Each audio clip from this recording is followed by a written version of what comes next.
shofar.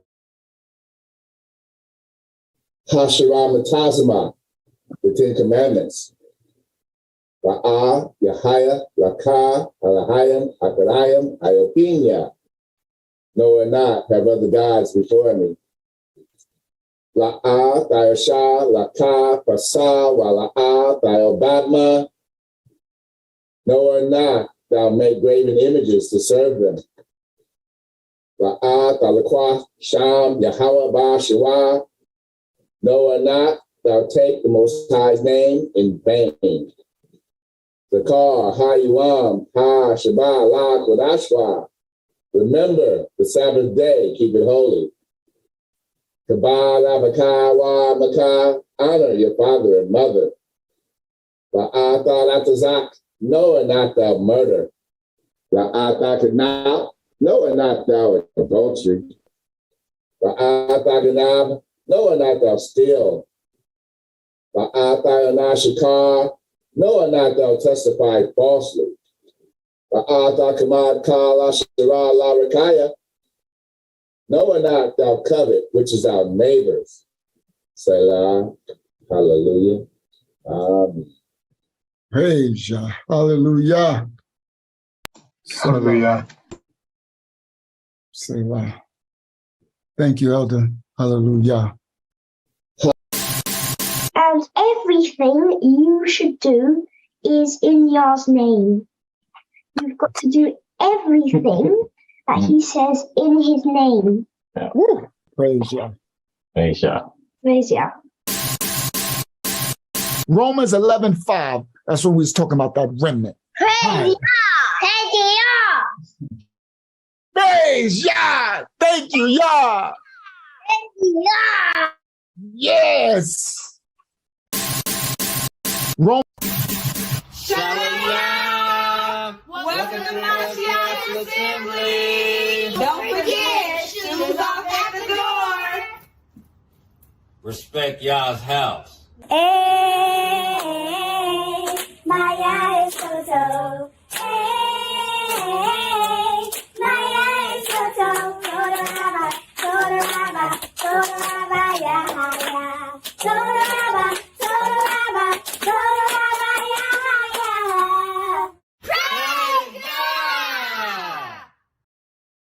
Yeah! Praise Yah. We sing praises to your name. Oh yeah. We sing praises to your name. Oh yeah. For your name is great and greatly to be praised. Praise Yah. Praise Yah! All praises to the Most High. All right, let me get myself together. All right, let me get myself together. Hold on, let me get my new growth together so I ain't looking all crazy on the screen. All this Afro puff new growth.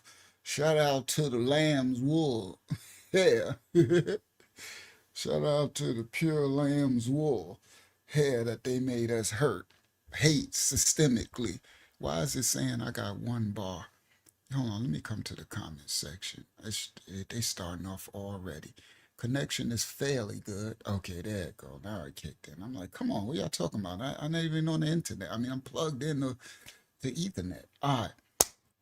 So, yeah, let me get myself together, get this lamb's wool go together. I got so much new growth growing here. Yeah, they made us hate our lamb's wool. Systemically controlled chaos. The world is the stage. You heard? They made me hate my lamb's wool so much. My lamb's, I had wool's lamb. I didn't even have lamb wool. I had wool's lamb. Like these, see these afros, all this this new growth I gotta try to put all in there. It's hard to get it all locked in there. I got wool's lamb. I ain't even got lamb's wool. All right, sorry. Let's get started. Let's get started. All right, let's go. All right, here we go. Let me put the present Shabbat Shalom, everyone worldwide. Shabbat is the Sabbath day. Shalom, the peace and blessings of the Most High. So Shabbat Shalom means peace and blessings of the Most High unto all of y'all on his set apart holy seventh day. All right? Bingo. All right. Guests can stream to their own destinations. I don't know what that means. Each guest may add up to 2 destinations that they can stream to. Oh, well, why not? Who cares? I mean, I guess that's a new thing. Whatever. Whatever's clever. All right, let's get started. It's going to be a mighty lesson. Y'all already know it's part 2. Yeah. Oh, thank you, Kayala. Y'all humbly receive. This part 2. All right. All right. So now I can see the chat for now until they take that away. So on next Wednesday's live, we're going to have our new streaming platform. I just wasn't able to get it together for today.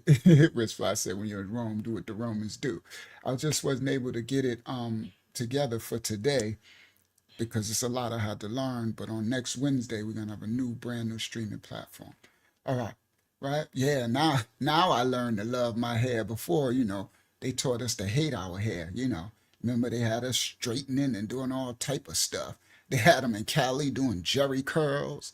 They had us doing perm, like the blaxploitation era, Superfly and all that. They had us doing everything, hating. They still got most of the people who don't have the full understanding, who haven't come out of the world stage, the theater. They still hate their hair. They still hate themselves, right? They had us hate our lips, our nose, our skin color, our hair texture, our butts, our everything. They just systemically. All right, so we're going somewhere. Shout out to Donna Yah. Shout out to Germany in the building. Shalom, Elder Yahya Zahn in the building, and Yana Pa. All right, here we go.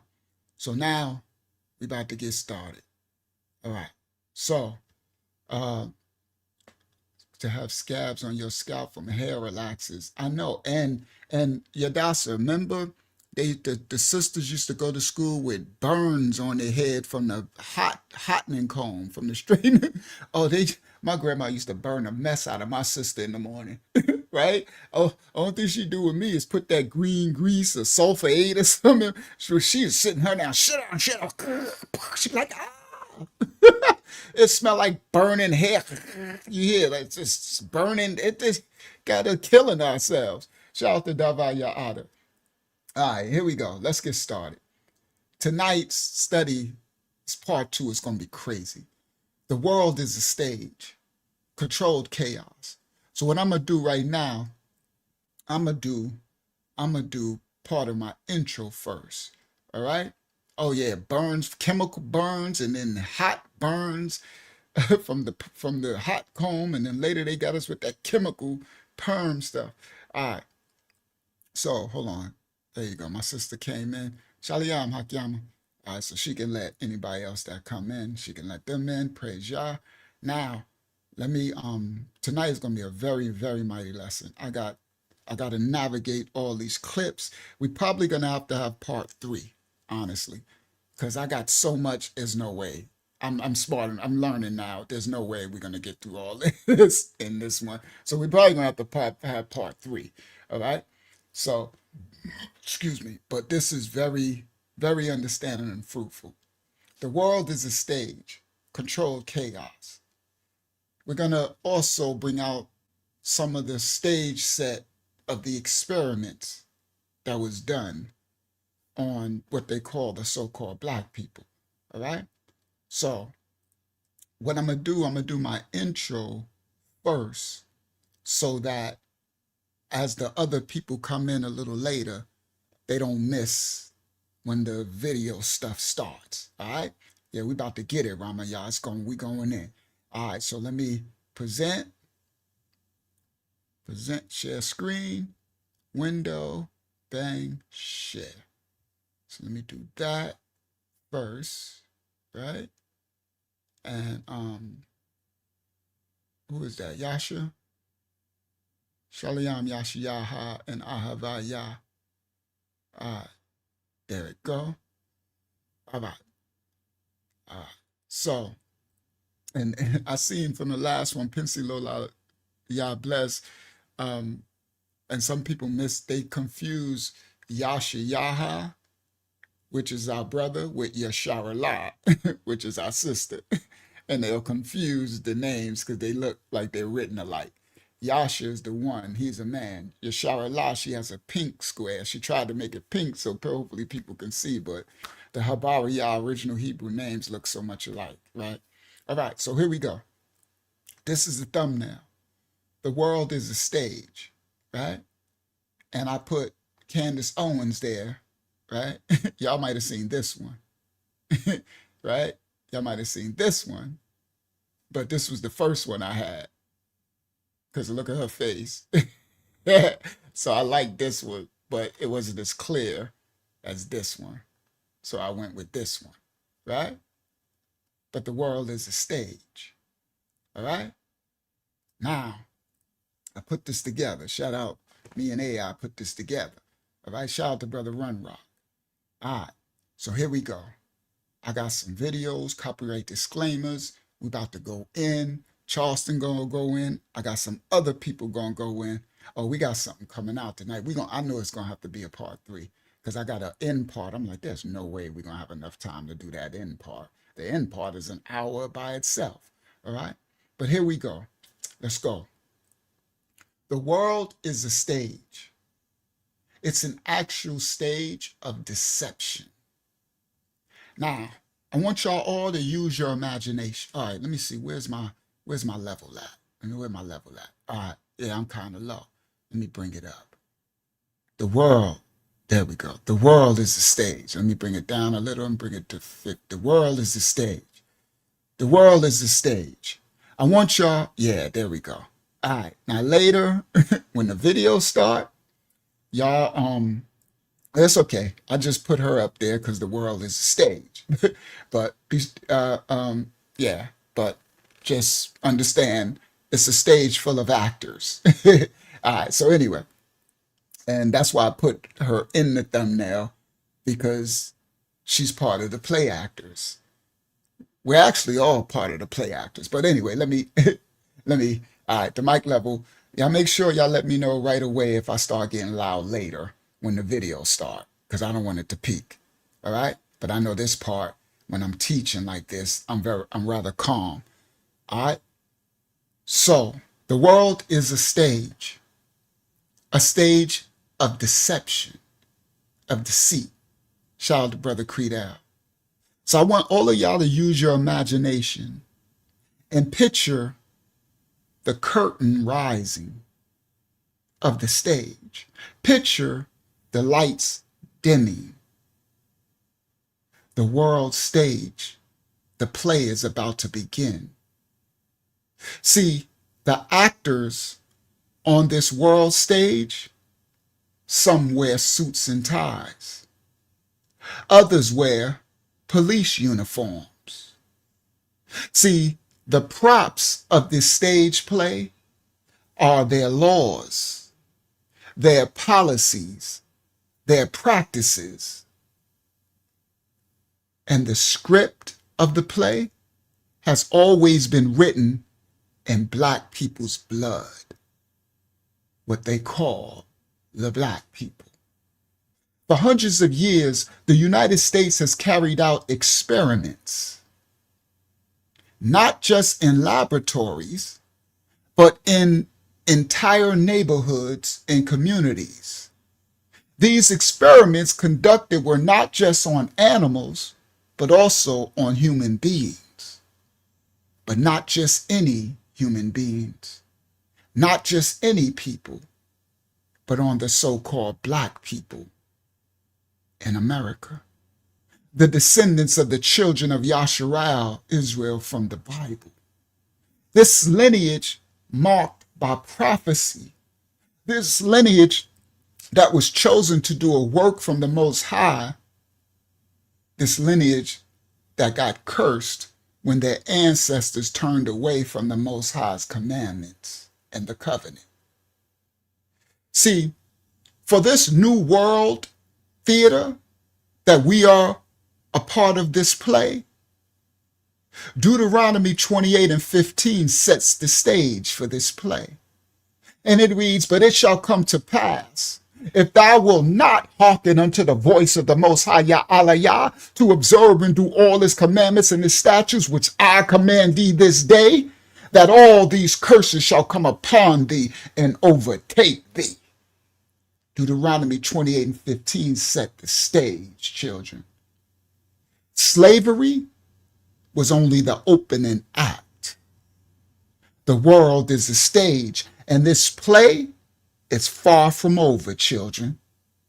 In 1962, there was a doctor named Dr. John Calhoun, and he constructed a project, an experiment, and he used rats in this experiment because rats and humans have very similar social constructs. And he named this community of rats Universe 25. He placed these rats in a carefully designed utopia neighborhood, a controlled neighborhood. He gave them plenty of food. The food was in abundance, plenty of water, where the water would never run out. He gave them shelter in Universe 25. And at first, the colony of rats thrived. They made it. But very soon, overcrowding started to happen in this utopia, Universe 25. And then came the collapse. The male rats started to become aggressive, and the other side of them started to become withdrawn and introverted.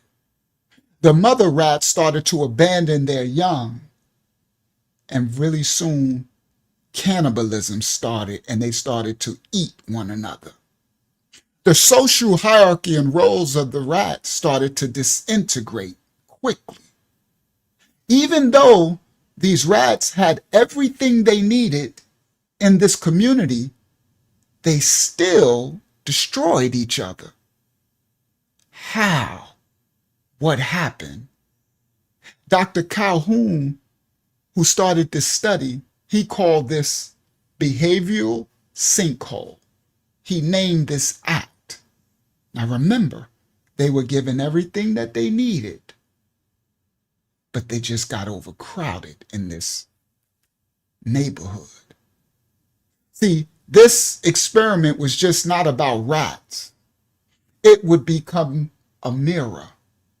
It was a prophecy of what would happen if you take a people and you pack them into ghettos, into neighborhoods, into projects, into poverty, and you deny them resources, and you flood them with drugs, and you strip away their hope. See, this was the project that was undertaken on the Black people in America, what they call Black people.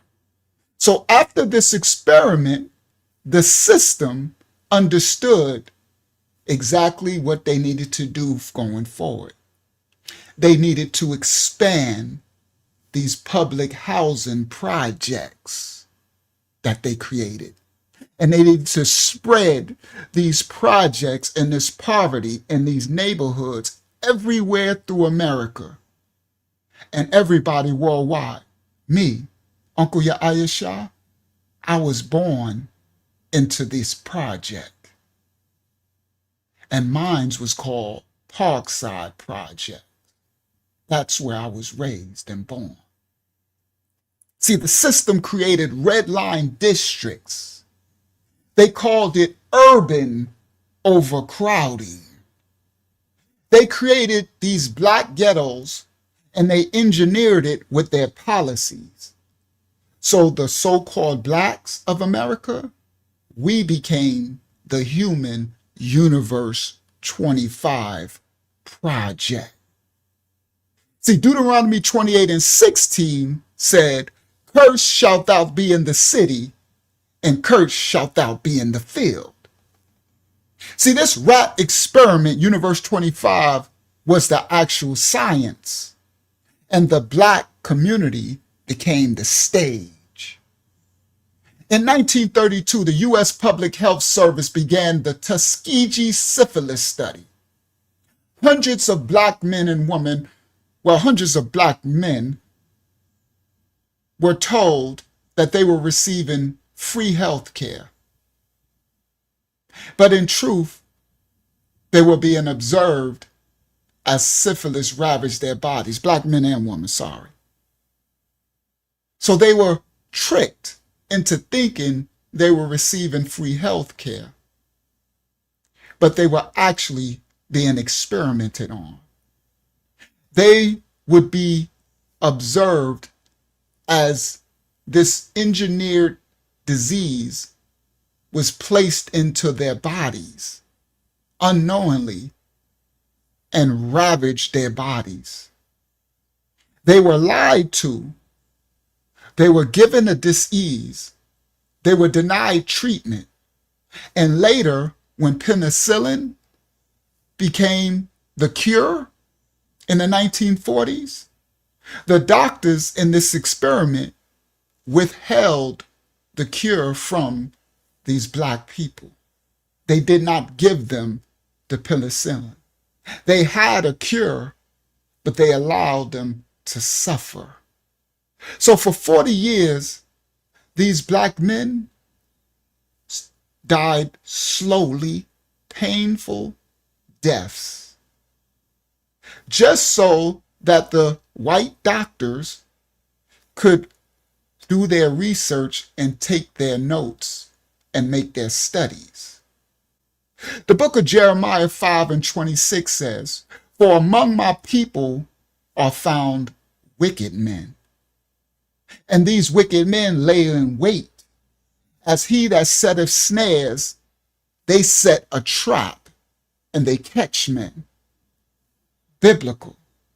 See, the Tuskegee experiment was no accident. It was a design. The black women were sterilized without their consent,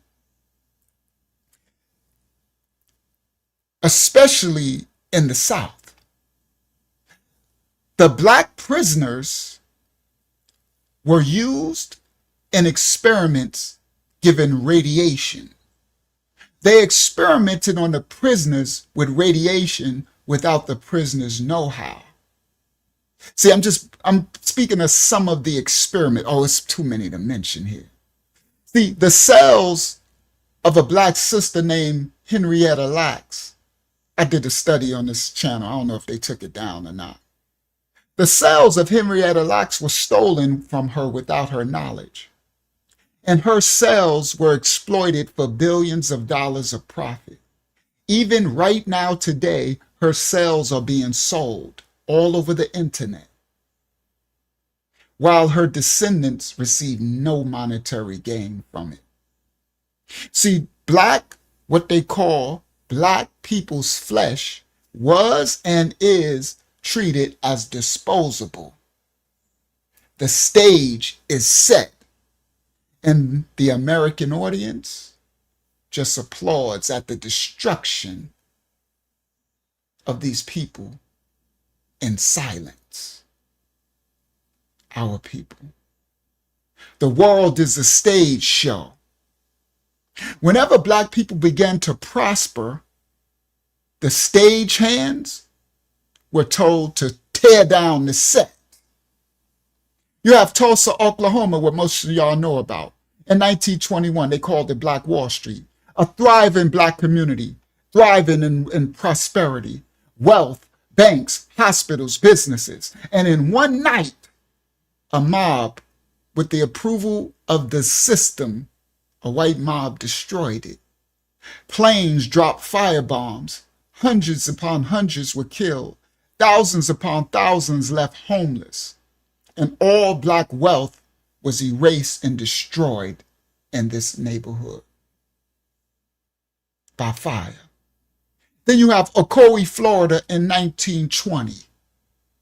On election day, the black citizens tried to exercise their right to vote. The result was a massacre, a complete genocide. The black homes in Ocoee were burned. Hundreds of black families were killed, and an entire black town, prosperous, was erased overnight. Then you got Seneca Village, New York City in the 1850s, a prosperous black community where Central Park now resides.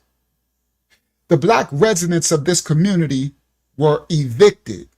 Their homes were demolished, their history buried beneath green grass and play for tourists today. You have Wall Street. Wall Street was actually New York City's slave market. Wall Street was where black men and women were auctioned off into slavery. The financial center of the world today now stands on the chains and flesh and blood and bones of the American black people. We continue. I'm breaking down the intro first before we go into the video. This part. Deuteronomy 28 and 30 says, "Thou shalt build an house, and thou shalt not dwell therein. Thou shalt plant the vineyard, and thou shalt not gather the grapes thereof." See, we built houses, cities, vineyards. We prospered, and the daughter of Babylon came and burned it all down, as according to the Bible. The world is a stage. In the 1930s, the banks and the United States government created maps. They created black neighborhoods outlined in red ink, redlining. They titled it hazardous. They titled it unfit for loans. The families could not buy homes and business could not grow in these zones. The generational wealth of a class of people was denied. The white families were moved to the suburbs, and they were allowed to build equity. And the free and no interest homes that they were given, while black families got redlined and de-zoned into poverty and trapped into ghettos. It's systemic. And then the system poured into these de-zoned, redline ghettos that they created all kinds of drugs. They flooded crack cocaine into these communities in the 1980s. In the 1960s and 70s, they flooded heroin. In the 1980s and 90s, they flooded guns. And all through the creation from slavery, they flooded in the overseer, the officer, the police officer. In slavery, they had slave catchers and they had a starred badge. And those were called the overseers. The modern slave catchers wear a starred badge, like the sheriff's badge, a star. And they are called the officer, overseer, the modern day overseer. So they flooded in the overseers, the officers, into these neighborhoods. They flooded in unfair sentencing guidelines, and the prison industrial complex expanded. Deuteronomy 28 and 29 says, "And thou shalt grope at noonday, as the blind gropeth in darkness. And thou shalt not prosper in thy ways, and thou shalt be only oppressed and spoiled evermore, and no man shall save thee." See, this is Bible. You understand? This is Bible. Okay? Now, every attempt of the so-called black in America, I'm just speaking of America for now, every attempt to rise, we were crushed. Every ladder that we would use to try to move up, the ladder was pulled away. A full-on controlled chaos was engineered and designed. Systemic destruction of a people, and we are seeing the results of this in the black children of America today. I'm about to show you it. The world is a stage. All right, let's do it now. Let's do a clip now. I'm going to come back to this. I hear from the Most High. He said, do a clip now. Let me go back again. Deuteronomy 28:29. And thou shalt grope at noonday as the blind gropeth in darkness. Thou shalt not prosper in thy ways, and thou shalt be only oppressed and spoiled evermore, and no man shall save thee. Every attempt to rise, crushed. Every ladder to move up, pulled away, and full-on controlled chaos is engineered. The systemic destruction of a people, and we are seeing the results in the black children of America today. Watch this. Copyright disclaimers are in effect for educational purposes only. We don't own the rights to this video. Stop share. I'll come back. I got instructions for the Most High. Go to that one right here now. Where is it? It's this one. Yep, it starts with it. All right. Don't worry about these two characters. They'll be explained who they are later for those who know who they are. Because I know y'all start chattering in the chat and doing too much and not paying attention to the lesson. Concentrate. Control yourselves. All right? Listen clearly. I explain these characters, just like we explained Charleston White character. The world is a stage. All right, let me explain the stage. Listen clearly. Now, what did I just say? I just said Deuteronomy 28, right? And I said we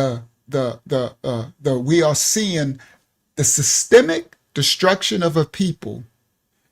Remember this experiment.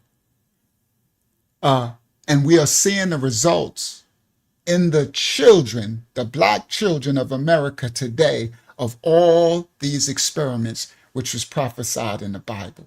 Oh, hold on, make it smaller. Share screen. Here we go. Share screen. Bang, bang, share. Copyright disclaimers are in effect. Here we go.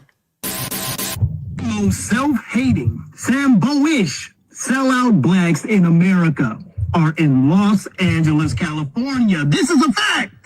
All right, listen to the clip. It's going to be hard to hear, but listen. He said some of the most self-hating, Sambo, self-destruction blacks that exist today are in California. Listen clearly. This is the children of today. Uh-oh, why it won't play? Self-hating, Sambo-ish, sellout blacks in America are in Los Angeles, California. This is a fact. But when you redirect the conversation to the black gangs, oh man, they take it to a whole nother level. Like they take the coonery to the next level. Don't believe me? Well, look at this. I'm in cell like 4 at the time. So now listen what he's about to play. He said, you don't believe me? Listen to this. He's playing a clip of a black inmate in the California jail, and he says, I'm in cell 4 at the time. Y'all listen clearly. At the time. So, believe me? Well, look at this. I'm in cell like 4 at the time. So, you know, I see niggas, I'm banging on everything. Only people I'm not banging on is white boys and Mexicans. You feel me? They not my people. There you go. You know? Thank you very much. It's regular that a nigga I'ma bang on everything black that I see. Well, why? Just one person. Just because one person says. Hold on.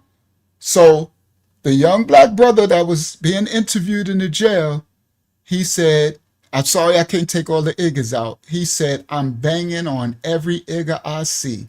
I'm not banging on white people, and I'm not banging on Hispanic, Mexicans. I'm just banging on black. All right? The fruit. Let's go. I'ma bang on everything black that I see. Why? Just one person. Just because one person says that. I'm not banging on this white boys and Mexicans. You feel me? You know, I see niggas, I'm banging on everything. Only people I'm not banging on is white boys and Mexicans. You feel me? They not my people. There you go. You know?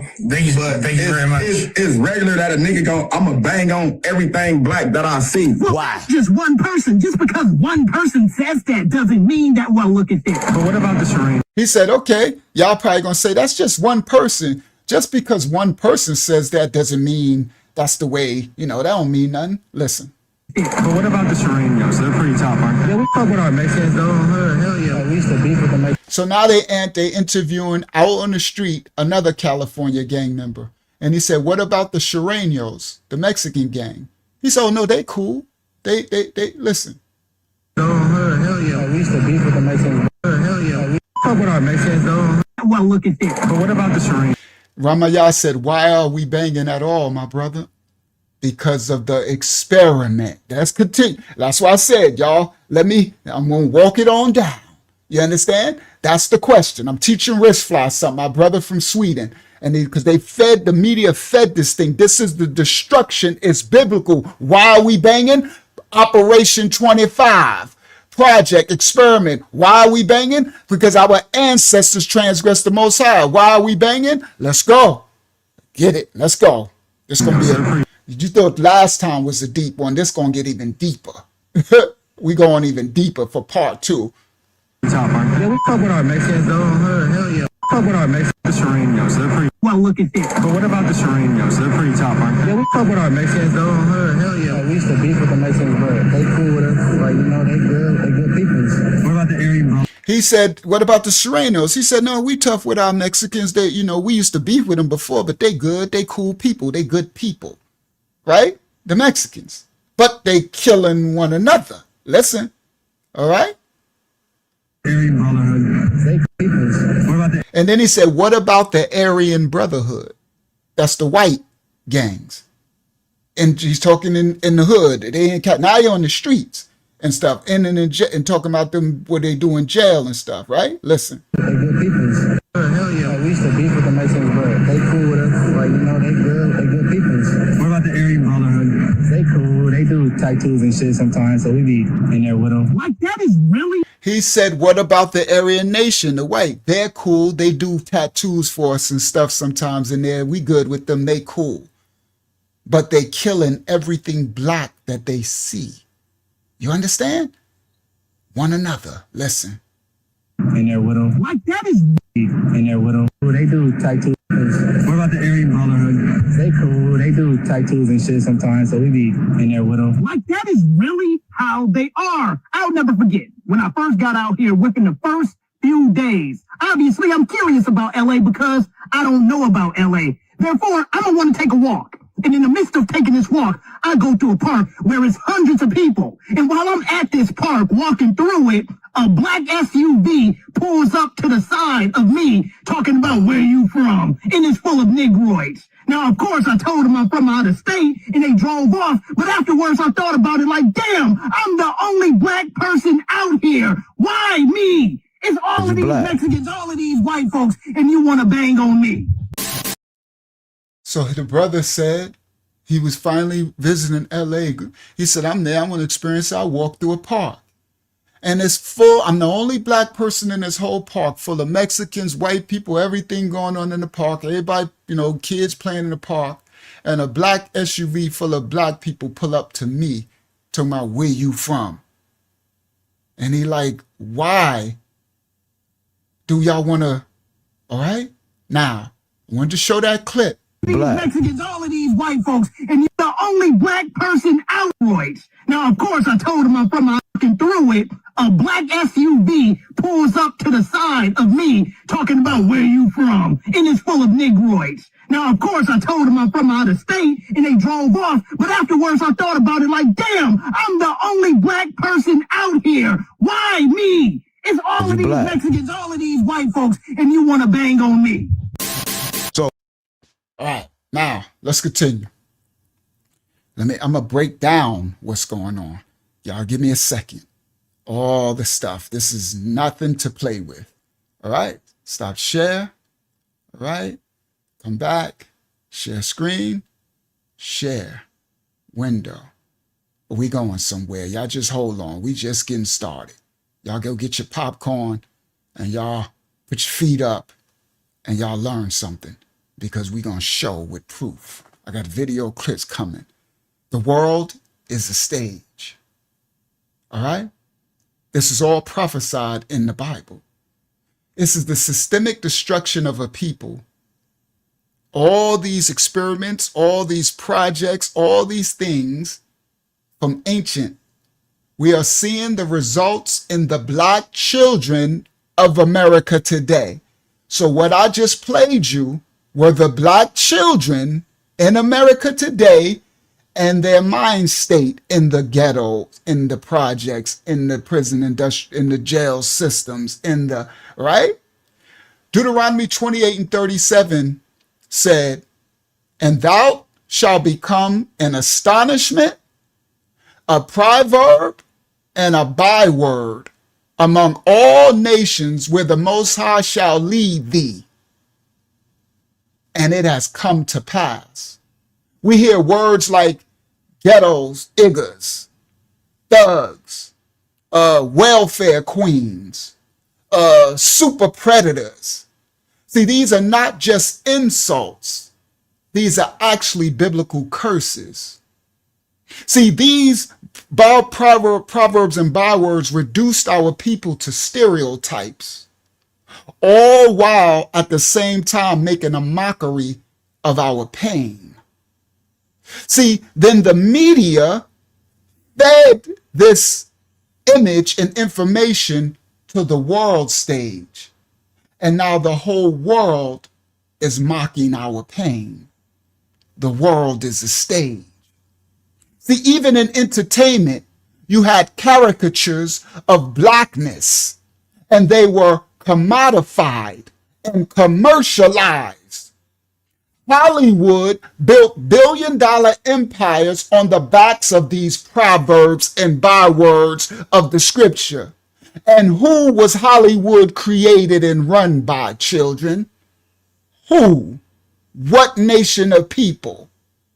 See, the stage was set up, and the stage had all its actors in place from the Bible, but the script was ancient. The script was biblical.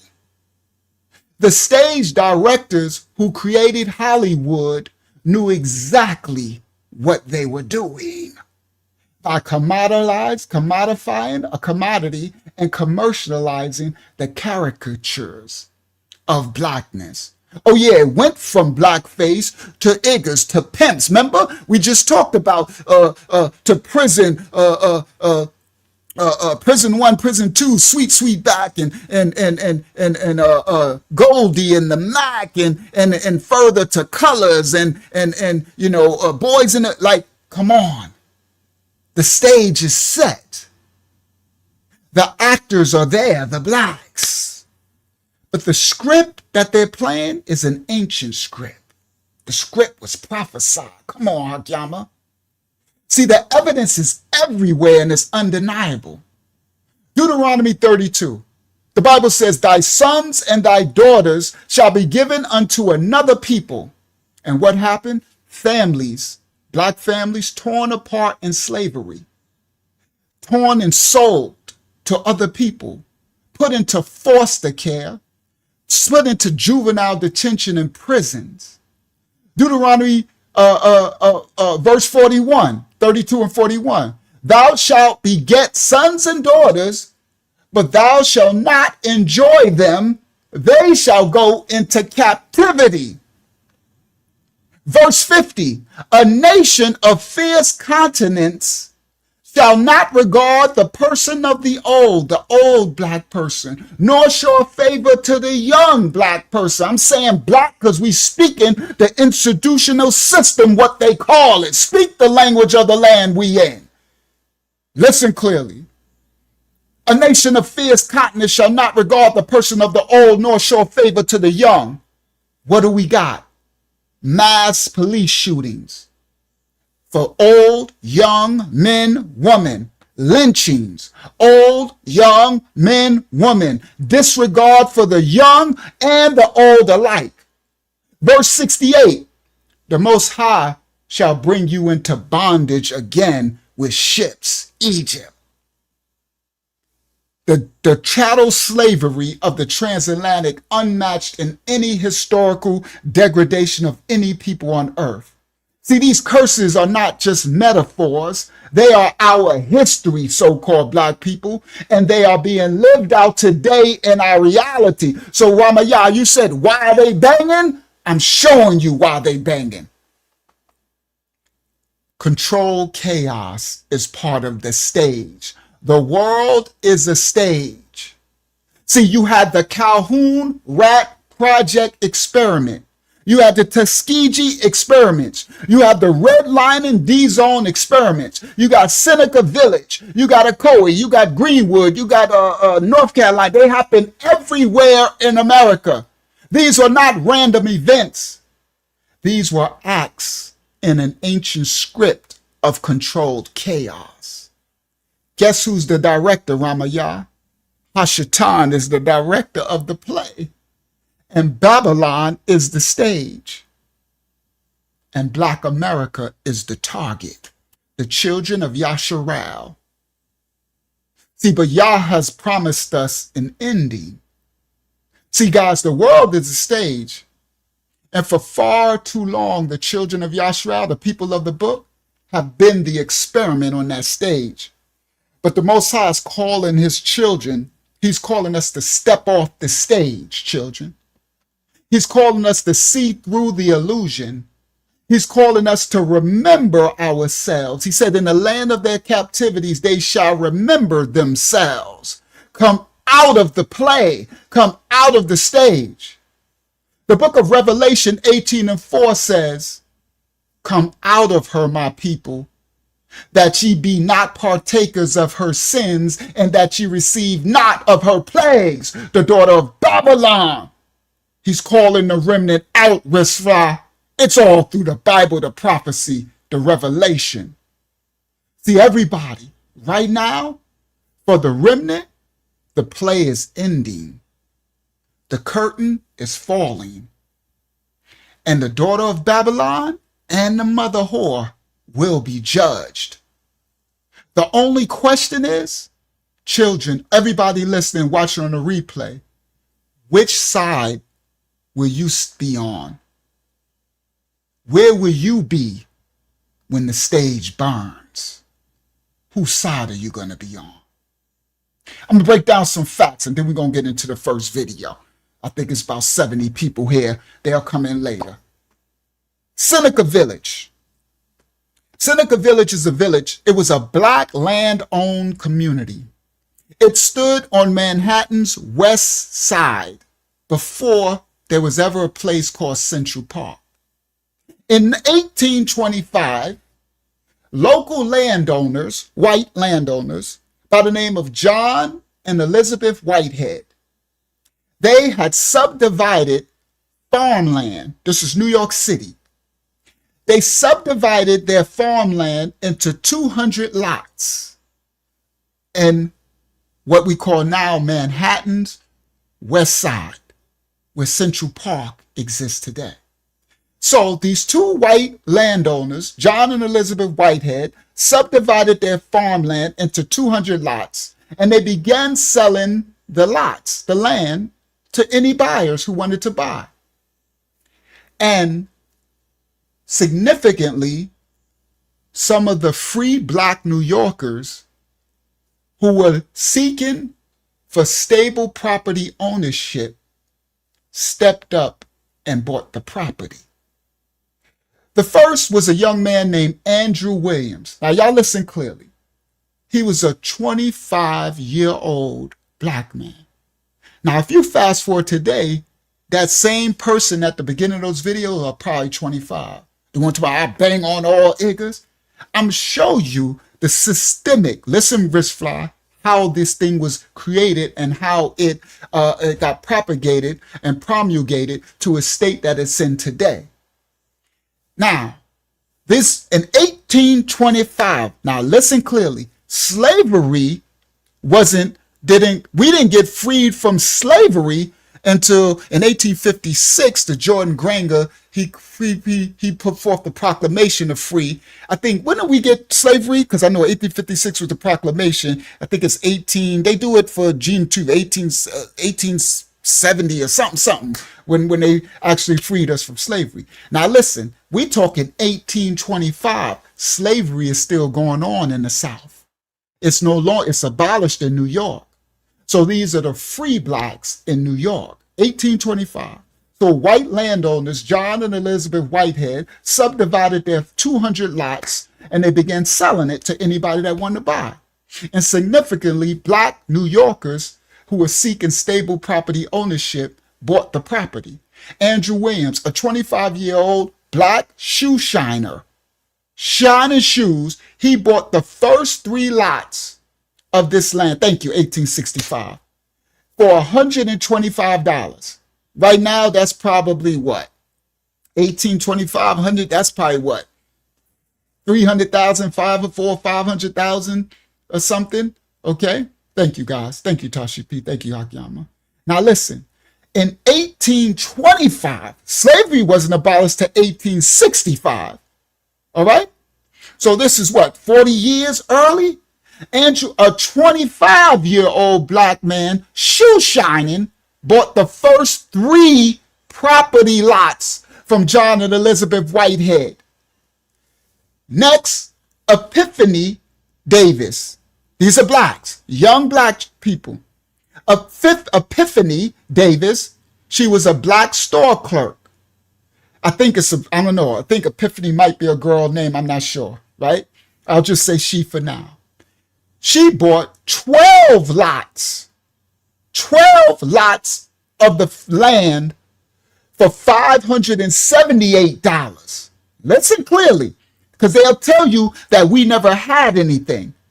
Do you understand? They'll tell you about Tulsa, Oklahoma. They won't tell you about all the other communities. I'm telling y'all about Seneca Village now, New York City. Y'all listen up.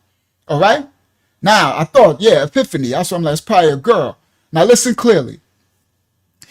Epiphany, she's a store clerk. She bought 12 lots of land for $578 in 1825.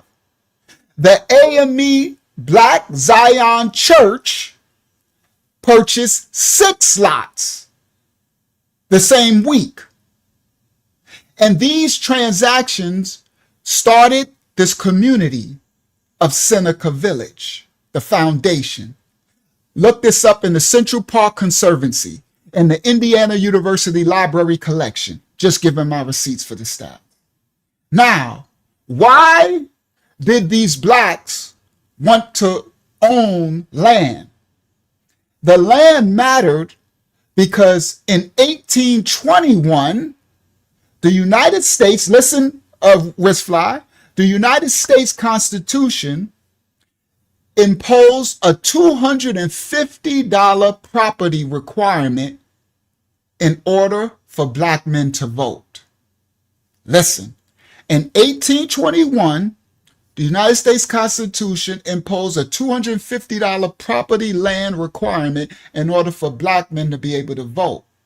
So, in 1825, young 25-year-old Andrew Williams, he bought 3 lots. You understand? The sister Epiphany, she bought 12 lots. So the blacks started to buy the home ownership so that it can help them meet the bar and exercise their freedom, the right to vote. This is in the historic Geneva and the MCAH projects. All right.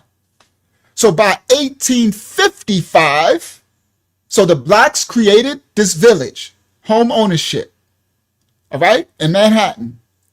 And that started in 1825. By 1855, there were 225 houses in this development, residents. They had homes and institutions, all right? There was hundreds of homes. There was 3 churches. There was a proliferated black school, And they had their own black cemetery, all which served the community. This is the evidence of rooted, multi-institutional neighborhood in the 1850s. Now, slavery wasn't abolished to 1865 in the South. This is 1855. But what they will tell you when you look this up, they will say something like, "Oh, it was a squatters' camp. It wasn't worth anything." No. See, when you go to the Central Park records, they have a census and deed research. And when you do the deed research in the census records, it denotes notable black home ownership. Okay? And this confers the political and economic stability for the era. So the era of the people being so poor is showing another successful black economic neighborhood. Now, in 1853, the government, the state of New York, created an act called the Central Park Act. And this act empowered New York City to take the land from all the people who own land from 59th Street to 106th Streets, from 5th to 8th Avenue. And by 1857, 1,600 people lost their homes across the Central Park footprint where we have Central Park today. And they were forced out of their homes. 300 or more families from Seneca Village alone lost their homes, the black community. The newspapers at the time lied and smeared the residents of Seneca Village and said that they were just nobodies, squatters, to justify the removal. But when you do the archival research, shows that many owned property and that many of the blacks contested in court the lowball compensation. This is the CBS News and the New York State Urban Forestry Council records. Now listen clearly. Of the 1,600 people in the other areas outside of the black Seneca Village, the courts compensated them well for the land, gave them way above value, 3 and 4 times the amount, so that they can take the property. But the black community of Seneca Village, they undercompensated them. They tried to say that these are just squatters, and they were stealing from them. So the blacks of Seneca Village took them to court for the undercompensation. Okay? The city governed payouts for the entire building of Central Park to over $5 million. So the city gave them $5 million to pay all the people for their property. But in Seneca Village, they gave them nothing for their property. Lowballed them way less than they had.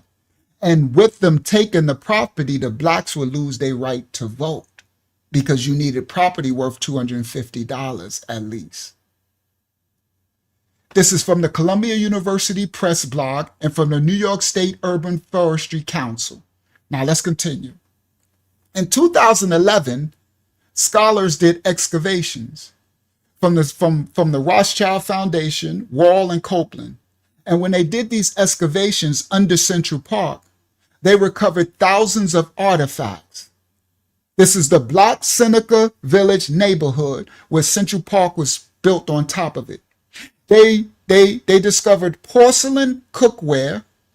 They discovered porcelain pottery and stuff, plenty of cookware, and children's shoes. They also recovered a stone foundations. And this was proof and evidence of a settled middle class domestic life community that was logged by the Central Park Conservancy. All right. They call the Seneca Village Project. They formed this in 1998. And the New York City Archeological Repository, they continue research and public interpretation because they are rewriting history by saying, oh, nobody lived here, which is squatters and everything. They are liars. So a myth that they put out, that they said it was just shantytown and squatters. The reality is the records and the digs and the archaeological finds show that they had churches, schools, cemeteries, and that their houses were made of stone and durable foundations, that it was a stable ethnic community with significant black property ownership. That's from the Central Park Conservancy. Another myth that they try to rewrite the history and say that the black people left willingly. But the reality is the city enacted eminent domain. So the blacks who they underfunded and didn't want to give them nothing, that fought in court, that resisted, they took their land from them. And they claimed it under eminent domain. They were forced out. CBS News. Another myth, they say that you can't find no trace of this village exists. The reality is, in Central Park today, their site area where Seneca Village was listed, I'm going to show you in a second. After I break this down, I'm going to show you. The area is marked in Central Park today. They got signs and walking tours that interpret. They got museums and they got public history projects. An example is the Metropolitan Museum Afrofuturist Period Room shows Seneca Village. These institutions are keeping the truth alive. A quick timeline. In 1825, the land sold by the Whiteheads, the white people, was sold to Andrew Williams, Epiphany Davis, and the Am Zion Church. These were the first founding purchases. In 1827, slavery ends in New York State. So in 1825, when these free blacks were buying this property in Seneca Village, what is now Central Park, slavery in New York was still going on. In 1827, slavery ends in New York State. And Seneca Village started to grow as a haven for free black families. Encyclopedia Britannica. In 1830s through the 1850s, the community of Seneca Village expanded to schools, cemeteries, churches, plenty of homes. In 1853, the state of New York and the city enacted the Central Park Act, and the condemnation of this black community began. In 1857, they conducted the final removals, and the village of Seneca, the black community, was destroyed, and the park construction began. In 1998 to today, renewed scholarship has been enacted to restore the truth about Seneca Village. In 2011, the dig confirmed the material wealth and the permanence of the black community. What you'll see at the site today is the Seneca Village landscape is interpreted within Central Park itself. They have a conservancy which offers articles. That's what I brought some of this down from the Central Park Conservancy. They offer articles, maps, and they give tours that align with the historic street grid to today's path. I'm going to show you how it looks. Stop share. And now we're going to get started with the video. Share screen. Y'all know Unc. Y'all be telling me to teach, so I'm going to teach. This is the Central Park Conservancy Satellite Image 2024 Google Map. This was the black community of Seneca Village. This is now in the heart of Central Park, between 8th Avenue and Central Park West. This community now is worth billions of dollars to own this land. Trump Towers, and if you know what's on Central Park, if you from New York City, you know the real estate, the value. Now listen clearly.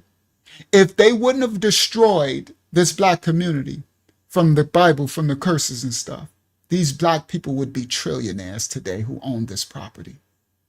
Stolen land. They took it by eminent domain. All right? So listen clearly, Wristfly. I'm showing you more. All right, let's go. Now, let me get back. Let me leave Seneca Village up for a second. No, let me put the puppet master back up. Stop share, and we about to get started. Bang. Excuse me. Go ahead, Akiam. We have a donation. Can I read it? Oh, yes, thank you. It's from this side. He says, "We're going on a ride. Buckle up. Hit the like." Thank you so much, Wristfly. I humbly receive your donation. We are definitely going on a ride. Buckle up, children. You're going to learn today. All right. Now, I paused that because I wanted to show you the Seneca Village. All right. Oh, it's time to start the show. Time to start the video. All right. Part 2. Today, the world is a stage, controlled chaos. The U.S. experiments exposed. All right. Let me make sure where I'm going to go first. I might as well go in. Let's go. Do I want to show that first? Let's start here. Let's go. We're going to continue where we left off last one, part 2, the Charleston White. All right? Then I'll go to that after that. Then I'll go to that after that. Okay, let's go. Copyright disclaimers in effect. Here we go. Stop share. Come back to y'all. Present. Share screen. Bang. Share. Make it full screen. Bang. Let's go. Why do you think that black people were so mad that they want to create their own towns? Man, you know black people know they can't make it without white people. They feel left out. If the white man ever try to leave, a nigga go be mad. Cause it's a clear example. Somebody said, what is the 5th, 6th, and 8th meaning? Oh, you're talking about the streets? Those are streets in New York City. 8th Avenue, 5th and 6th and 7th Street. Those are rich neighborhoods. Right around Central Park. That's where what they call that hotel, Trump Plaza, and I forgot the name of that hotel, that rich hotel. All those rich. But anyway, all right, let me continue. They trying to leave us. They trying to go build their own community. And so basically what happened all of them, yeah, they just making it all white town. Yeah, they was making all white town. I wish I could move in with that. I wish I could bleach it. I wish I could take a pill to be white. So we ended, Trump Tower. So we ended the last time of Charleston going to his character, right? So he's talking about the no, not the Four Seasons.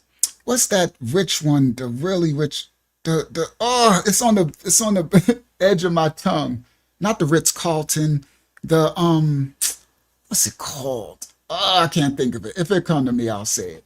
But anyway, all right. So the Waldorf. That's it. The Waldorf Astoria. Thank you, Larry. I took a New York City to know. The Waldorf. This is the richest Waldorf. This is where Trump Plaza at. The Waldorf, the richest. I'm talking about this part of New York City is where the wealth. This is where your celebrities live too, right? Your Dustin Hoffmans and Al Pacino and the rich white celebrities that live in Manhattan. They live there. The million and multi-million dollar apartments and stuff. Okay, all right. So now, go ahead. Yeah, sorry. Can I tell like a really quick story to like vouch for what you're saying? Go ahead. About that area. So I used to work for this like luxury bed company, and I had to do some training in Manhattan.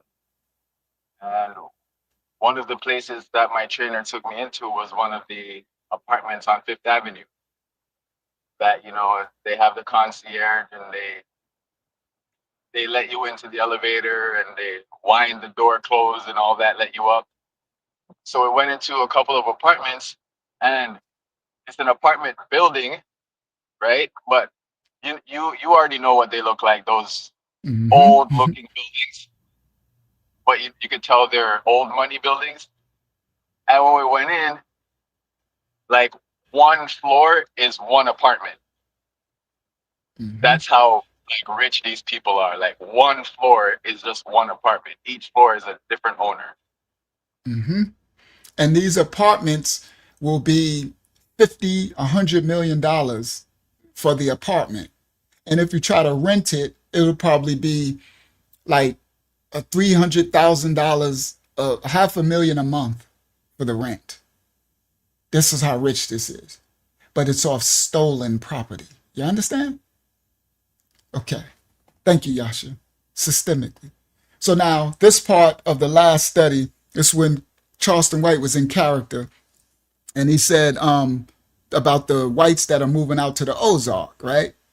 Right? And he was making jokes. He like the host was like black, yeah, and this host, he all covered up looking crazy, but not to disrespect, this host got a lot of views I don't agree with. It's kind of, I don't know, it's not about him. All right. So anyway, which I do understand some of his conservative views, but it's like, I don't know, it's very gray area stuff. But anyway, let's continue. So so this part, Charleston is talking about, so the black host, like, why is black people complaining that those whites trying to leave? And Charleston was joking, like, you know, black people lose their mind and white people actually left us, and we was making jokes last time. But anyway, let's get started. This is where I left off. I just started where we left off, and we're gonna get deeper in a second. What do you think that'll be like? Heaven. I think they gonna end up building streets that's made of gold. And nigga, your kind ain't don't nothing satisfy us, my nigga. Nothing. Homie, nigga, this ain't it, man. Man, to each with. Pardon the nigga, he playing nigga character, and I couldn't get all the niggas out. What I should have did was use AI to help me. I gotta remember that next time. Sorry, I'm doing everything manually. I could have used AI to help me replace all those. So y'all gotta ignore the iggers. All right, I try to cut a lot of the cusses out, the hard cusses and everything, but he say it's igga every other word, right? And all right, let's continue. Their own kind at this point. Yeah. And nigga, your kind ain't color. Your kind is mindset. That just so happen to be a group of all people got the same skin color with the same mindset. But nigga, it's Umar talking to Pan-African talk. Yeah. No snow bunny, so it's no difference. They saying no chocolate. All right, so hold on. He's stupid. So he's trying to explain that some of the black people complaining because these white people want to go to the Ozarks and make them their own white community, right? And he like, well, Umar is saying, and we know Umar's a scammer. He talking about Pan-Africanism, right? So Charleston like, well, they just saying no chocolate milk. Right? That's actually pretty funny, right? So they have a right to, if they want to go make a white community up in the Ozarks or up in the Appalachia stuff, they got the right, right? So what he's talking about, he's like, you know, on one end, the so-called black community will complain this way, but then it's like you just can't satisfy. They always gonna find something to complain about. That's what he's talking about. This is part 2. For those who didn't watch part 1, they shadow banned the mess out of it too. It's only like 500 views so far. I'm like, that's insane. It should be at least 800 by now. You know what I mean? I'm like, but I should have known better, right? So anyway, you got to watch part 1. This is part 2 now. All right. So I'm just trying to bring it up to date of where they at in the conversation, right? And nigga, your kind ain't color. Your kind is mindset. That just so happen to be a group of all people got the same skin color with the same mindset. But nigga, now what he just said was correct. Our kind is not just because skin folk, but all skin folk ain't kin folk, right?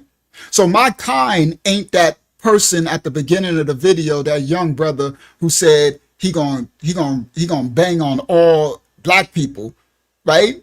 But he said Aryan nation, they cool. They give us tattoos. The Mexicans, they cool. Hispanics, they cool. But I'm banging on everything black that I see. Is that my kind?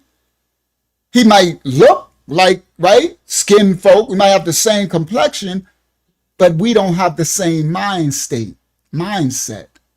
My kind is he who keeps my father's commandments, is my family, right? So I won't move into a community with that little black, those are the Iggers. You heard? You got the Iggers of every nationality of people, white Iggers, black Iggers, whatever, right? So he's correct. Dr. Umar ain't even my kind. Dr. Umar is a different kind, right? He got black, but Dr. Umar is running around talking about Ifa and voodoo and witchcraft and sorcery. He's a scammer. He's a charlatan. You understand? He still ain't my kind. And me and him, we got the same complexion and everything. We don't got the same mind state. So Charleston is correct. You have to look past color of skin and look for what content of character, their fruit, who they are spiritually, and what they are living physically. That's where you will know if it's your kind or not. Not color, not race, not none of that. You know them by their fruit. You ain't my kind of people. You understand? So your Charleston is correct. Your kind is not color. Your kind is mind state. Your kind is shown by what you live, your fruit, who you are, not what you say, what you do, what you live. Rightly divide and discern. All right, let's continue. Umar talking to Pan-African talk. Yeah. No snow bunny. So it's no difference. They saying no chocolate. Yeah, they don't want no chocolate milk. They don't want no chocolate milk. Yeah, this is all, cow milk. Charles White is stupid. Now, he's correct. So he's saying, how you going to get mad at those whites wanting to build their own community in the Ozarks and people mad? He said, Umar said no snow bunnies. Umar saying no whites, right? And they just saying no chocolate. He correct, right? But then they get mad at that. They got the right. Let them go and have he said all cows milk. Let them go have a mayonnaise party up in the Ozarks all they want. That's what they're of like mind and kind. Leave us alone. We leave y'all alone. And that's it. But he's correct. You can't satisfy certain people. They always meddling. So-called black people's part because they're always meddling in people's business where it ain't our business. Mind your business. All right, let's continue. Let's continue. Umar talking to Pan-African talk. Yeah. No snow bunny. So it's no difference. They saying no chocolate. Yeah, they don't want no chocolate milk. They don't want no chocolate milk. Yeah, this is all cow milk. You think they're gonna be successful over there? They're gonna be very successful. Nigga, they gonna be very now. They go hire some Mexicans and do some work, but they gonna just do it all by themselves. They gonna slide some Indians in there too, and some Spanish. Yeah, nigga, white men, they know what to do. They know how. Smart man. He said, you know doggone well they gonna go hire them some Mexicans and Spanish to do the work. He said they gonna slide some Indians, talking about the Mongoloid Indians in there. Smart. So Charleston is really smart, right? His character plays dumb and stupid. I'm about to show y'all another character in a second. Really good breakdown, right? Another character in a second, right? But Charleston, I'm gonna show y'all that a lot of these people, they know because they know the world is a stage. So they're playing a character. You see? Charleston's playing ignorant. That's why Roosevelt said, I would have never thought this dude had intelligence. Oh, he had to play the character. He said why he had to play the character, right? Even the funny thing is, WAC 100 is actually playing a character. And watch this. Here we go. Let's continue. Share this tab instead. Watch this.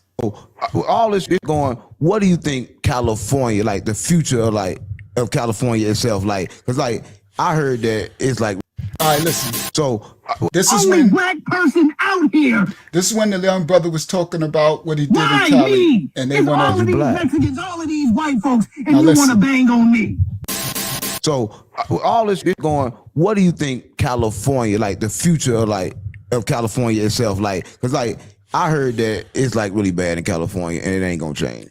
Do you think that it's ever gonna change? Like, could people come here like in a, come here, move here? I think the whole world is changing. I think they're trying to eliminate and exterminate humans. That's because fact. we're overpopulated. That's fact. They're moving towards AI to do the humans' jobs. That's fact. I've been saying this for years. That's fact. I think they're trying to make poor rich, killed in between.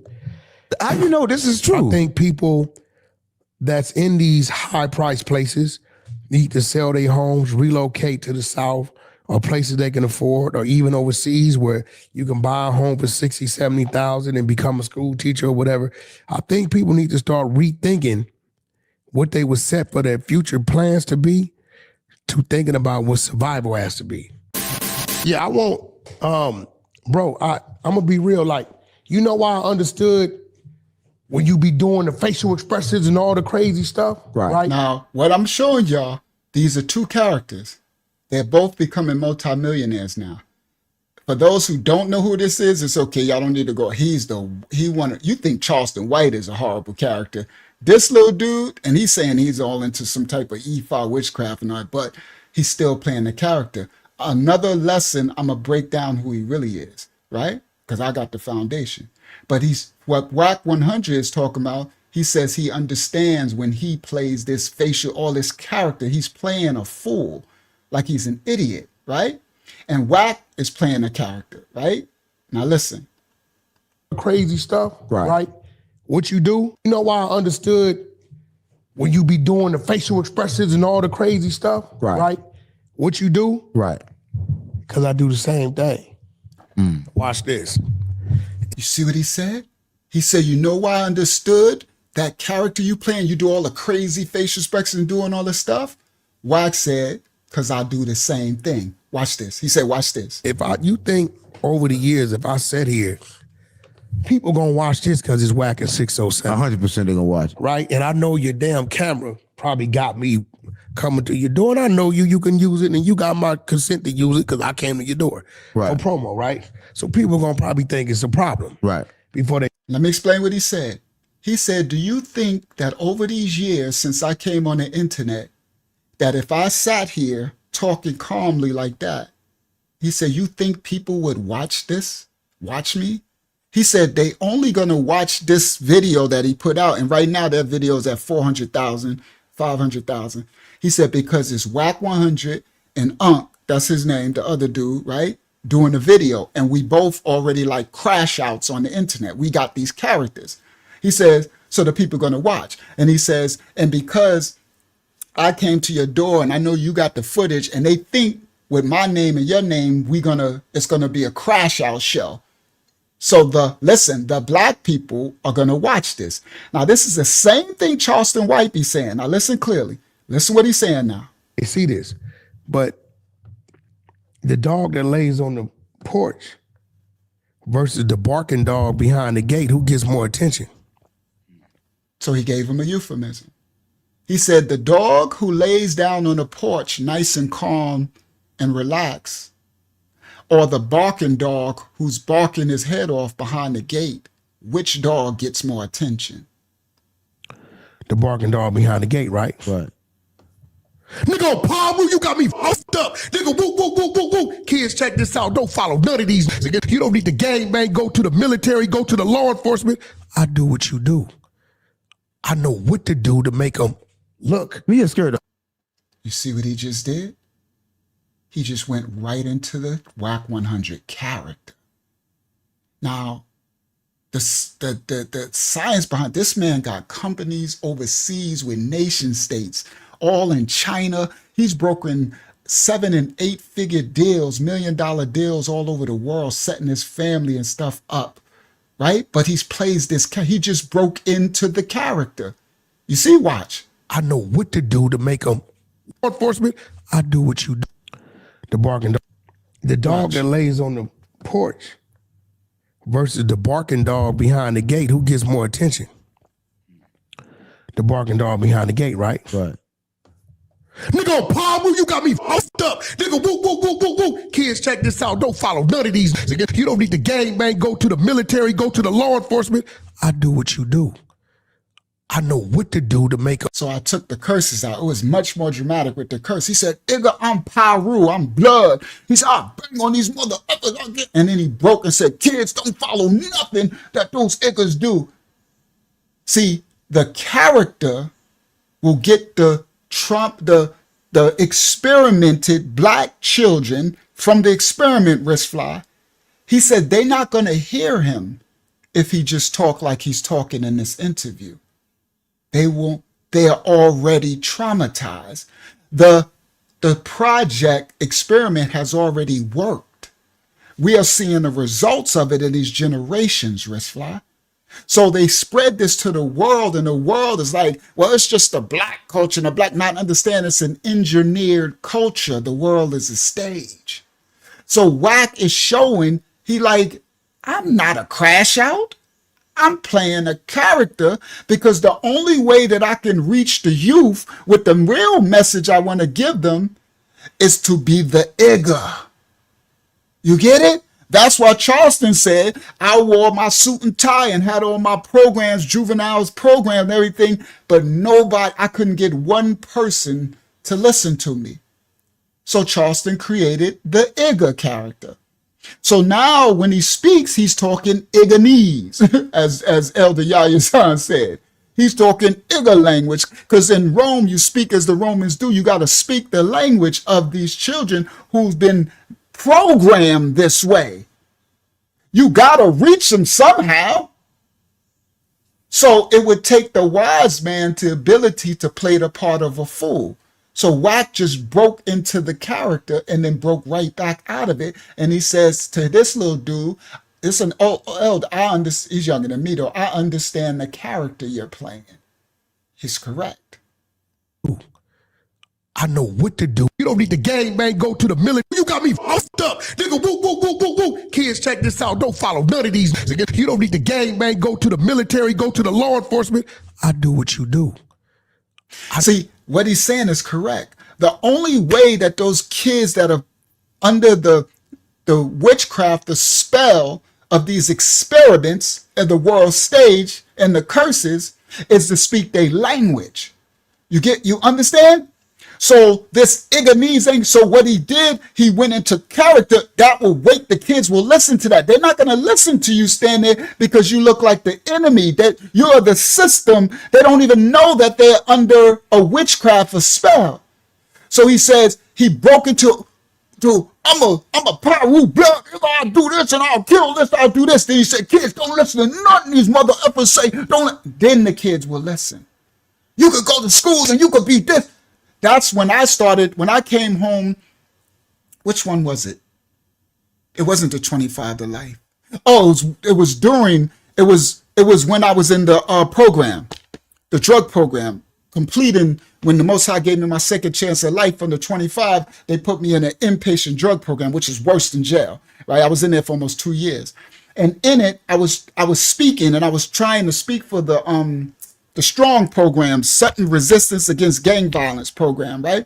And when they would take me to speak in these auditoriums in these schools, when I would speak, everybody would, so like somebody before me might go on, they'll have on a suit and tie, right? From the neighborhood, a pastor or whatever, right? And they'll be talking, and all in the auditorium, right? We're in a junior high school or something, right? Or a juvenile center or something, right? And all the kids, they just talking and talking. They not paying no attention to them. And I remember when I got up there, everybody, just my presence alone. When I walked out, dressed the way I walk, I don't dress like this. I put this, a nice shirt. Sometimes I can put on a nice, I dress the way I dress and tank, whatever I am. When I walked up there with my locks, the first thing they looked at was my Jordans. Right? I had a number something. I remember I didn't even know what this was. Now, everybody, this was leftover stuff from my money when I was rich. So I had these Jordans. I didn't know it was a big thing, right?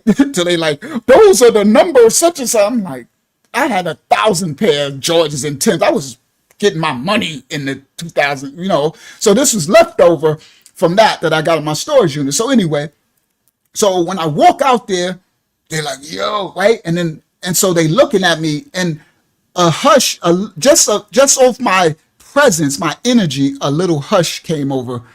And then the minute I got the mic, I start talking. But the silence over the room was because they could feel that I've lived, like this is real. And I just start talking to them, these kids. And the Most High take over when I talk, and I just start going in. And I remember this one that the principal of the school, he said, all my year, I told the story in my 25 to Life channel. He said, I've been at this school for 30 years. I have never seen one person take this stage and every child in here sit there this whole time, that whole half an hour you spoke with their mouth open and not one whistle, not one utter. He said, and he told me, like they said, he said, you got a gift and you need to go forth and do your gift. I don't know who you are and everything, but when I finished, everybody's sitting there like this in the chair, every child with their mouth open. See, it's something about the realness that the kids, so what Wack is doing, he's correct. They will not hear, but once he snapped their attention, then he can tell them, don't do this and do this, and you're not looked at, you won't be looked at as weak. You won't be looked at as a wussy, as a sissy, as a this. You can still be cool and be righteous. But you can't do it until you get their attention. You get it? So I would never go in front of a juvenile system and then try to talk all. So no, I got to grab their respect and their attention first. So now I really understand the character. And I didn't know Wack was doing the character. I thought he was just Wack. Honestly, I thought he was he's probably still working for the system, but I thought he was just a fake. I had no idea that he was literally doing a character. And now I know more about him and all the businesses he's doing and everything. And I'm like, wow, I do what you do. The gangbang, go to the military, go to the law enforcement. I do what you do. I know what to do to make them look. Me scared the fuck out me. But you see how I thought you was shit as hell. That's on and that's off. You do the same thing. He said, see, I know what to do. I know how to get their attention. And this dude said, you just scared the F out of me when he jumped into the character. He said, I thought you were serious, right? He says, I do what you do. Laugh at what you do. So he said, but the people who watch his content just laugh at what he do because this dude plays the jester, the fool. But he's not. He's doing it to the bank. Now, I don't think he's helping children and stuff. He's not. But Wack, at least I found out, I'm like, well, that's good that he's at least helping. You do. So what I'm trying to tell you is, right, I understand the entertainment business and I understand the mentality of our people. Right. Right? They not going to listen to this. They not going to listen to, you get what I'm saying? Right. But they will. He says, I understand the entertainment business, but I also understand the mentality of our people. And this was conditioned, Risfly. This mentality was created systemically, okay? But Wack said, I understand it. He said, they're not going to listen to this, meaning me talking to you all calm and smooth. They want to see the Wack 100 character and the Unc 6, he's from St. Louis, the Unc 607 character, right? Because they're very entertaining. His character is nuts. I'll introduce it one time when I do a breakdown of who he really is, right? So it's like literally, okay? Yes, it's crazy. It's all a spell. Everyone is under, the world is a stage. It's all a theater. They're under pharmakeia, witchcraft. They're all being fed. You know what I'm saying? Right. But they will listen to that. They're going to listen to this. They're not going to listen to, you get what I'm saying? See, they're not going to listen to this tone, but they'll listen to that, what he said. But they will listen to that. They're going to listen to it. And while they listening to the bullshit, got to give them another shit. I can give them some real ish. Because they ain't looking for real. Come on, Whack. Come on, Whack. I'm learning a new respect for certain of these characters. I didn't know they was in full characters.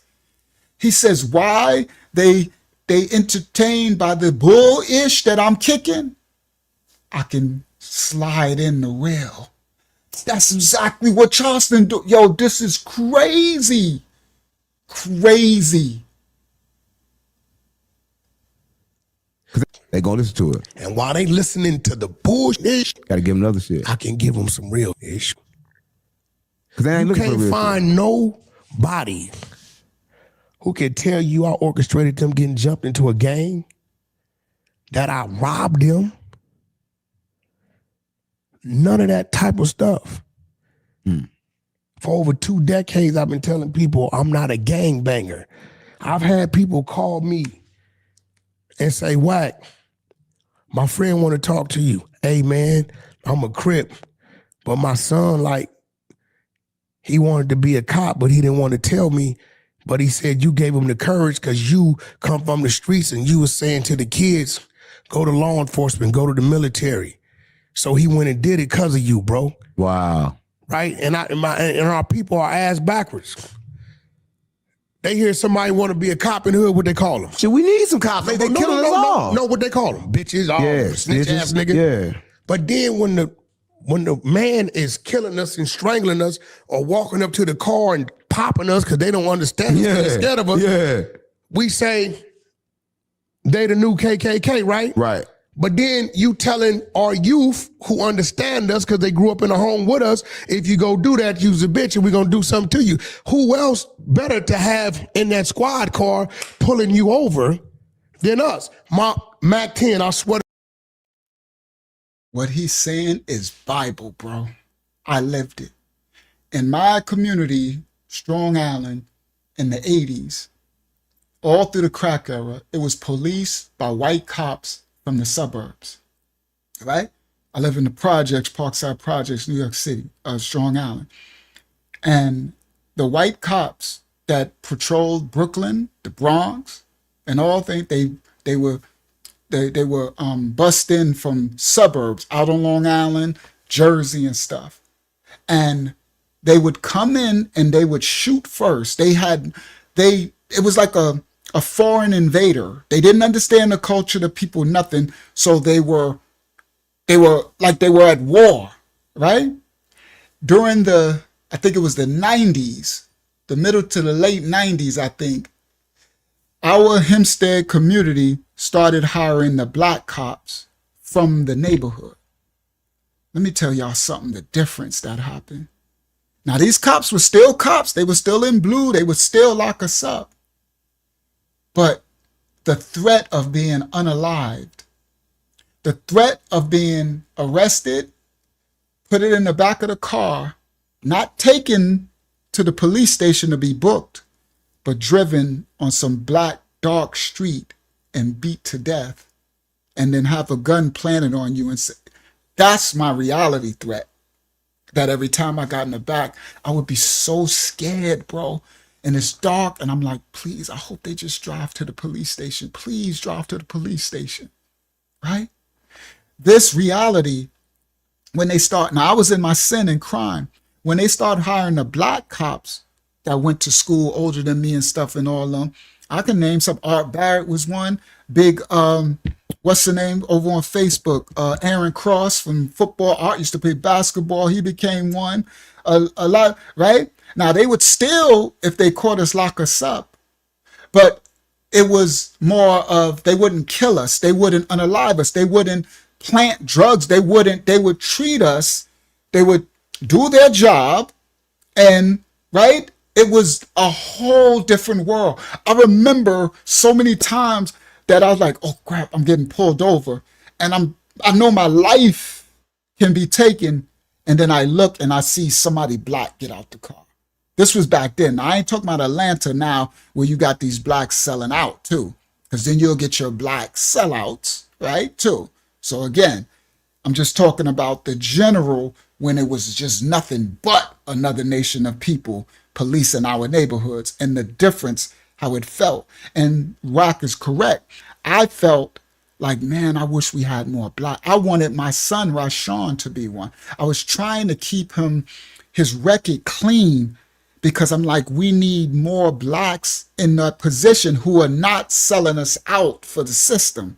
Not blacks who are in blue, who are actually blue because of the blue police code, but blacks who play that game like Wack could play the game, right? Like the blacks who can be in the system but play the game of blue, but are really children of Yah, really for the people, not just right. But there's a systematic oppression of a group of people, so they're not going to harm no whites or nobody else, but they're not engineered to harm blacks. What the system is for, the overseer, the officer, right?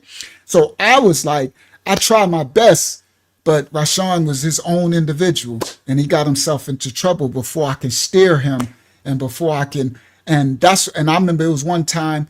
I know y'all going to think it's whack, but I was like, man, I wish I could be a CO or a cop, because then I could help.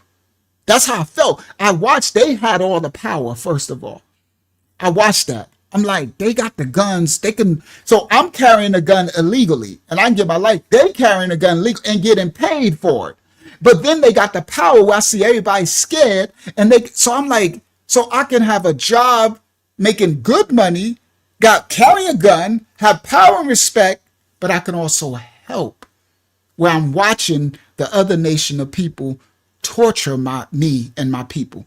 I've been pistol whipped, gun in my mouth, everything you can imagine done to me as a child, from the cops crushed my windpipe, killing me. A crackhead saved me in the backyard. They was unaliving me, okay? And I'm not even, I'm a young adult. I'm not even, right? This is what I wanted, but I was too late for myself. I had already had a record because I was born in the project. The buildings of the projects, but I was also born in the experiment, the hood, the project. All right. So I agree what Wack is saying. Facts. And he said that somebody came up to him and said his son went to the military. I'm not saying go to the military, but became a police officer because he listened to whatever Wack must have been talking to some school programs. Because in the hood, he's correct. They told us you are punk, or you a snitch, or you this if you want to. It's like being the criminal is what is pushed as being cool and popular, what we are to do. Okay? So, praise Yah. All right, let's go back. Stop share. Oh, I don't got to stop share. Go back to Charleston, another character. So all the Igga, Charleston is playing Igga character.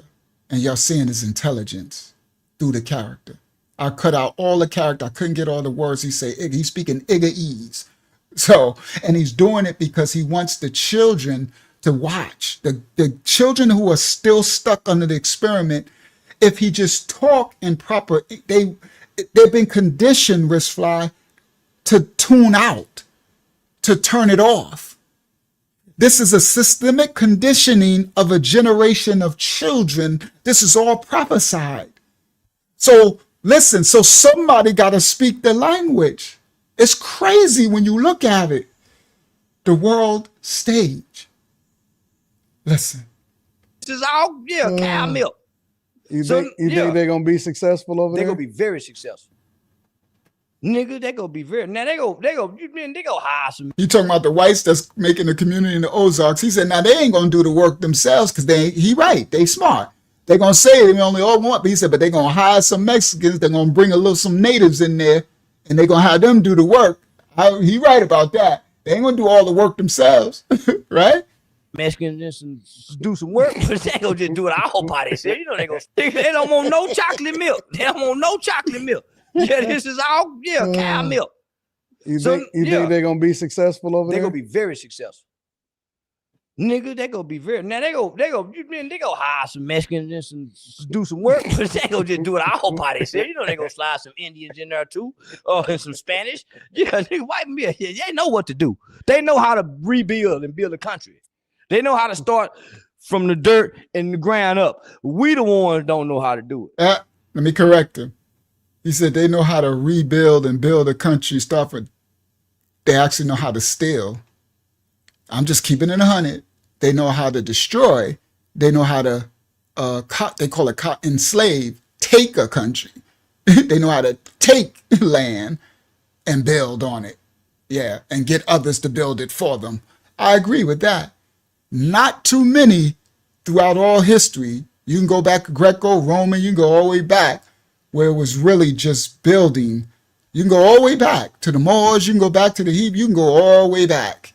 No, again, I'm calling out our flaws and our transgression, and I'm calling out y'all's too. Oh, no, Unc ain't scared of no white people. I ain't scared of the blackity blacks. I ain't scared of the whitey whites. I ain't scared of the system. I ain't scared of nothing. I got Yara, love, respect, and authority of the Most High.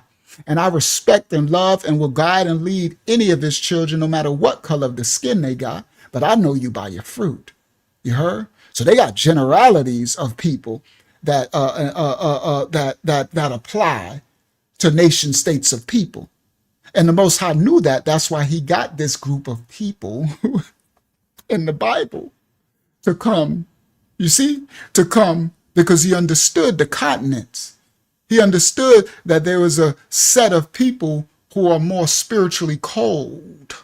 They won't regard the cold, the old head, or the young, right?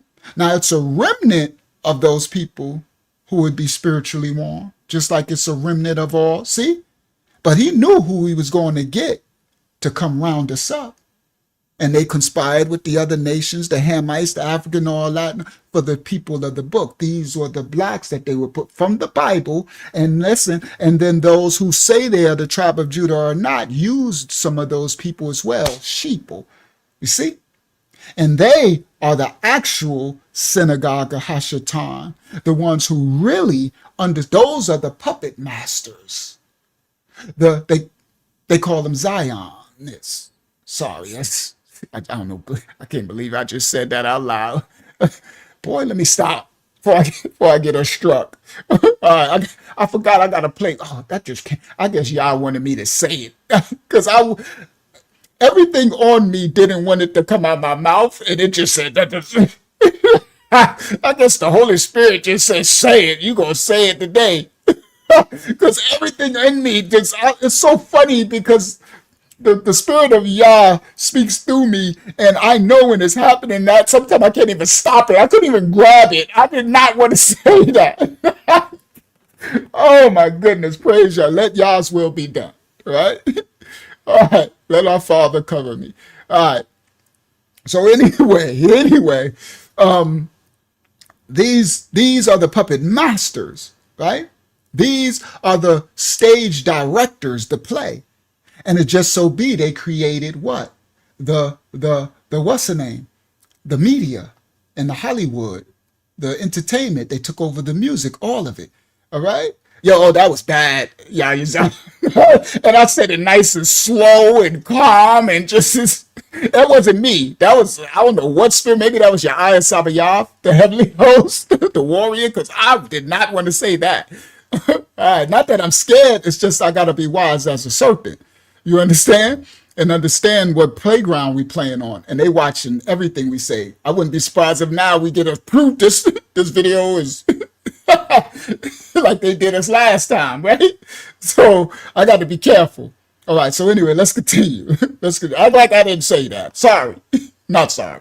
All right, let's continue. You mentioned Umar Johnson, and I don't know what's going on with his school, but I know that you know what's going on with the school. It ain't been built. Shit, ain't nobody seen the classroom. Just seen the flag hanging out, flying in front of. He's been talking about it for 15 years, 16 years, or something like that. Yeah. He been lying. And nigga results is everything. Yeah. Results is everything. I ain't never seen a nigga build nothing begging, other than Joel Osteen. But his daddy passed him to church. Yeah, that is true. His dad. Come on. He said, now he said Umar Johnson ain't doing but lie. He said you ain't seen no results. He said the fruit. He said, I ain't seen the Igga build nothing begging. And that's all Umar do is beg. He said, but Joel Osteen, And then he thought about it. He said, no, because Joel Osteen, that's begging for tithes, and right? He said, but his daddy passed him to church. He correct. Hold on, let's let Charleston drop it. Come on, Charles. It's about to get deep in a minute. Going on with his school, but I know that you know what's going on with the school that ain't been built. ain't nobody seen the classroom. Just seen the flag hanging out, flying in front of that. He's been talking about it for 15 years, 16 years, or something like that. Yeah. He been lying. And nigga results is everything. Yeah. Results is everything. I ain't never seen a nigga build nothing begging, other than Joel Osteen. But his daddy passed him to church. Yeah, that is true. His daddy passed. I ain't never seen a nigga build nothing begging. He now you know what his latest thing is. He's offering $500 dates to women. He said that if you give them $500, if women make a $500. Umar Johnson, the Black King Kong, saying women give him $500 for a date. A donation to the school.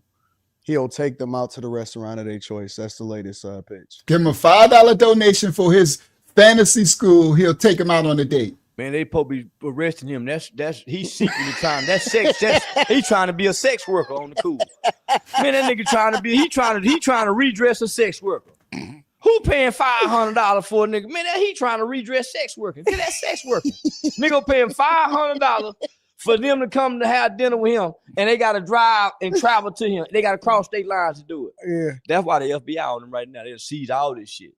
Yeah, he can't listen, man. What type of nigga? Listen, the black community think me and Dr. Umar is a hell of a nigga.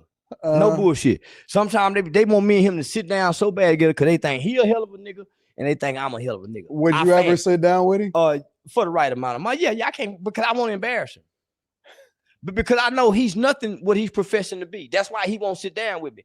Homie, I can document. I can give you documentations. I can go get families. I can go niggas who done been in court. There's a guy by the name of Julius Williams. They call him Juju. So what he said, I want to sit down with him because I want to embarrass him. Because I know he ain't who he say he is. And then Carlson said, was outside my character. What I do, I got documentation. He's saying I can prove the stuff that I do in the community and what I do in the justice system, right? And now he's going to explain some. Documentations. I can go get families. I can go niggas and they think I'm a hell of a nigga. Would you ever sit down with him? For the right amount of money. Yeah, I can't, because I won't embarrass him. But because I know he's nothing what he's professing to be. That's why he won't sit down with me. Homie, I can document. I can give you documentations. I can go get families. I can go niggas who done been in court. There's a guy by the name of Julius Williams. They call him Juju. Because of my party affiliation and because of my youth work in the community, this guy had came home from federal prison out of Stop 6. He got one of the meanest motherfuckers. Federal probation, had all the niggas that had crime. He get caught with an ounce of heroin, throwing it out the window on federal probation. He went and got a lawyer by the name of Lisa Pamplin. Lisa Pamplin know me. She stood up in court lying at the time. She was lying because I ain't know Juju. I knew of him, but I didn't know him. She stood up in court and said, Your Honor, my client works with, because I know the Republican judge and prosecutor. My client works with Charleston White over in the Stop 6 community with hyped about hype. The prosecutor said, show us some evidence, Lisa. And, hey, they took 25 to life off the table. This nigga right now is on 10-year probation because his lawyer called me in court. Hey, say, Blue, man, listen, you know Juju? I said, yeah, I done heard of him. He said, he know you. Say, man, listen, man, you can get some money out this nigga, man. Say he. I said, man, I'm not letting him go do that, man. Hell no. I said, no, what you said his name was? She said, Juju out of Stop 6. I said, no, man, I ain't gonna lie for that nigga, Lisa. Man, last year, that nigga came through and spent about, man, $2,000-$3,000 on some kids buying the motherfucking Michael Jordan too. Hell yeah. She said, you got the mamas and the kids, so I went and got the kids. Now he talked fast as crap, right? So he's talking about the brother who was on the, what's the name? He got caught with drugs. They was giving him 25 to life for drugs, right? But they'll give a murderer, you know what I mean, right? So he said, the lawyer called him and said, because he said, well, I know Charleston White. And Charleston White does stuff in the community with the justice system, and so the lawyer called and said, well, could you say this about him? He said they wanted him to lie for him. And he said, I ain't gonna lie for him. He said, but basically what he said, I ain't gotta lie for him. I'm gonna tell the truth. He says, I don't know him, but I watched him come through the community and give thousands of dollars in sneakers and Jordans to the kids going back to school. So Charleston said, I'm going to just tell the truth. I ain't going to lie for him. All right. That's what he said. He just says everything real fast. All right. Because I ain't know Juju, which I knew of him, but I didn't know him. She to him court said, Your Honor, my client works with, because I know the Republican judge and prosecutor. My client works with Charleston White over in the Stop Six community with hyped about hype. The prosecutor said, show us some evidence, Lisa. Hey, they took 25 to life off the table. This nigga right now is on 10-year probation because his lawyer. The Stop Six is a program and hyped about hype. These are youth sentence reform programs that he's working on. All right. Called me in court. Hey, say Blue. Oh man, listen. You know Juju? I said, yeah, I done heard of him. He said, he know you. Say, man, listen, man, you can get some money out this nigga, man. Say he. I said, man, I'm not gonna go do that, man. Hell no. I said, no, what you said his name was? She said, Juju out of Stop Six. I said, no, man, I ain't gonna lie for that nigga, Lisa.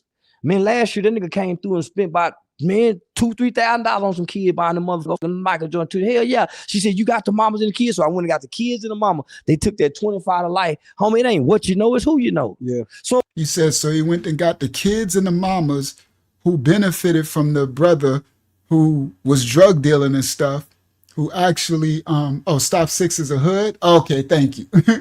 Thank you, Shy. I thought it was a program. Okay, Stop Six is a hood in Fort Worth. Thank you. Shout out to Texas, my Texas family, right? So he said he went and got the kids and the mothers to go into the court and say what he did, and they took the 25 to life off this man's sentence, right? Life. But they bring the drugs all in to the systemic. Take this man's life. This man ain't murder people and do, Now, of course, we're not saying doing no crime is good, but he said, because of what I did, and he said, it ain't what you know, it's who you know. Facts. How much money you got. And with the money you got is who you know. When I got out of mines, the reason why I beat the Most High, but it was Armando, Hispanic, who used to fix all my cars.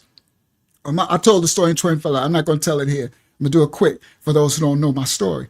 So Armando, I was stressed out from the it was the 15 of life. This is how I met the Supreme Court judge that the Most High used to give me the break on the 25. So the 15 of life, they if I blow trial, they're gonna give me 55 years to life in prison if I blow it, right?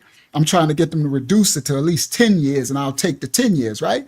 So I was stressed out going from North Carolina to New York. So Mondo, a Hispanic dude, a Puerto Rican dude, my man who used to fix all my Benzes and my cars, my Escalades, my Expeditions, anything happened in my car, anybody hit it or scratch it or something, if I want a spoiler kit put on, sister, I just take it to Mondo, drop it off, be like, yo, Mondo, give me this kit, paint it all white, Mondo, the man, right? Puerto Rican car and body dude, right? So I'm stressed out, and I'm coming from North Carolina, and I'm on bail. This one I had, this when the club closed. I had a nightclub in North Carolina. I think when it got shot up, it closed. And me and Chris, my baby, and I'm so stressed. I'm walking, living death, right? And I'm usually not like that. Even if I got trouble, I'm the type when you see me, I'm like, yo, what up? Smiling and, always positive. I live a positive life. Even if I'm going through darkness, I don't bring that darkness to you, right? So when you see me, you won't know I'm going through all type of stress, right? You won't know because I'll be saying, what's up? And I'm like, if I can help you, I help you. And then the minute I leave your presence, I can go back into my depression. You understand? Because, that's what I'm saying. The money, I'm about to break it down, Roberta, Hayazat. So I'm going back to New York, right? So now my ex, Christy, know I'm stressed in the car. I'm dealing with it. But when I get out the car at the store or something, see somebody like, yo, Rod. My name was Rashawn. They'd be like, yo, Rashawn, what up? I'm like, yo, what up? Right? They come over and they yo, talking about my Benz or whatever. Yo, that's the new Benz I heard about. Yes, your new one. And I'm talking, where you at? I'm out in North Carolina. Now, they don't know I got 15 to life. Well, they don't know I'm going to trial. They offering me 15 to life, but if I blow it, I get 55 years. You get it? They don't know it, right, guys? So this is my reality story. This is how I became Ankh, how I became a man of the Most High. This is my journey, my testimony. So now when I'm out, I'm like, yes, putting on the stage. It's like, it's just, I never bring darkness to people. I'm always a light. That's why people in the hoods, every ghetto, they love me so much. They really love me. Like I'm in my ex, they be like, Dag, you're like a celebrity. It's the truth, right? My people from Facebook, New York can tell you. So I get out, pull my car, they come up. It's, yo, wow, people, cars pulling up, right? So anyway, shout out to Saudi Tate. So let me explain and I'm gonna get back to the story. So this is what I'm living, right? So then I pulled up we were there because I'm going to try to get them. At this point, we keep going North Carolina to the district court, trying to get my lawyer to get them to lower my 15 to life to at least 10 years so I could take the 10 years in prison. But they won't do it, right? So we'll stay in New York for a couple of days trying to get, and then there's nobody will lower it, and then we'll go back and he'll take it to another district court. So this was stretching on, right? And I'm paying money, right? This lawyer, I'm paying him tens of thousands, right? This is the first lawyer. He sold me out though. He was selling me out for the system. I didn't know it. Listen clearly.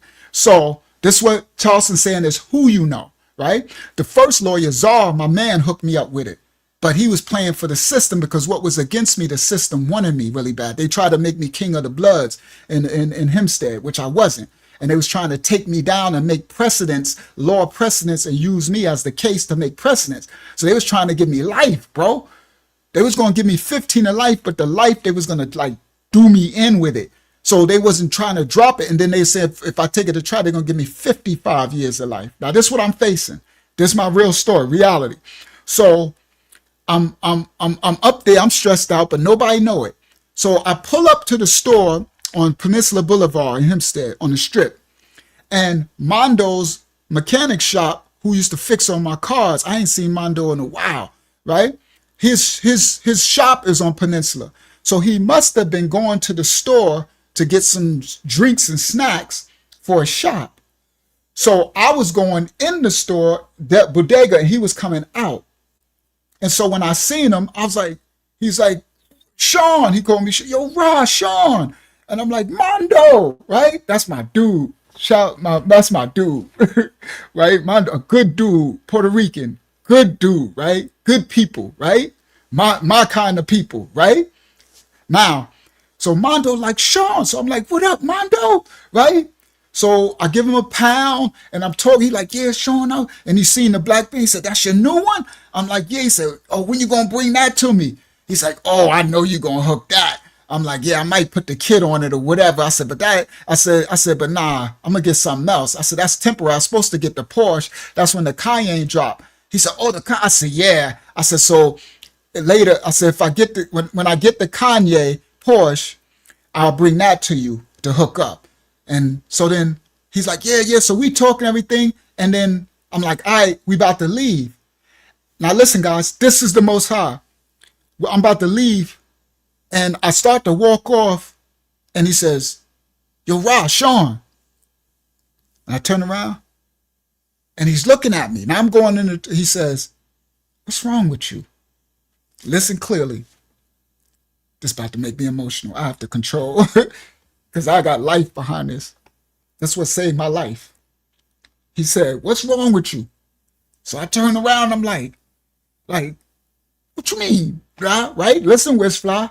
I'm playing it. I said, what you mean, Mondo? He said, something wrong with you, right? He said, that's not you. So I'm like, what you talking about? Now I got a smile on my face and everything.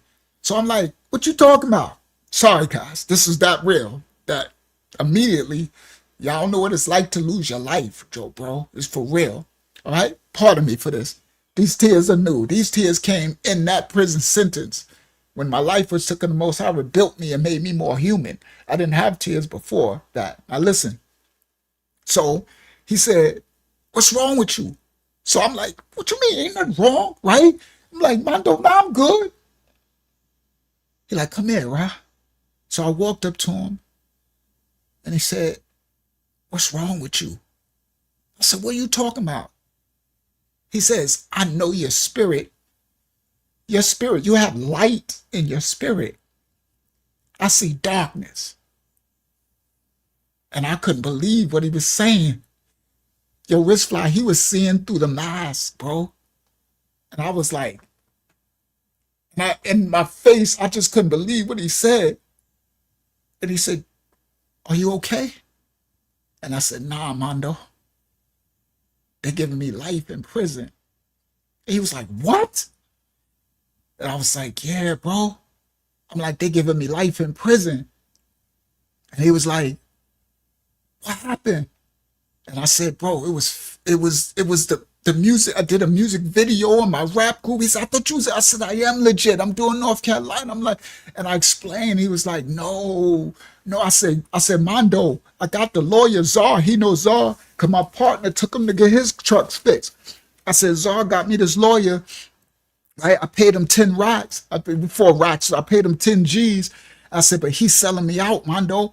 I was like, I said, they want to give me, I want them to give me at least 10. They're trying to give me 15. They want life. I want them to take the life off the end.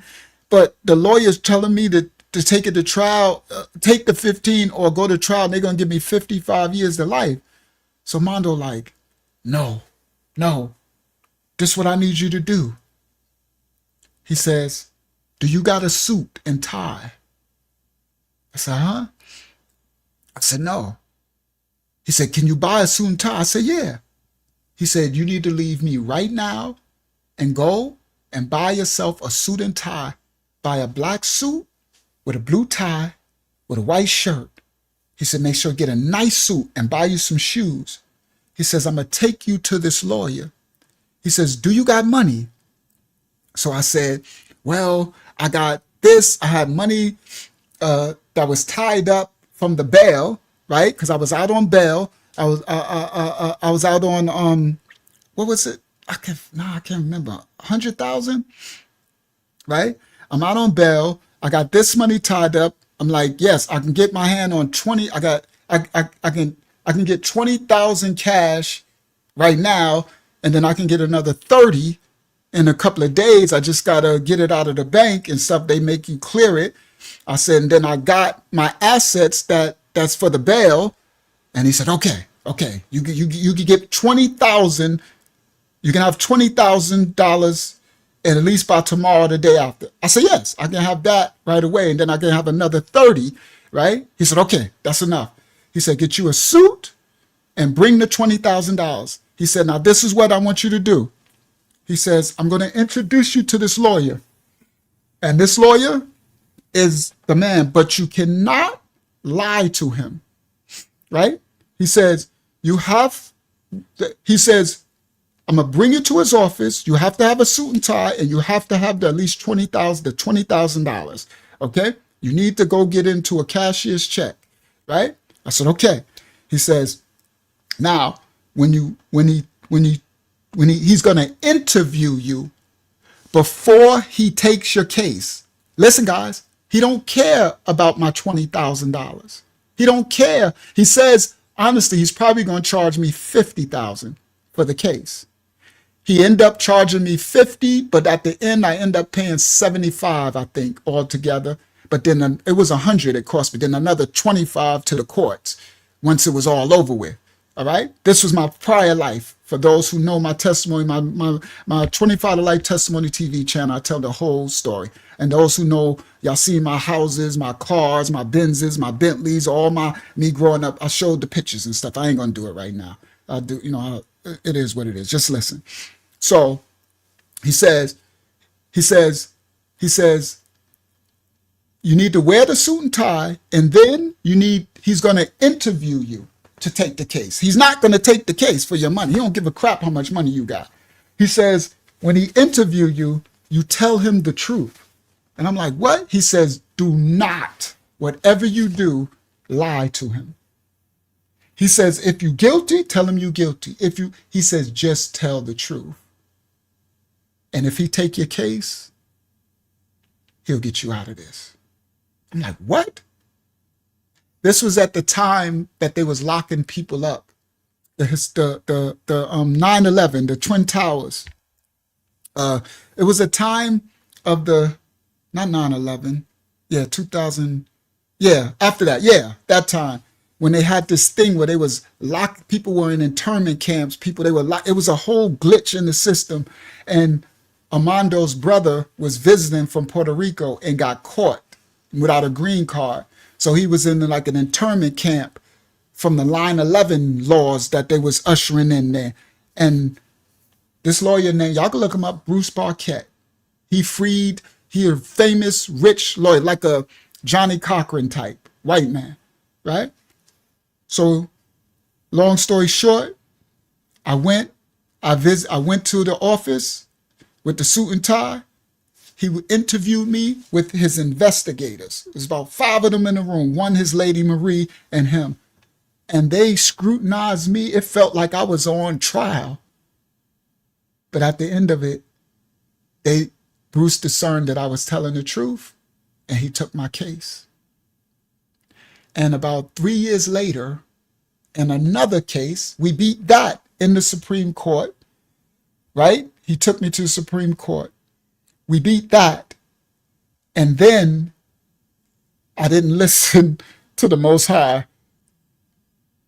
He freed me, and I didn't listen.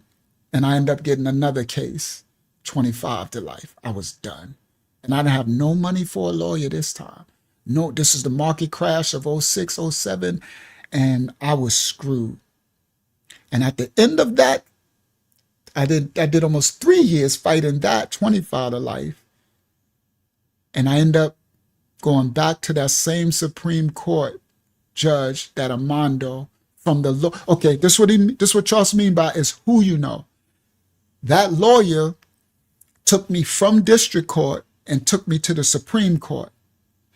That lawyer, Bruce Barquette, the rich white man lawyer, took me to the Supreme Court judge who he knows. You know, these lawyers and DAs, they play golf together and stuff, right? It's the system. Now, I needed the money. See, Hayazat, if I didn't have the money, I couldn't have gotten to that lawyer, right? But I had the mammon, right? Now, then with the mammon and passing the test with the truth from this lawyer, the lawyer took me to the Supreme Court justice that he knows fights for the truth. Because this lawyer, Bruce Barquette, was fighting the injustice for the police system in Hempstead at the time, that they were falsely accusing black people and giving them fake charges, which mine was as well. It wasn't the truth. So this lawyer was already fighting the injustice. So when I told him the truth of the story, I didn't know this. I knew none of this. He said, he was excited. He said, we're going to take them, they're going to lose.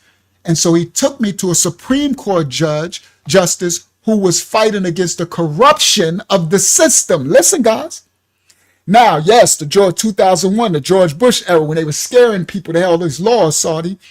So this, because of me learning, knowing this lawyer, now the lawyer in the first case of 2006, my 15 of life, I got introduced to the Supreme Court justice who had to prove my income, and the clerk of court, and I had my little son Benito in the fence. So while we was beating that trial, the Supreme Court judge knew my character, and he ended up getting to see me as a person.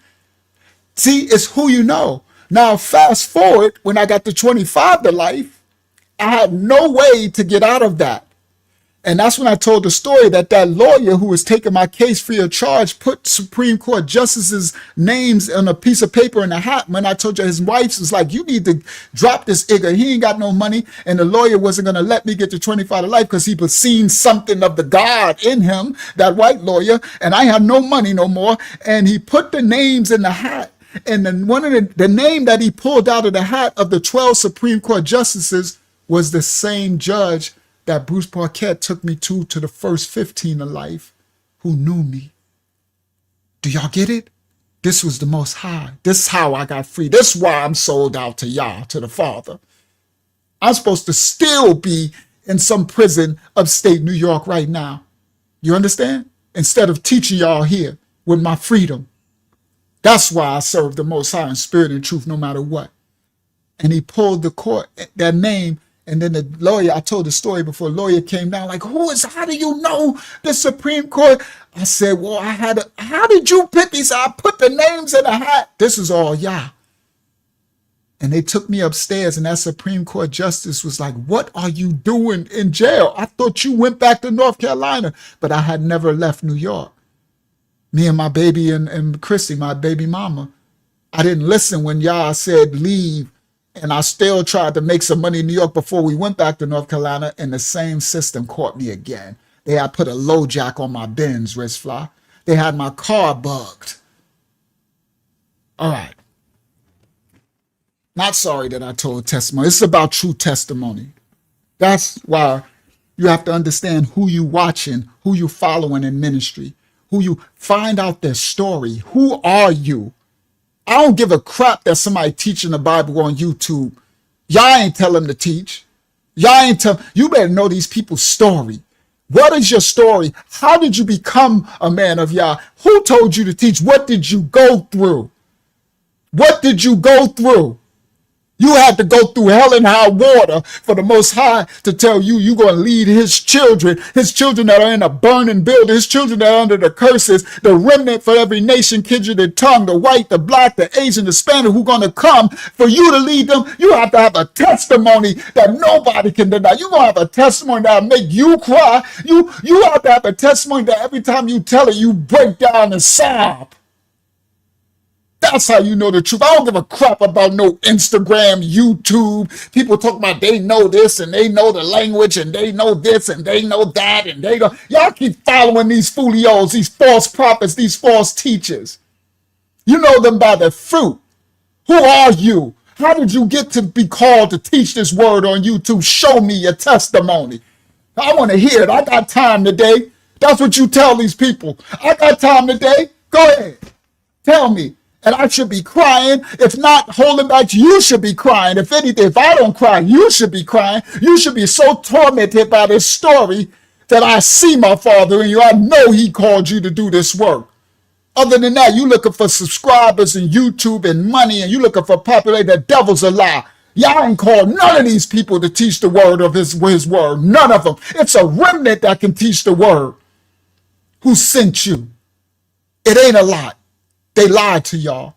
All the Christian believed church. Why you think why you think the awakening, all the Israelites, it's only a small amount across the four corners of the planet Earth who the Most High has called to really teach the word. And it ain't something that I'm puffing up. I didn't choose this. I just told you the testimony and I broke down crying.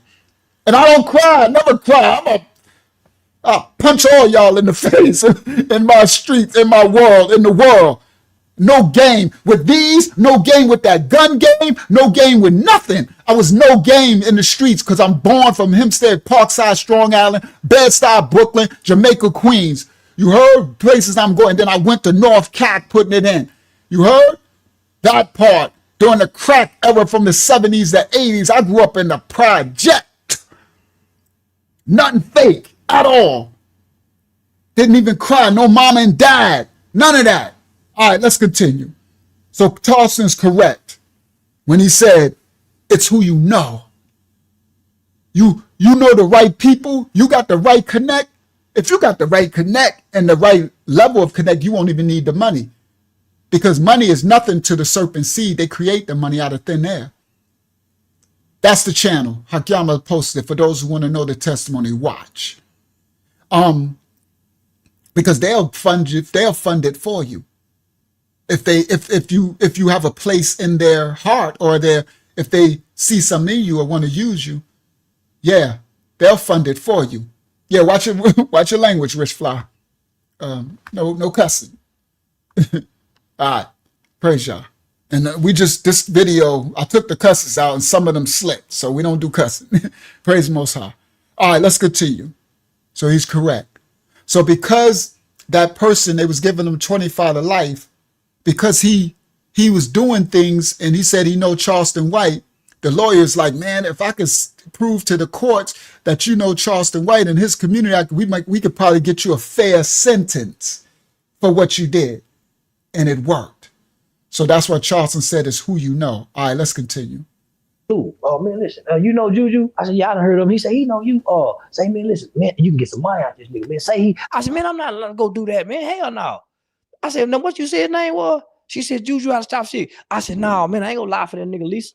Man, last year that nigga came through and spent about, man, $2,000-$3,000 on some kids buying the motherfucking Michael Jordan too. Hell yeah. She said, you got the mamas and the kids. So I went and got the kids and the mama. They took that 25 to life. Homie, it ain't what you know, it's who you know. Yeah. So I'm saying, I got all this documented. If you sit me down with that nigga, I can go get some sign-in sheets where them kids was signing in for my summer program when we were feeding them. So Charleston White said, if you sit me down with this scammer, Dr. Umar, remember, know you by your fruit. He said, I can go get sign-in sheets for my programs that the kids signed into my programs. He ain't got no sign-in sheet. One thing we know about a doctor, you got to have some sign-in sheet. Every goddamn doctor, dentist office got a sign-in sheet because that's how you get your funding in your side. This is your documentation.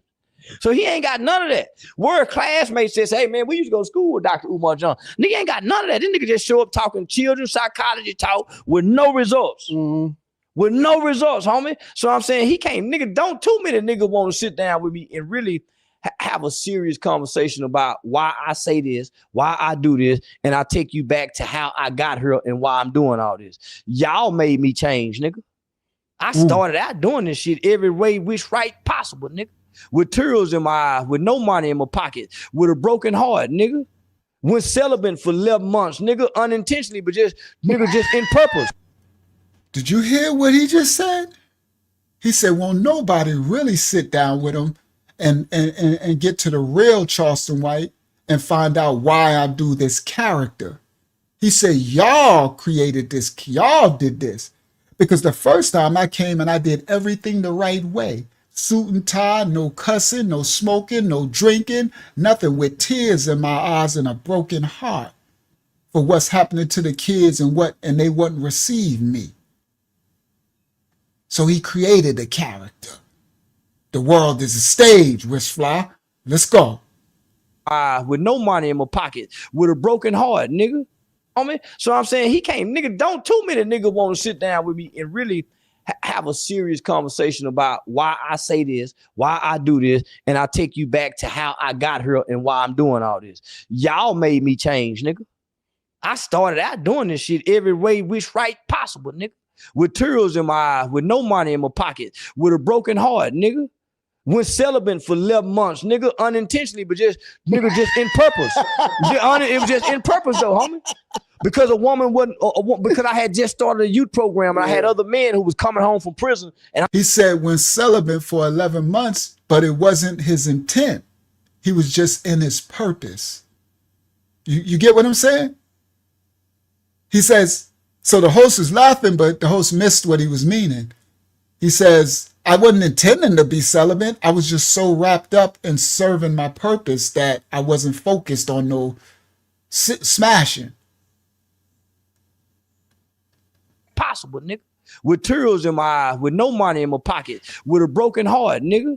Went celibate for 11 months, nigga, unintentionally, but just, nigga, just in purpose. It was just in purpose, though, homie. Because a woman wasn't, because I had just started a youth program and I had other men who was coming home from prison, and I'm trying to lead and guide these niggas that they don't, you know, so I'm trying to build a program that also fights recidivism. Because I'm giving these niggas something to do after prison. Yeah. And not only that, nigga, it's therapeutic. Because every time we go before kids, each one of us see a kid that was. He said, so I'm fighting this program to fight recidivism, meaning going back and forth to prison, because I'm trying to give them something after they get out of prison to do. And he said, not only that, it's therapeutic for him and his committee, his team, because every time they go speak to the prisons and speak to the youth, they see themselves in the youth. So it's therapeutic for him to keep fighting the good fight and doing the right thing. Listen, come on, Charleston.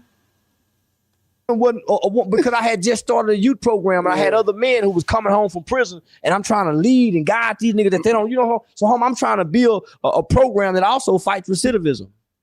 Because I'm giving these niggas something to do after prison. Yeah. And not only that, nigga, it's therapeutic. Because every time we go before kids, each one of us see a kid that was once us before. Man, that nigga remind me of you. You know, so nigga, so that nigga Dr. Umar don't want to sit with me. How am I embarrassed that nigga? I ask him. Nigga, they done offered us some money. Nigga, I know they at least offered us 15 apiece. They offered me and Umar 15,000 apiece. I said yeah. He said no. He needed now though. Count him. He needed now though. I bet that bitch into it now, and I'm gonna be and I don't mean to disrespect the guy. Because at one point in time I had admiration for him, but I always kept my reserve because you done met Pops, homie. Yeah. The old man say, homie, the strongest man in the land is the man who wake up and don't have to ask nobody for a goddamn thing. Right. No job, a ride, sugar, nothing. A nigga that have to, or somebody who have to go ask somebody for a job is a man who don't know how to fish. Yeah. So nigga, once you start understanding these parables, and nigga, now you got a man teaching you. So nigga, if I need it, I ain't asking no man for nothing. If I ain't got it, I can't get it. But if I got a buddy, I know I can go get it from. I ain't going to ask him for nothing I can't get no return on. Right. So I'm saying, nigga, if Dr. Umar got to come before. That was something deep. That's man time right there. He said, the man ain't got to ask nobody for nothing. He'll create, his own. And he says, if he got people of like mind who can assist him with something, I'm not begging you or asking you for it. I'm not going to receive help for something that I can't pay you back to, parable of talents, more increase, an investment in me. Oh, he dropped something real big right there. Because he's talking about all Umar does is beg, right? All Umar do is scam. Give me money, give me money, give me money, give me. Come on, Charleston. Excuse me? Bro. Just real quick, it's just like what you've been saying with the whole crypto thing to invest in yourself. That's where I'm going. Oh, that's where I was about to go. I'm about to say, y'all have no idea that and I'm about to be putting the videos out to show y'all. And I keep saying, you have to be willing to invest in yourself. And I'm going to do the best I can, but you got to be willing to invest in yourself and forget the fruit. You can't get a handout. Oh my goodness. My boy. Yeah. Y'all just don't understand these precepts and parables of scripture. Parable of talents is for real. And I got something that the Most High put in me that I'm going to try to, this is perfect. He just did it when I was washing up to get ready for this study tonight. He be having me watch, the Most High will make me watch a random thing. That's how I catch these clips. I know y'all like, how do you get all these clips? Y'all, I don't watch these people. I don't watch this stuff. These, Whack 100? The Most High will literally, I'll be doing someone, he'll put a video and say, watch it. Because you know how stuff come up on you. It's a million things you could press. And I know sometimes my roommates say, hear the stuff play. I'm like, I know they be like, Unc be watching the craziest stuff, right? Because I might walk through to my phone and be like, right? They might hear him cursing and stuff. Like, what is he watching? It be y'all. Now listen, guys, I'm not telling y'all to do this. Don't do y'all not me, and I'm not y'all. I'm just telling you how this stuff, and he'll have me watch something and I'll be sitting there like, why am I watching this? And within maybe 20 minutes, hour, whatever, something be bing right there. That's what I made you click this for. That's how I be getting this stuff. So I just got one earlier when I was washing up to get ready for this, watching some little white dude teaching about AI and making money and I'm sitting there watching him, and I know he's just doing the whole guru scam thing, and I'm like, and I want to turn it off, but my spirit is like, leave it on. So I'm washing up and stuff. I'm like, I'd rather watch something that make me laugh or something while I'm washing up or something, or listen to some music. And I'm listening, and then all of a sudden, bang. And then here comes the riot. The Holy Spirit starts telling me, you could put this together for all the children who are having a hard time economically, right? Because the AI is coming to take the jobs and stuff, right? And a lot of people are struggling. They're not hiring jobs anymore, okay? They're not hiring. So a lot of times you're not going to be getting, and it's going to get worse and worse. So the people, if they don't have a way to fish, and he was like, from what that little white boy's video, he was like, because I know about the AI, he was like, you can make this and teach them this. Teach them how to fish, how they can make their own money. But they have to learn the thing, right? And I was like, and so I bookmarked the thing and download, and I was like, and now look right here. I didn't know it was going to come out on this live right here. So it was like, because so many of y'all jobs are going to get taken away more and more. And a lot of us are struggling, and the Most High will, it's like we have to learn a new skill set. We have to prepare. So the Most High will teach his elect children and say, teach them how to fish, right?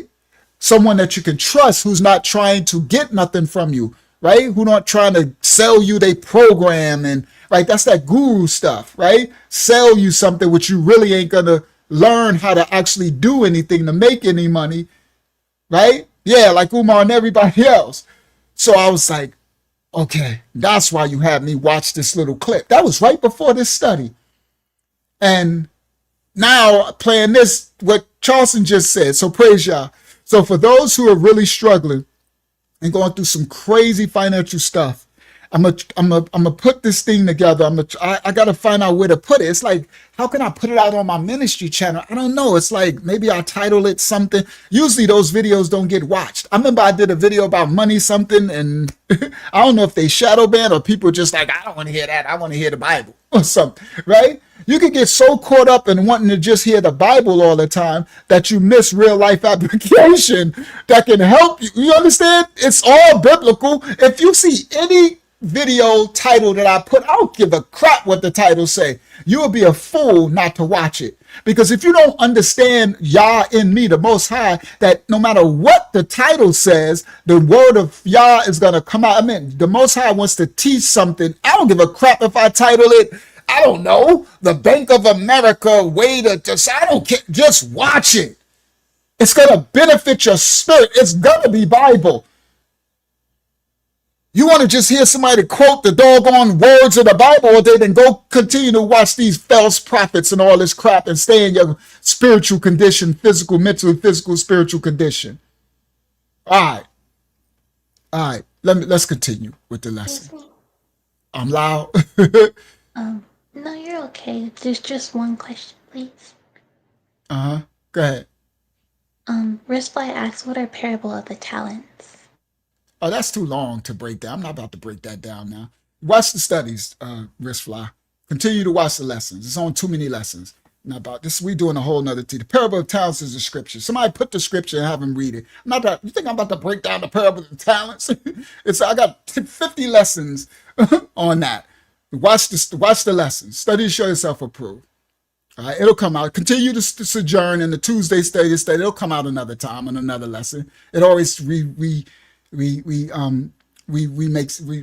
itself. All right. Well, thank you, Hakiyama, anyway. All right, let's continue with the study. Now you got a man teach. And if Hakiyama wants, she could I don't know, it's not going to be titled Parable of Talents. If she could know one of our breakdowns through all our lessons where we break down Parable of Talents, that's why y'all got to watch the videos. Everybody, you have to watch. People will be asking me questions. That let me know you, not to you, Wristfly alone, but everybody. They'll be asking me questions. I'm like, if you would just watch the studies, you would see I didn't answer this thing 1,000 times, 50 different ways and different lessons. That's just let me know that you're only watching the new stuff, and that ain't studying to show yourself approved. That ain't how I was. I didn't become this wise by just sitting up there. When the Most High brought me to teachers to learn, I sat up there and watched their whole playlist, hundreds of videos, and got the fullness of it all. So I wouldn't have to ask a question and continue.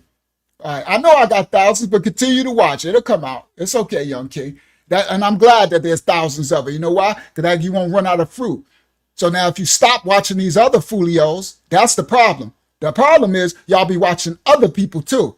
When the Most High call you to the truth, you'll still watch other people on Instagram and other people on YouTube, and then you get yourself confused. And then you get the seed that the Most High planted, you get it rooted up out some crow because you watching other stuff. Stop watching all the false and just continue to watch the truth. When the Most High, that's what it's called, satisfied. This to everybody. When the Most High brings you to him, you'll see it. But what the serpent will do, the crow, the steal, they'll come and steal, kill, and destroy. And the Most High will root you in the truth, and you'll see it and feel it. But then they'll have you go watch other people, and next you know, it'll steal the seed. Unless you know you watching some other person, you come, then you, now I know because you'll come back to me like, but this channel said that this, and this channel said that Jesus said this said, why are you watching this stuff? If the Most High, I don't watch this crap. It's all crap, all of it.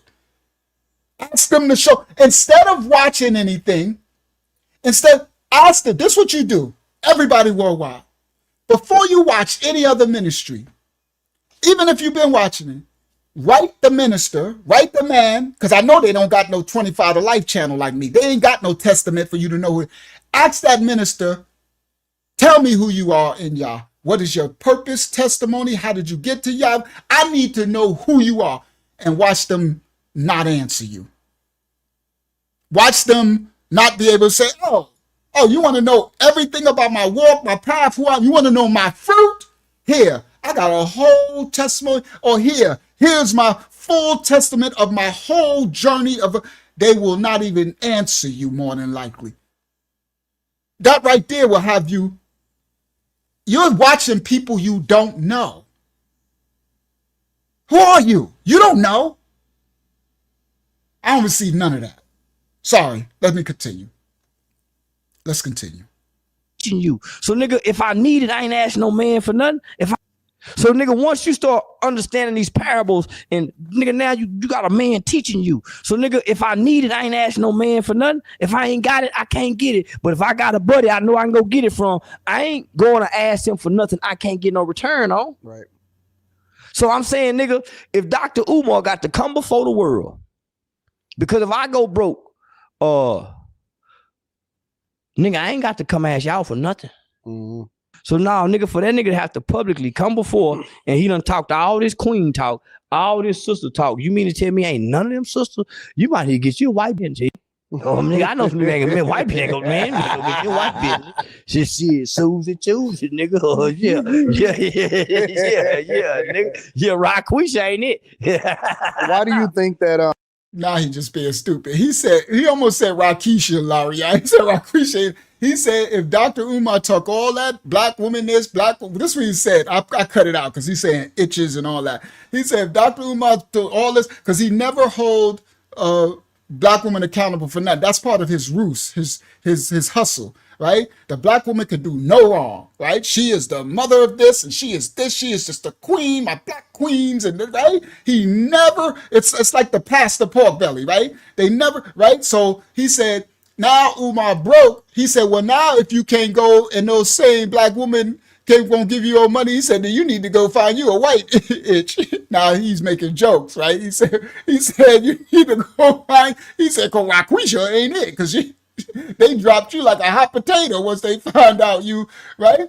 But what he's making jokes about is all Dr. Umar's doing is a big scam, right? It's all a scam. Because if anybody prop up any nation of people or gender, I ain't propping up no black woman, no woman of nothing. I'm going to give you your respect, your righteous due, but I'm going to give you righteous correction. I'm going to call out your faults and errors, and men, women, whatever, black, white, nation, we are to hold one another accountable, because we are to be righteously corrected and open rebuke so we can grow in righteousness together. So if I was on here, it was only propagating women, then I wouldn't even be shadow banned, right? If I wanted to play the hustle game, right? The Christian, we doing it with Christianity, but I could do it in the awakening too. Right? Oh, I could do it in a way. Oh, what my head wrapped sisters, right?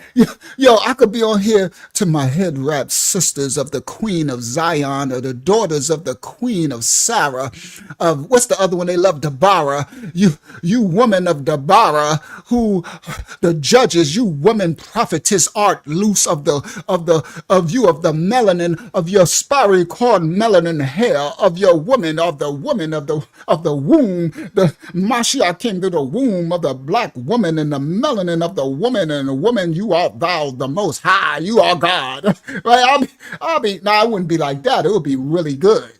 Right? It would be really good. Right? And the bag, they would not shadow ban me. You understand, Yaron? They would not shadow ban me. Oh, I'll be up there. Woman, thou art uncovered. I'll be like, take that. For the ones who like the head wrap, I'll play the head wrap game. For the others who want to be free, I'll like, you are free. You are loosed. Right? It's a game, bro. It's a hustle. Right? Now, I don't play no game. I remember when I dropped off, I said, what my first lesson was anal worship and cover yourselves, cover your head, Eve, it's all Eve. And they was, I don't be playing. I never came in playing. I don't play. I ain't here to play with y'all. I ain't here to play with nobody. I'm here to teach the word of the Most High. So we can have righteous women to take their rightful position. Righteous men repent for your sins and come up out of the curses where God us in this mess. All right, let's continue. Dag, it's almost 12 already. We definitely doing part 3, but I got a part I want to get to. I'm taking too long. All right, let's continue. Because I suspect, I don't know for a fact, but I suspect that the majority of the donations that he's gotten for his school over the years had to come from Black women, right?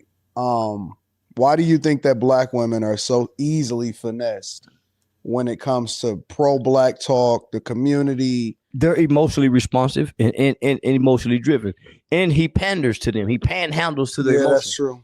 Yeah, is very true. And so does the preacher. That's why the preacher don't ask for no money before he preach. Yeah. He wait till he done tapped into your emotions, and then he have to come with a scripture. Every time the preacher asks for a donation, he have to dress up. He have to dress his words up before he give it to you. Yeah. And nigga, I know that's the right. They be like Galatians 6:16. You're robbing from God. You're robbing from this, and they played the. Come on. Use the scripture towards your emotions, and nigga, a lot of time it's shame. Well, emotions, and then he have to come with a scripture. Every time the preacher asks for a donation, he have to dress up. He have to dress his words up before he give it to you. Yeah. And nigga, he used the scripture towards your emotions, and nigga, a lot of time it's shame. Well, will God say, will a man rob God? And he'll find the scripture and show you where nigga they say, yeah, man, to rob man, says nigga. So yeah, homie, Hakiyama, don't worry about. I think was that her said she can't find one of the videos in the parable. Don't worry about it. Long as he sojourn, he'll get the teaching of parable talent. That's all right. Sojourn, earn. It's in the fruit. It's in the earning. Stay here. You don't stay, then you won't get it. It is what it is. You got to earn it. It's here. It's in the lay. It'll come out. You just keep sojourning. It'll come out. All right, let's continue. Easy. It's easy. He has to dress his words up before he give it to you. Yeah. And nigga, he used the scripture towards your emotions, and nigga, a lot of time it's shame. Well, will God say, will a man rob God? And he'll find the scripture and show you where nigga they say, yeah, man, to rob man, says nigga. So yeah, homie, it's easy. It's easy. That's why most people who create commercials and do advertising and marketing market towards the woman because you appeal to her emotion. Yeah. And that's how you get them. And so a clever guy like him, yeah, that's why it's queen this, queen that, and he never rebukes them. He never chastens them. Everything they do is coddled. Yeah. Yeah. So good word. He said he never rebukes them. He never chasts them. Everything they do is coddled. Good word. And everything Black people do, he coddles. So he never holds us responsible for anything. That's because he has to come beg. Yeah. So the preacher really can't preach how he want to preach because oh, come on, Charleston. He breaking Umar down. Yo, now I don't coddle nobody. That's why I ain't even coddling you right now. It's funny that's actually applying. I'm like, but he's correct. It's because I ain't asking nothing from nobody. I'm teaching the word. You receive or don't receive. I'm going to teach it regardless. You understand? Because I ain't begging for nothing. I'm going to teach the word. You understand? Now listen, that he just broke that one down. He just said he don't even hold the black note because he does my black queens, my black kings, and we the black, and we, but it's all a ruse. Dr. Umar's a scammer. The Harriet Tubman, he said the craziest scam of Dr. Umar is he got the Frederick Douglass, what's the name school, right? What's it called? the Frederick Douglass something something school, right? Now this is the funny part. He talk all this, no snow bunnies, no white girls, no white girls. But his school, Frederick Douglass got a white wife. Yo, the hustle is ridiculous. That be the Most High making stuff so plain to see that if these foolish black people want to follow this, then you deserve what you're getting. Because it's showing you, right? Yeah, the Frederick Douglass Marcus Garvey. How you gonna name it two different black people? They totally two different black people. The Frederick Douglass Marcus Garvey Academy, but he teaching Ifa African voodoo Santa. Yo, Umar's a mess. I'm like, hold up, Umar, didn't Frederick Douglass have a snow bunny? So what are you doing here, bro? What? Yo, this dude is stupid, bro. That's why he'd be secretly with a snow bunny on. That be those scammers, right? Be sit up there lying, playing the black of the black, right? He'd be a whole CB4 movie. I'm black of the black. That's why I call them blackity blacks, Larry, y'all. That's why I call them blackity blacks, because it's a whole ruse. It's a whole scam. The world is a stage. It's a show. It's a theater. Dr. Umar is playing his character as the blackity black man. He's black man. I'm not blackity black, like that CB4 character in the movie. That was hilarious. He's blackity black. Everything is black, right? And then he go home, right? It's all right. So let's continue. It's crazy. It's right in your face. Thing black people do, he coddles. So he never holds us responsible to them. He never chastens them. So yeah, homie, it's easy. It's easy. That's why most people who create commercials and do advertising and market towards the woman, because you appeal to her emotion. Yeah. And that's how you get them. And so a clever guy like him, yeah, that's why it's queen this, queen that, and he never rebukes them. He never chastens them. Everything they do is coddled. Yeah. Yeah. So and everything black people do, he coddles. So he never holds us responsible for anything. That's because he has to come beg. Yeah. So the preacher really can't preach how he want to preach, because he needs his congregation to keep this lifestyle. Have you heard of let me shift gears for a minute, because I'm gonna try to set that up and I'm gonna see what I can do. Yeah, I love it. And I'll civilly have a discussion with him. I'll civilly talk to him. Have you heard about that church shooting? Did you hear what Charleston said? I'll have a civil discussion. He said I won't be in character. I'll have a civil discussion. I'll talk. See? Today or yesterday. So basically this is what happened. Did you hear about the school shooting? It was like a Catholic church / school. It was like a Catholic school, first week of school. And I'm not sure exactly where it happened at, but it's the first week of school. It's like all over the news now. And it was confirmed to be a trans person, right? The guy was the third time I think one of them done that. Yeah, it was the guy's name was he was born Robert. He changed his name to Robin, right? And then he basically killed 2 confirmed dead. And it's like 11 children, elementary school children that's in the hospital. And so basically what he did was he shot all of the kids from outside of the window. He 2x4'd the door closed, so it wasn't no escape route. And then he was shooting inside of the through the windows while they was attending mass to celebrate the first week of school in a Catholic school. What do you think about that? Because a lot of people are having a conversation saying that maybe it's some mental health from becoming trans or something like that. It is. When you was explaining that to me, that was my initial thought. And I was saying, man, you better not say that.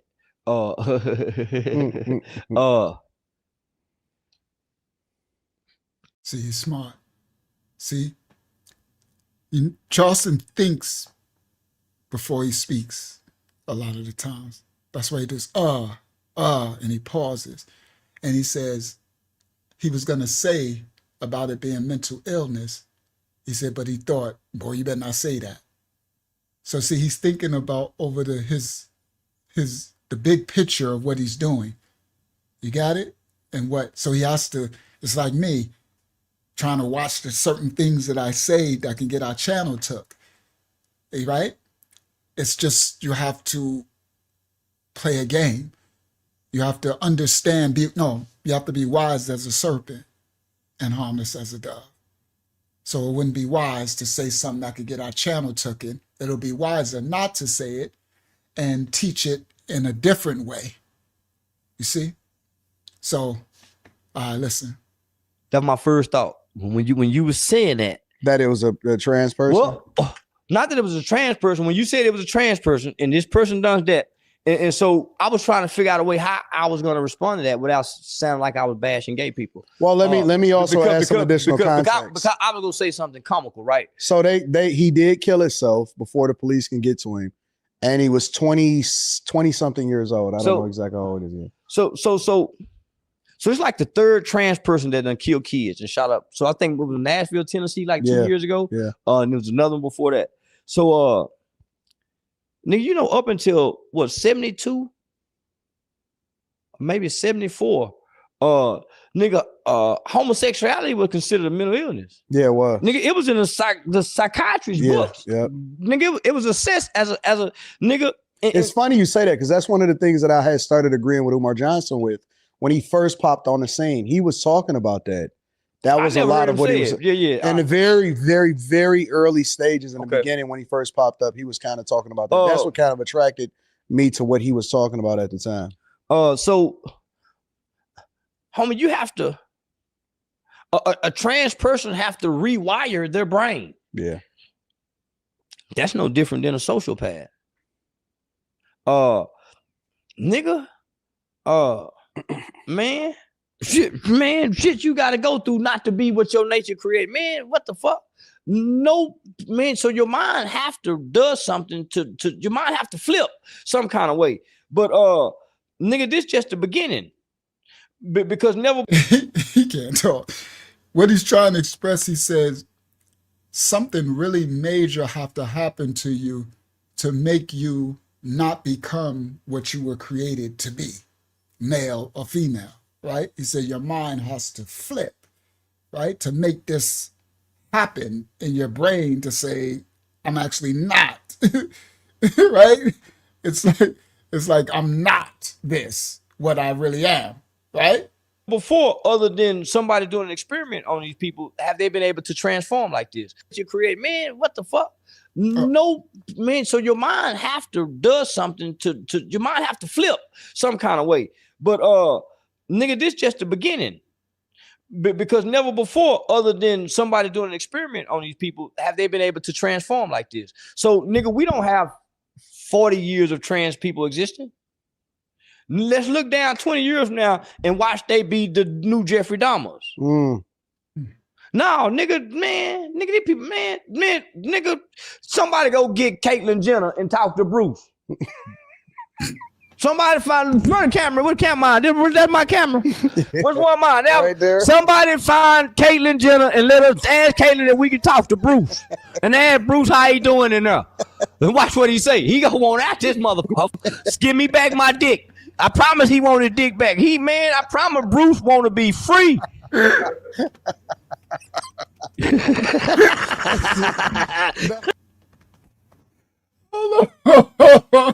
Hold on. That's going to go over some of the kids' heads because, yeah, here come the character, right? Because Bruce Jenner is the Kardashians for the youth, for them might not know. That's the father to the Kardashians, the little girls, the models in them. Now, their dad is Caitlyn Jenner, right? For y'all youth, y'all don't know, Bruce Jenner, it was the dad. He was an Olympic star from my generation, the 70s. Bruce Jenner was the most famous athlete in the world. He was a white man in the 70s. He was on the Wheaties box. It was an orange box. Bruce Jenner on the Wheaties box, okay?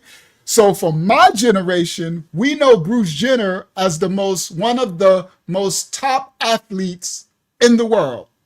He was fast, run the diathlon and all that, right? So my generation know Bruce Jenner as a man, not only a man, but a top athlete man, like an alpha. So the shock from our generation of Bruce Jenner becoming Caitlyn, that's what's so crazy. So his stupid buddy said Bruce is in there. He said tell Bruce, he know Bruce want to come out. That's hilarious. All right, so let me just continue. Man, I promise Bruce want to be free.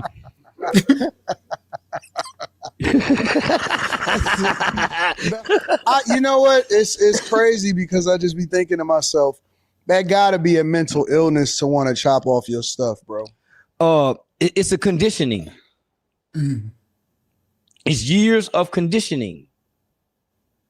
But because I promise, if they had a therapist to talk to, yeah, and the therapist wasn't supportive of the lifestyle, yeah. and so this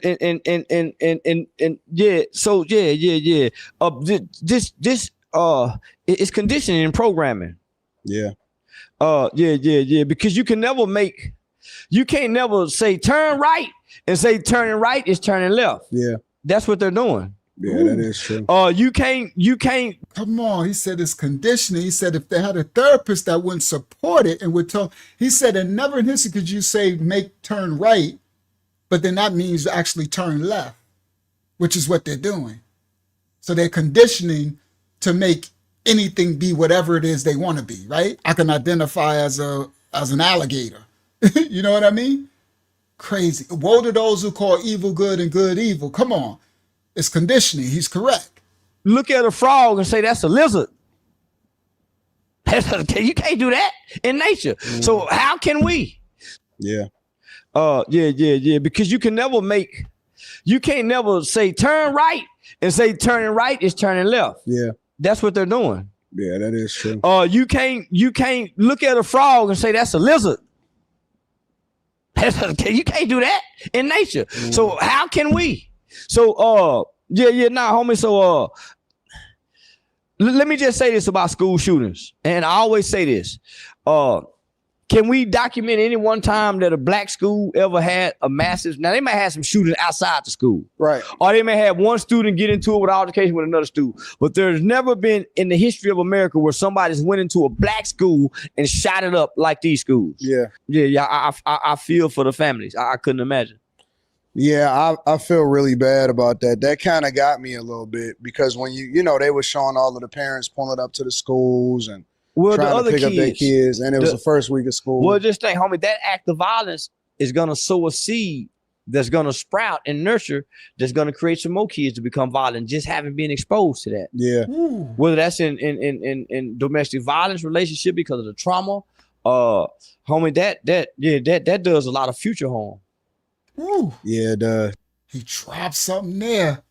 He said, you don't know how many, come on, Hakiyama, transfer of spirits that went forth from that person, even though he unalived himself. But all those kids that went through it, these are planting seeds. Good word, Charleston. Yeah. Yeah, prayers up for the families. I ain't like hearing that.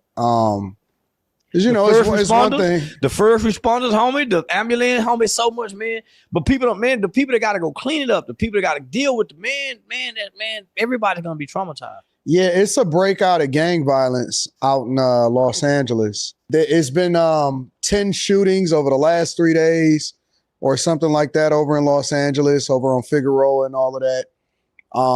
And they literally had tents over the bodies so that they can try to, I guess, investigate. And you know what's so funny about it? Check this out. So they had the police chief and they had Karen Bass, the mayor of Los Angeles, on TV. And they said, so what are you going to do? And she said, we're going to try to deploy more community prevention activists to try to stop this thing from turning out. This is my field of expertise. So I moved to LA. And nigga, I came out there, nigga, I brought all my programs. I had a street life cycle. I had an anti-gang cognitive intervention. I had a self-awareness program for the kids. It's just the moderate kids. So this what I found out. Nipsey Hussle would go stop their money, so they had to get him killed. This is why they took me out to school. This is why Tracy Carter, the VIP program, done got over probably at least a good 4-5 million, homie. So to poor people, that's a lot of money. Over 4 or 5 years, you get 4-5 million. So nigga, I done watched Pastor Rodney McIntosh go from driving a beat up truck to a new truck, get a new house, he get new contracts with it. So homie, so let me just break this down for y'all. All right, Westfly, listen. He breaking down systemic. Here you go. He going back in. You see, he sat up. He said, here come Charleston coming back. He like, all right, time to stop the character. He said, this is my field of expertise. He's breaking down the gang violence and the stuff that's happening in LA and the continued and how much money these people are getting for creating these programs. He said the what's name said, we want to make more programs and all this stuff. He said he watched the black church dude go from a raggedy hoopty to driving Benzes and stuff, right? The money. So all right, now he about to break down. Let's go, Charleston. To poor people, that's a lot of money. Over 4 or 5 years, you get 4-5 million. So nigga, I done watched Pastor. You talking about the nonprofits for saying they helping. Rodney McIntosh go from driving a beat up truck to a new truck, get a new house, he get new contracts with it. So homie, so let me just break this down for y'all. This is why they do not want to get rid of crime. This is why they will not want to get rid of crime. Clear my throat and sit up and talk straight so y'all really hear me out. All of the money that 501c3 gets, your police department gets, your Boys and Girls Club, there's a funding, there's a budget that every state, every city, every federal government got. It's called public safety. Now, California's police department have $1 billion budget. Them had always been billion. When I was there, I think they had like 400, almost $500 million. That's what I was. It's like, God damn it. That's what made me say, man, let me go try and get some of that money. Mm-hmm. So they got $1 billion budget. That's damn near military's budget. How they can't control crime. That's why. Now listen clearly. He said right now, California's and each year states got this. Listen up, Wristfly. $1 billion budget. Okay? He said back when he was in Cali, they had $500 million for it. He said, that's why I was like, man, let me go over there and get some of that money. This is how you get it with your nonprofits. Listen, guys, remember from part 1, when he said the nonprofits get all, this is the, so now remember we doing part 2. So this would have been the same lesson. So now let me tie it together. In part 1 of this study, he was breaking down how the 501c and the Annie Western Commission, how they get the money, and then all the 501c, you got to get your money from them, right? And it's allocated every year.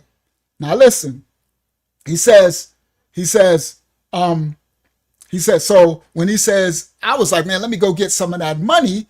When in your city, like somebody said, they looked up Chicago earlier, they have 1.5 to 2 billion, right? Each city, depending on how much crime, the more crime, the bigger the city, the more money they're going to allocate. Now that's for you, the 501c3s, the nonprofits, listen guys, to go get piece of that billion. Now, if you don't, that billion is allocated every year to every 2 years, and it has to be spent. Listen clearly. Now listen, Wristfly, this is the institution systemic. Now, so that's why he told you in part 1 that they tell you, go get you a LLC, go get you a 501c3, and then go hire you a board of directors, those who can hustle it so that we can funnel that money, this $2 billion that the government is giving. We need to grab some of this $2 billion so we can funnel it here and a board of directors and hire our people and all that, but none of it goes to the actual community. None of it actually, right? 5% goes to just for the whatever, but the other 95% goes to everyone's pockets. You understand? Now he's breaking down. He's going to show y'all where the money is and how. Police department gets, your Boys and Girls Club. Hold on, let me go back. This is why they took me out to school. This is why Tracy Carter, the VIP program, done got over probably at least a good 4-5 million, homie. So to poor people, that's a lot of money.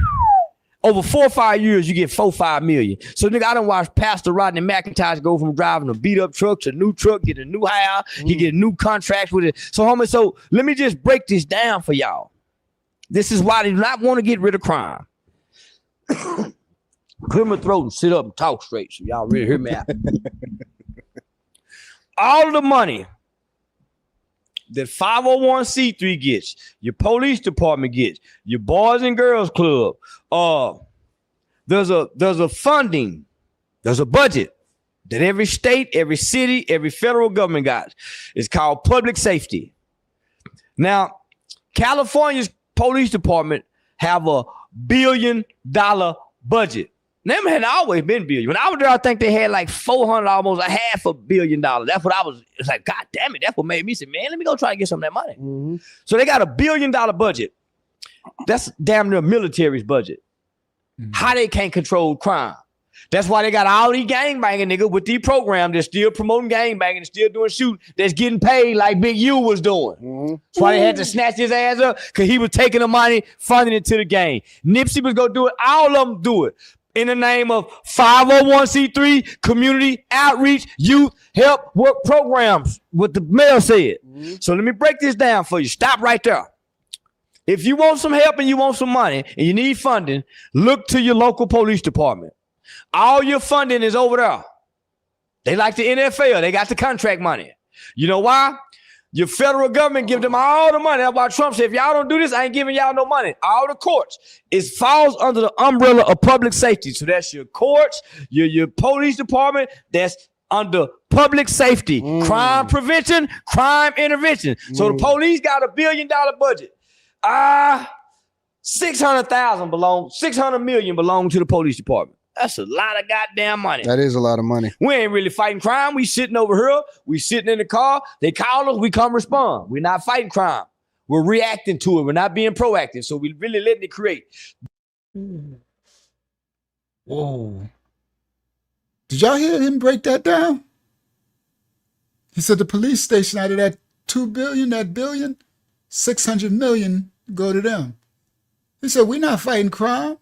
We responding to it. We reacting to it. We're not trying to stop it. We're not trying to prevent it. You see? We're doing intervention. Not fighting, reacting to it. Not stop, because the budget stopped if there's no crime. You see? See, Jacob, you got it. Not prevention, intervention. They're intervening. See? Crime intervention. Let's continue. Crime intervention. So the police got crime intervention, not prevention. Not to stop it from happening, to intervene when it is happening. You understand? Responding to the result of what the systemic system put in place, and I'm about to show y'all, here we go, we about to get deep now, put in place to make the crime be to invent. So you have the invention of the system to create the crime, then you have them intervening, intervention, to make sure that they never prevention, no prevention. You understand? These English words are very powerful. These spells and curses. All right, let's continue. Let Charleston break this down. Crime intervention. So the police got $1 billion. You know why? Your federal government give them all the money. That's why Trump said, if y'all don't do this, I ain't giving y'all no money. All the courts. It falls under the umbrella of public safety. So that's your courts, your police department, your that's prisons, under public safety, crime prevention, crime intervention. So the police got $1 billion budget. 600 million belong to the police department. That's a lot of goddamn money. That is a lot of money. We ain't really fighting crime. We sitting over here. We sitting in the car. They call us. We come respond. We're not fighting crime. We're reacting to it. We're not being proactive. So we really letting it create. But we all getting paid. We can't run over the overtime money because whoever the captain is sitting on the budget. You know why? Because the captain want to buy us all new police vehicles. We want them new motherfucking drones up there. We want this new military shit that y'all trying to sell to Russia that we gonna start using just in case for the future. So niggas, they stocking up with the police. So they got $1 billion. They probably only spending 300, 400 million, homie. That's a year. Mm-hmm. That's a year. But they got this $1 billion for maybe 2 years. the money don't go back. Yeah. Most of this money is funded by the taxpayers too. Yep. Right? So y'all paying for this. So you got the Boys and Girls Club. They might get $2 million. You got another 50 to 20 million that's going to these so-called community programs. Yeah, yeah. That's a lot of money, homie, to be helping. It is. And ain't solving nothing. Why would you try to solve something? This is coming quarterly, annually, every other year, every year, long as you stay in compliance. Yep. Go. Charleston said, why would you try to solve something when this money is coming annually, quarterly, biannually, year after year? You see? Yes, medicine. It's the same system, Laria, of the pharmakeia, the pharmaceutical, the medicine. They're not trying to solve the cure. The money is in the intervention, the disease, the drug, not the cure. Come on, guys. Hold on. Let Charleston continue. To 20 million that's going to these so-called community programs. Yeah, yeah. That's a lot of money, homie, to be helping. It is. And ain't solving nothing. Why would you try to solve something? This is coming quarterly, annually, every other year, every year, long as you stay in compliance. Yep. Now, every now and then we go peek in the audit. So you got 300 million going to the police department. You got another 50 million going to the community program. Long as you stay in compliance and doing what we tell you to do. And he said, every now and then we're going to peek in and do an audit, especially on the Black nonprofits. Stay compliant, church, 501c3. Make sure you ain't teaching who the people of the book is. Make sure you ain't, right? Stay compliant, nonprofits. You see? Come on, let them break it down. You probably got another 100 million going to parks. Now and then we go peek in and audit. So you got 300 million going to the police department. You got another 50 million going to the community program. You probably got another 100 million going to parks and recreation. That's why all the gang banging niggas at the park. All of this is tied together. You got your swimming pool. Homie, all of this falls under your public safety umbrella. DPS get some of it. Because most of our crimes, most of our communities are what? Crime ridden, drug ridden. So all of our funding is coming through public safety for gang intervention, crime prevention, crime intervention, because we just don't want to prevent. We need you, community, social organizations, to help us enter crime intervention. This so shit is crime a racket, intervention, bro. So not only that, and invention, because they invented it. Come on. He said that's why they throwing up in the parks. Wow. Charleston dropping it.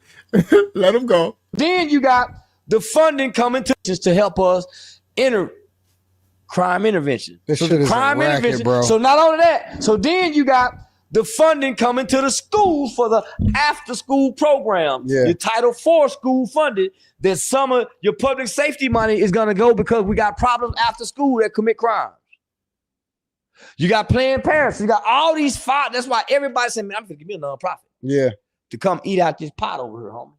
Woo! He said you got the Planned Parenthood, you got the after school program, you got this. Everybody say I'm going to get me some of this money to eat out of this $2 billion pot for the year before it runs out. Come on, let them go. So California, just think about what that lady just said. We're going to put more because they can't justify all this money they're getting. Yeah. So they need to make these, they need to create SWAT to go do this. They need to create situations where they have to send SWAT out to justify spending this money. Restfly, listen clearly. Listen what he said, Restfly, listen clearly. He said, why you think the lady said because of the gang shooting that just ramped up, we're going to create more. He said because they need to create more of these situations so they can justify the spending of these billions because they got too much overflow of the money. You understand? So listen. So if I'm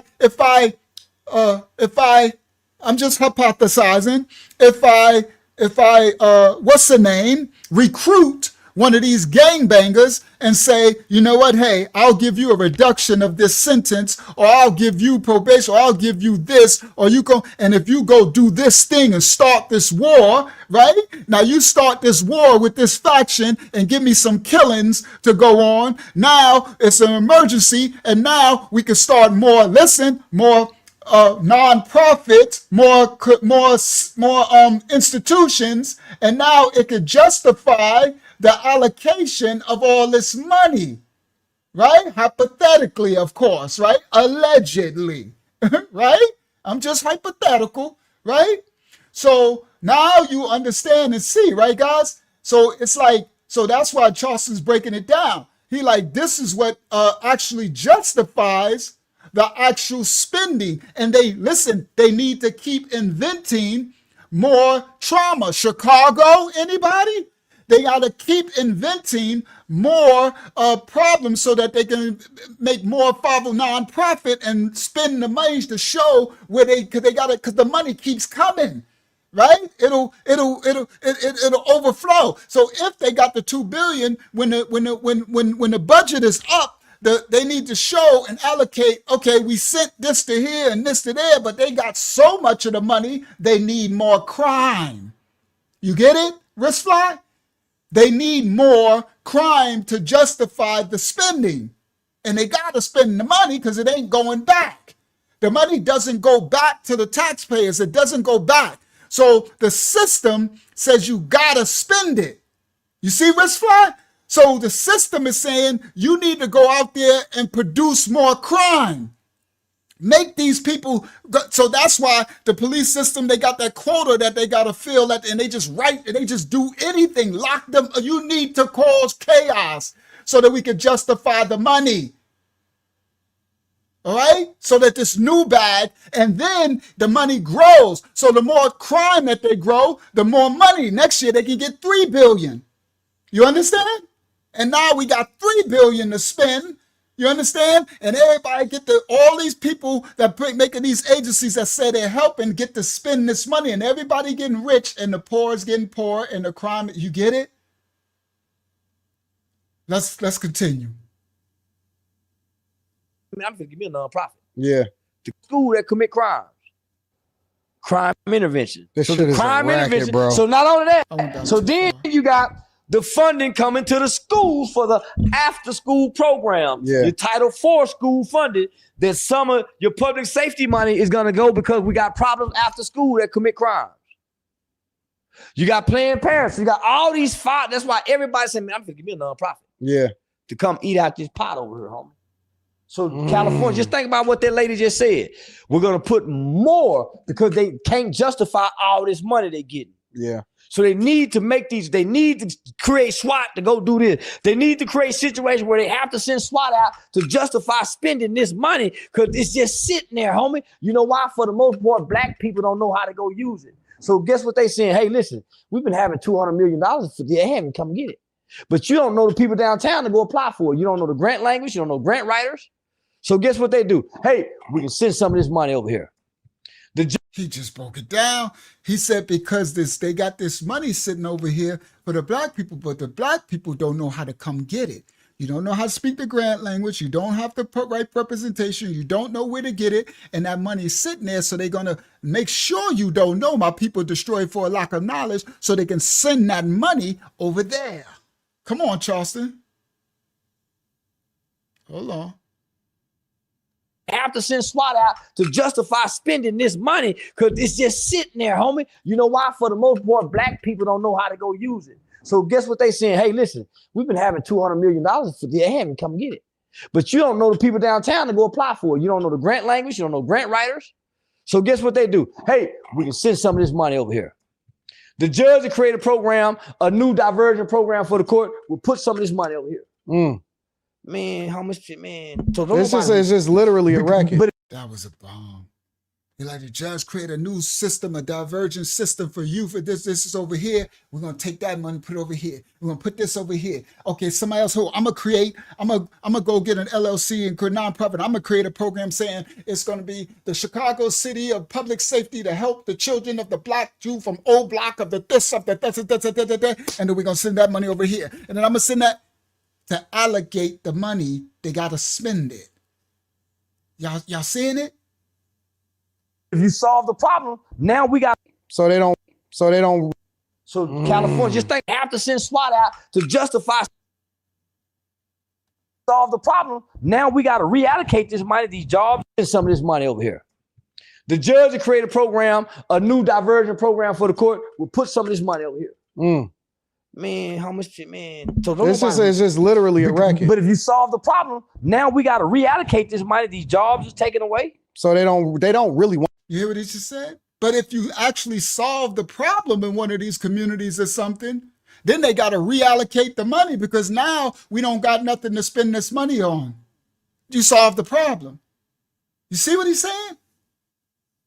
You seeing it? Now's wrist fly. You seeing a lot of, I told you, by part 2 and part 3, you're going to see all the systemic and understand. And I was glad that on the last one, you repented for your lack of knowledge. But they fed this through the media. This is part of the programming as well. The world is a stage. So they fed this condition to the media to make it seem like these Black people are just savages, right? They just don't want to come up out of, they would pull themselves up in the bootstrap, their culture. It was systematically created and mandated and sustained, and it's still, you see? It's just literally a racket. But if you solve the problem, now we got to reallocate this money, these jobs is taken away. So they don't really want to solve the problem. Homie, nigga, you talking bureaucracy. That's so crazy, what we're bro. talking now is bureaucracy. Ooh, Charleston.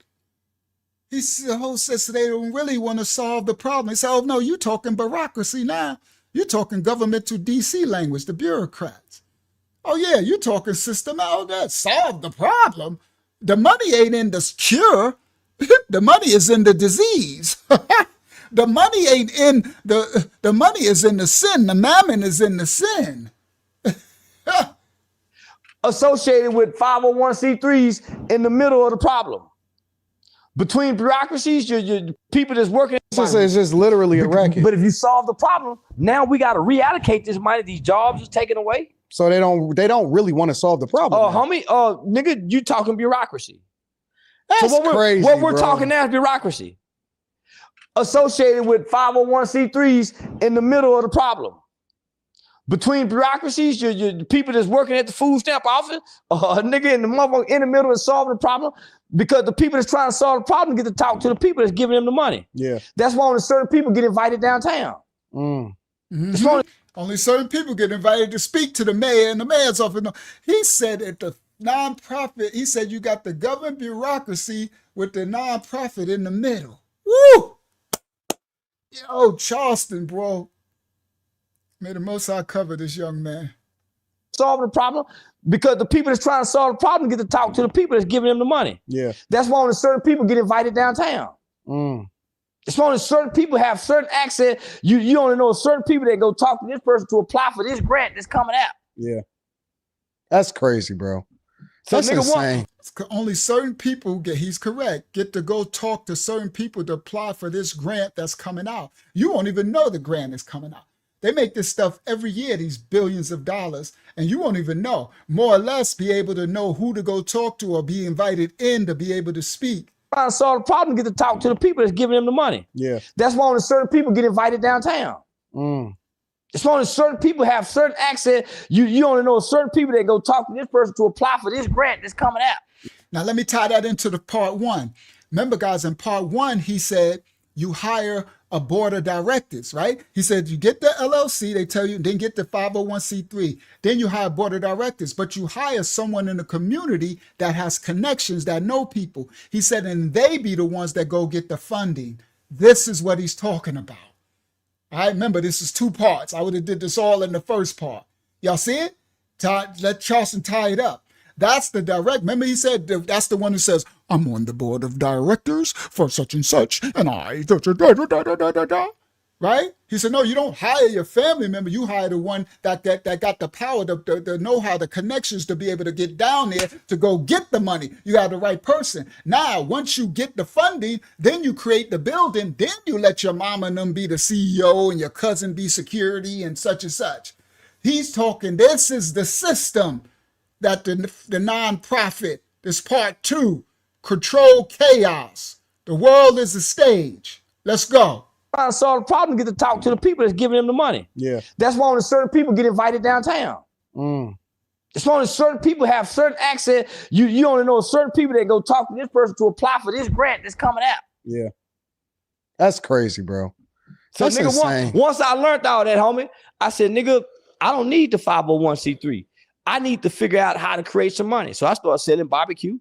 I started selling fake ecstasy pills that had caffeine in it, that had them niggas jittery. Y'all pressing up fake ecstasy pills. Charleston is no joke. He be telling the truth. Listen what he said. When he realized, now, because he in the system, they was grooming him. Remember part 1? He said, I realized I don't want to play this game. Because in this game is a lot of diddying and stuff going on too, right? And these bureaucracy and politics, and they'll test you and make you do things you don't really want to do, right? They'll make you sacrifice, right? So, yo, Matt, y'all, this dude is a trip. Charleston White is the best, I swear, right? Not the real Charles, not the uncle, not the character.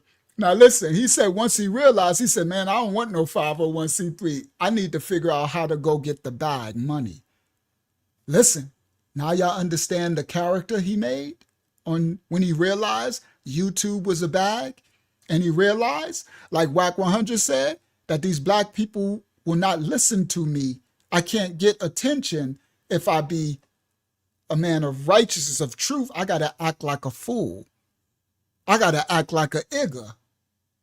I got to act like the most obnoxious igger. I got to be on the stage. I got to be a character. The world is a stage. So Charleston realized I got to create a character because the world wants to be entertained. The world wants to shucking and jiving. I can't come with truth, and the only way that they're leaving me, unless I sell out to the system to really get the bag, is to create my own lane, and that means I need to create my own character, my own stage. Y'all understand it now? Let's continue. Let's go back. So That's nigga, insane. once I learned all that, homie, I said, nigga, I don't need the 501c3. I need to figure out how to create some money. So I started selling barbecue. I started selling fake ecstasy pills that had caffeine in it, that had them niggas jittery. Y'all pressing up fake ecstasy pill. In the police let us sell. He said that had caffeine in it that made them niggas jittery. Now, he didn't say caffeine pills with fentanyl and this stuff that's killer. He said, it reminded me of people during the crack era used to sell fake crack. They used to call it Ready Rock, right? They used to sell fake cocaine too. They put all type of stuff that'll harm you too, right? Cutting the cocaine with all type of stuff. Yo, come on, Charleston, for transparency, for the truth. All right, let me go back. Let me let him play. Charleston's a trip. That homie, I said, nigga, I don't need the 501c3. I need to figure out how to create some money. So I started selling barbecue. I started selling fake ecstasy pills that had caffeine in it, that had them niggas jittery. Y'all pressing up fake ecstasy pill. In the police let us sell weed, nigga. I made an agreement with our local police department through Deputy Chief Dean that we wouldn't have no hard drugs down there, homie. So he let us sell weed. And the police never came to the class lady and bothered us. This shit is a racket, bro. Yeah, he this gave me 100% a racket. Deputy man. Chief Dean gave me a direct home. He said, "Go tell Pops." He said, "Tell the old man that we don't want to hear that he can't control it." Cause he knew them niggas was selling heroin and all that shit around the building, homie. So when I went down there and started bringing them kids around, nigga, all the nigga that was selling, the nigga Bubba who was selling heroin next door, nigga, I made all them niggas move around. That's why them stores said I was the police. So that's what he said. He said, at this classy lady, I guess that's a nightclub or something in Fort Worth, Texas or something. he said, I started selling the weed, and I made a deal with the police department because he was already in the system and stuff. He named the director and all that. The police, he said, we won't sell. They said, as long as you don't sell no hard drugs. And he said, so I started selling weed, and all the old heads, pops in them at the class later who was selling heroin, they had to stop selling the heroin. And I would sell the weed because I was bringing the kids around for the programs. And that's when they got mad and started calling me the police, a snitch. Charleston telling his truth. All right? Facts. He says, all right? Let's continue. Next door, nigga, I made all them niggas move around. That's why the store said I was the police. Because bro. Yeah, he this gave me 100% a record, Deputy man. Chief Dean gave me a direct homer. He said, "Go tell Pops." He said, "Tell the old man that we don't want to hear that he can't control it." He said, tell Pops, the old man who runs the classy lady, that we don't want to hear that he can't control all the heroin drugs being sold because that's where all the blacks are congregating, right? And so Charleston said he set up the weed, no hard drugs. And the police like, all right, well, if you keep the hard drugs away and just do weed, then we'll let you rock out. That's real ghetto stuff, Wrist Fly. I know back in the 80s during the cracker, I know plenty real rich, powerful who spoke to the authorities and was allowed. There was back in the 80s, the cops used to have sell the drugs. People worked for them. They used to have blocks, projects, all that in my hood, right? That they used to sell. Buck of them. They had the crackhead prostitutes, right? I know the cops back then, right? So again, the system plays too, but then they want to lock us up for doing the same thing they're doing, but they do it on the biggest scale, right? So they got the approval. So, yeah. So, all right, let's continue. Deputy Chief Dean gave me a direct homer. He said, "Go tell Pops." He said, "Tell the old man that we don't want to hear that he can't control it." Cause he knew them niggas was selling heroin and all that shit around the building, homie. So when I went down there and started bringing them kids around, nigga, all the nigga that was selling, the nigga Bubba who was selling heroin next door, nigga, I made all them niggas move around. That's why the store said I was the police. Because nigga Deputy Chief Dean had been on the force for like almost 30 years. He retired now. Deputy Chief Krause, yeah, all of them are fucking with me, homie. So he said, man, just tell the old man we don't want no hard drugs down there, homie. Yeah. So yeah, nah, nigga. So somebody got to go build a relationship with the police department, nigga, to have access to money. So guess what? If they don't like you, they pick their favorite pastor. Ooh. Oh, he just dropped another bomb. He said somebody from the community got to go down there and form a relationship with the police, right? He said, because if they don't like you, then they're going to pick their favorite pastor. Woo! Hold on. Come on, Charleston. Somebody got to go build a relationship with the police department, nigga, to have access to money. So guess what? If they don't like you, they pick their favorite pastor. Now listen, he says somebody from the black community that's trusted have to have the skill set, the sense to go down there and form a relationship with the police to get some of the money. Remember, of the $2 billion, a certain amount of multi-millions is geared towards the black community. And if nobody goes down there from us grassroots who know the language and form the relationship and have the trust and everything, build it, stand 10 toes down and be able to get the real allocation for that nonprofit money to actually take care of the community, then they're going to pick their favorite pastor and give him the money. The church. Christianity. Listen. Come on, Charleston. They picked their favorite year. He retired now. Deputy Chief Krause, somebody got to go build a relationship with the police department, nigga, to have access to money. So guess what? If they don't like you, they pick their favorite pastor. That's why anytime there's a police shooting, who you think they put out in front of your favorite pastor? He's the next one to get the funding. Yeah, Brandon Johnson and the mayor of Chicago. He said, so when there's a next big chaos, school shooting, mass thing, the pastor that they put in the front, he's the next one picked to get the funding. So every chaotic event, more money, more money, more money. Let's continue. Department, nigga, they have access to money. So guess what? If they don't like you, they pick their favorite pastor. They pick their favorite pastor. That's why anytime there's a police shooting, who you think they put out in front of your favorite pastor? He's the next one to get the funding. Yeah, Brandon Johnson and the mayor of Chicago always talk about he working with the church. That's money talk. That's slick money talk. Anytime you got the pastor with the city official, it's money talk. Come on. See? The mayor of Chicago always talking about more programming, more funding, more funding.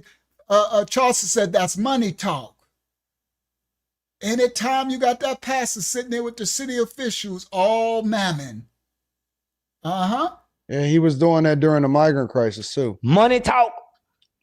That's crazy, bro.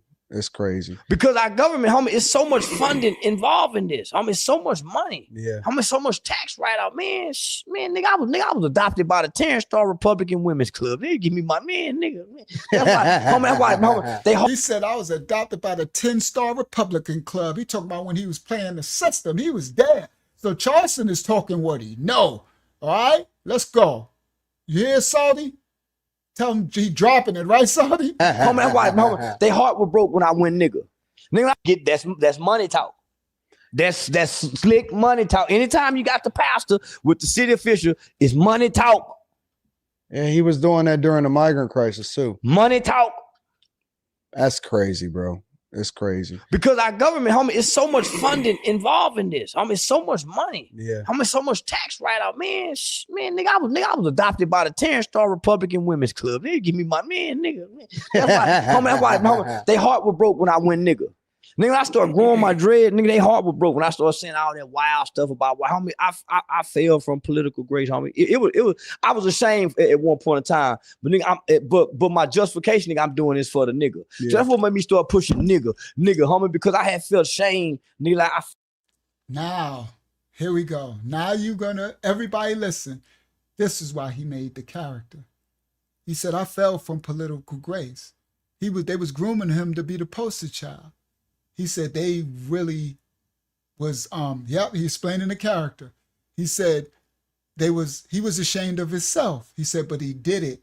When he say for the Igga, he's talking about those that was of the experiment done on the black people. They be created Iggas. You understand? Ignorant. They created this class of people, the degradation, the lowest. He did it for the babies in there that speak Igga-ese. He said, they was ashamed when I grew my locks out and started to speak like this. You understand? He went back for the one. You see? The Bible. He went back into the darkness. He couldn't go back clean. He had to speak the language and the land and the laws of the land. He said he was ashamed of himself for a time as well. Let's continue. And all that wild stuff about why, homie, give me my nigga. That's why, they heart was broke when I went nigga. Their heart was broke when I went into Uncle Ruckus, Igga. He didn't speak like this. I started growing my dread, nigga, they heart was broke when I started saying all that wild stuff about why, homie, I fell from political grace, homie. It was I was ashamed at one point in time, but nigga, but my justification, nigga, I'm doing this for the nigga. Yeah. So that's what made me start pushing nigga, homie, because I had felt shame, nigga, like I fucked up, nigga. I should have stayed with white people, nigga. Yeah, I fucked up. I was thinking for a moment. It worked out. It did. He said, I was ashamed for a minute, and I thought, I really effed up. I should have stayed with the system, the white people.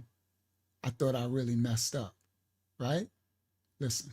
Nigga, like I fucked up, nigga. I should have stayed with white people, nigga. Yeah, I fucked up. I was thinking for a moment. It worked out. It did. Yeah, thanks to my nigga. Now I had some white people. See that? He did his character. He said, and that's when you carve a lane for yourself, it could be paved with good intentions, but the road will be rough. it'll get so disheartening that you would think you made the wrong decision, right?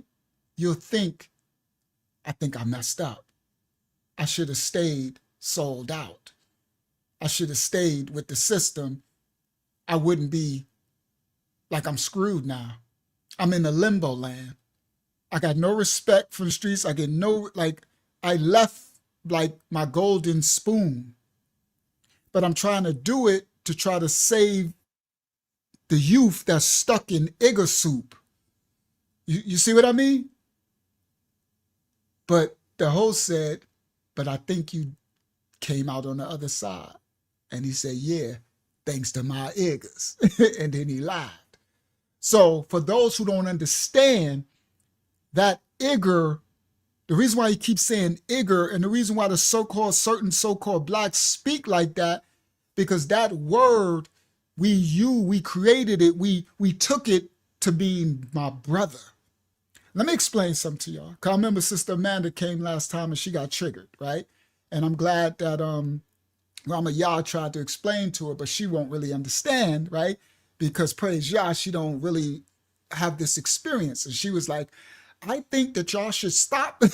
I can hear this in her little white voice. Stop saying Igor, because what she said, that is, what's her name, depraving y'all, something she said. And Rama Yah was like, no, it's not. You got to understand, all blacks are not the same, like all whites are not the same. My generation in our class, those who at the bottom, what you would call the field Igors or the runaways, we took that word that others would use as a power to demean us, and we switched it and changed. Now we know it comes from Niger and all that. We know where it originally come from, but we took the power and we made it into a term of, we took the power from it. So in the hood, in the real project, in the experiment, not those who was lucky enough to be born out of it in the suburbs or might have a good mother and father that could shield you from it. No, the masses who are created in it, like me, I was born in it. In this world, remember, there's worlds, wheels within wheels, worlds within worlds, right? I'm in this world, but not of it. So even though I live in this second wicked world of unrighteousness, I'm still in the first world, the world, day 1 to day 7, righteousness of my Father. So I can exist in this world, but I'm not of it. So when I was in this other world where I grew up, I was born into, the word Igor was actually used, listen clearly, it was actually used as from us, not for others. Now others can say it, from us to me. So where I'm from, where I grew up, if you said that's my Igor, that meant that is your trusted friend, like you love him. We took Itchbay, for the sisters would say that's my itch. Or we would say that for, now it's not fruit, it's not help, it's taking lemons and making lemonade. It's taking the scraps, the way that they fed the scraps to the slave, and our ancestors took it and they made full course meals to sustain themselves off hog mog, pig feet, pig intestines, chitlins, right? They call it soul food now. So they took the scraps from the slave that they used to destroy, because we are survivors.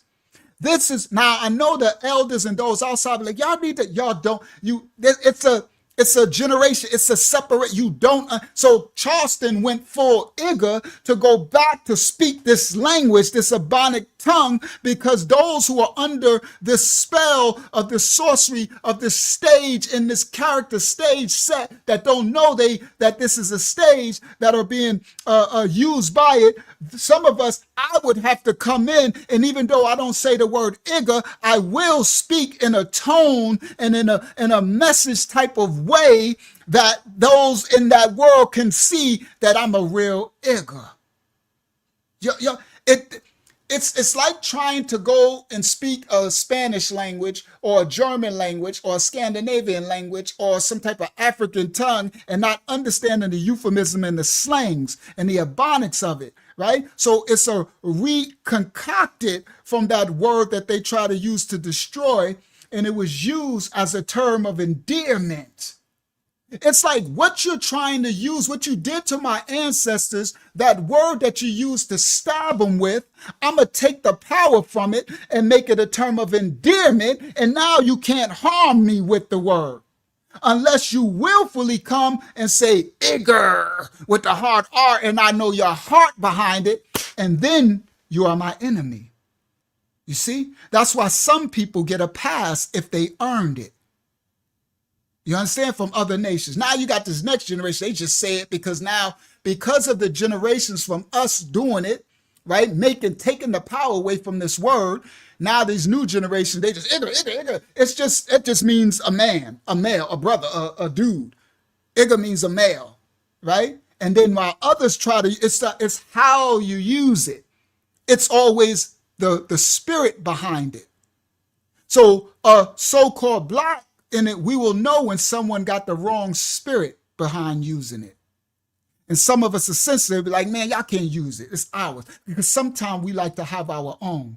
See, a lot of nations of people like to take what we create, even from our transgression, sin, our trauma, and then they want to just use it all willy-nilly. And sometimes we don't want that. Sometimes we want our own, right? Make up your own stuff. But we don't know who we are also. We don't know. Most of us are the tribe of Ya'ada, Judah, and what Judah does, the world follows, because Judah is the end-time kingdom of priests. So whatever Judah creates, whatever dance, whatever song, whatever music, whatever art, whatever design, whatever clothing, the world is going to mimic. But we don't understand how many layers of, we don't know how deep this is, and curses and the stage and the system, right? So I'm just explaining that because others will be so triggered, and you don't understand why. I don't like him saying Igor every other word, but he actually made this, he mastered the Igor tongue. He's speaking Igorese because he wanted to, my ninja, right? There you go. That's you, smoothing it out and all that. But we understand that, right? So you'd be like, honestly, when I grew up, if I said that was my itch, and I'm talking about a sister, you would know that I mean that is, I ride or die. She's a real one. If I said, yo, that's my itch, and I said, listen, what I said, that's my itch. Right? See, another language, oh my goodness, he just called her an itch bay. Oh my goodness, these people are so degraded. Yeah, we're degraded. We took the scavenger, which you left us, the scraps and the crumbs, and we made full course meal. We made survival soup. Come on, y'all, talk to me. So don't come along later when you don't understand the survival soup. Listen, Ristfly, and the world, and then the media feed this to you. Come on, Ramaya, this survival soup. Now, for those who never had to eat none of that survival soup, I had survival soup. I had ketchup sandwiches. I had sugar water. I had cereal with water. I had no food. Some of us had, come on, bro. You got to understand survival soup. Now, it doesn't mean that we don't have teachers to come and teach us what it means to come out of it. When we were as children, we did as children do. But some of us has to go back in and speak the language. Come on, Warren. Speak the law, the language that they speak. What? We just going to leave them to the masses, the babies? Nah, because it's a remnant of those babies who will come out of it. You hear? Yeah, make preserves out of watermelon. Oh, we made everything out of everything. That's the inventions in part 1. Amanda Seals, she was breaking down that the reparation of remunerations for the inventions. You heard? Excuse me? Go ahead, Archeology. I got a scripture for this. Go ahead. It's Matthew 9 and starting at 10. I'll put it on screen. And when it came to pass, the Messiah sat at meat in the house. Behold, many publicans and sinners came and sat down with him and his disciples. And when the Pharisees saw it, they said unto his disciples, Why eateth your masters with publicans and sinners? Why are you sitting with these Igors? Go ahead.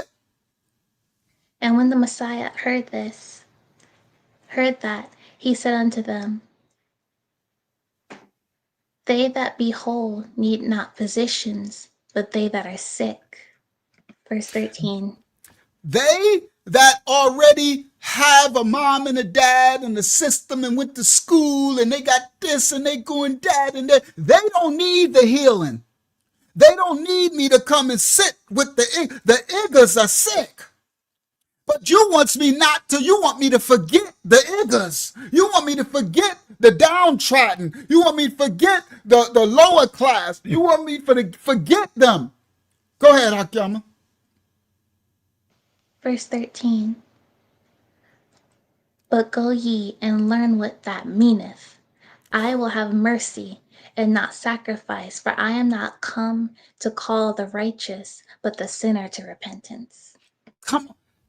If you are righteous, you Pharisees and Sadducees, if you live what you live in, then go mind your business. Go somewhere else. But I come to bring salvation to those who don't have it. I come to heal the sick. I come to bring aid to the downtrodden. You understand? I come to speak, and I got to go where they at. I got to go to Samaria, which is the hood. You heard? I got to go to the ghettos, and I got to be able to speak the language. I got to put on some Timberlands and walk on down in and speak the tongue and understand. I come to bring salvation.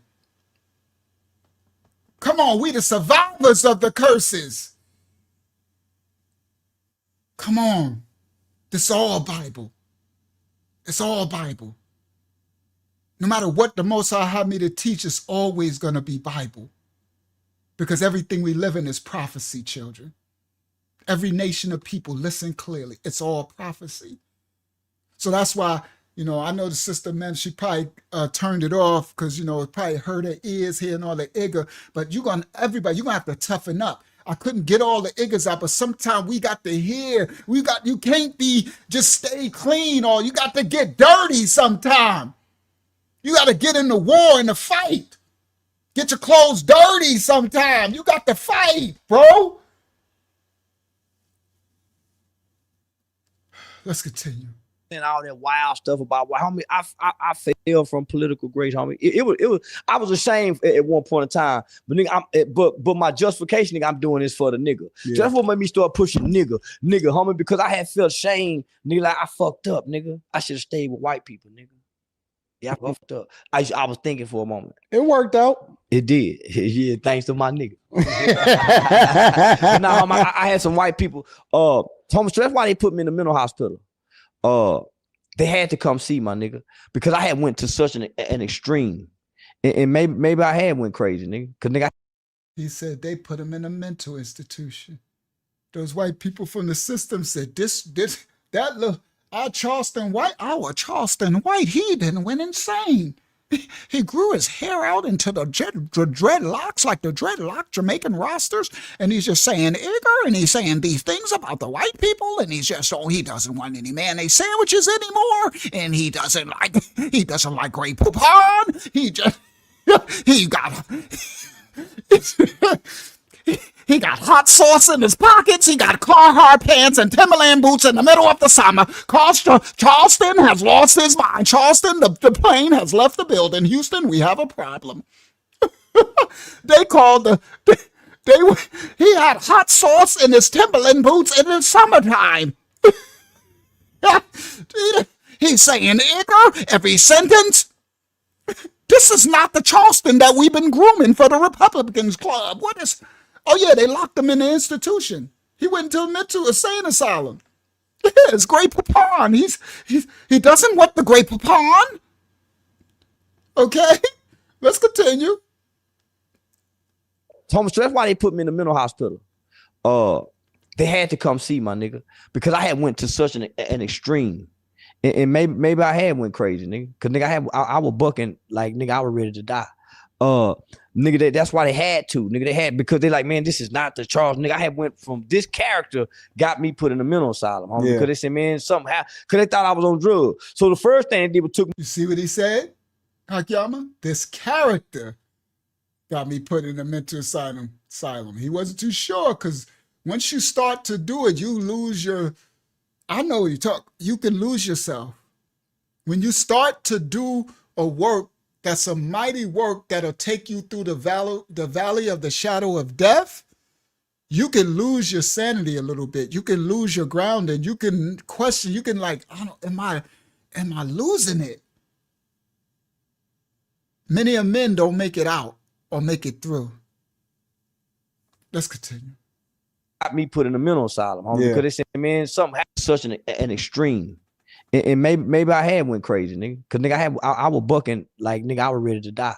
Nigga, that's why they had to. Nigga, they had because they like, man, this is not the Charles. Nigga, I had went from this character got me put in a mental asylum, homie. Yeah. Because they said, man, something happened. Because they thought I was on drugs. So the first thing they did was took my blood. So they said, man, this nigga ain't on drugs. So nigga, they had to tap into this brain, nigga, because the things that I was saying, was too outlandish, and this was new to the internet. So nigga, I spent that 10 days in a mental asylum, homie. So they said, well, it gotta be, man, a nigga homicidal or suicidal by his ideation. So that's what the medical records say. Homicidal and suicidal by ideation in preparation with a marijuana psychosis. They couldn't find nothing wrong with me. Man, I'm just playing, man. Yeah. I'm mad, broke, and playing. I'm just You see what he said? That's what they diagnosed him as. They always have to diagnose something, right? So that's his diagnosis on paper. And he said, man, I'm just playing. I'm playing a character. Rissfla, the world is a stage. He found out his character to get his bag, Hakyama, so that he can, so he don't have to take the 501 play that system, sell his soul. He created his own character. You understand?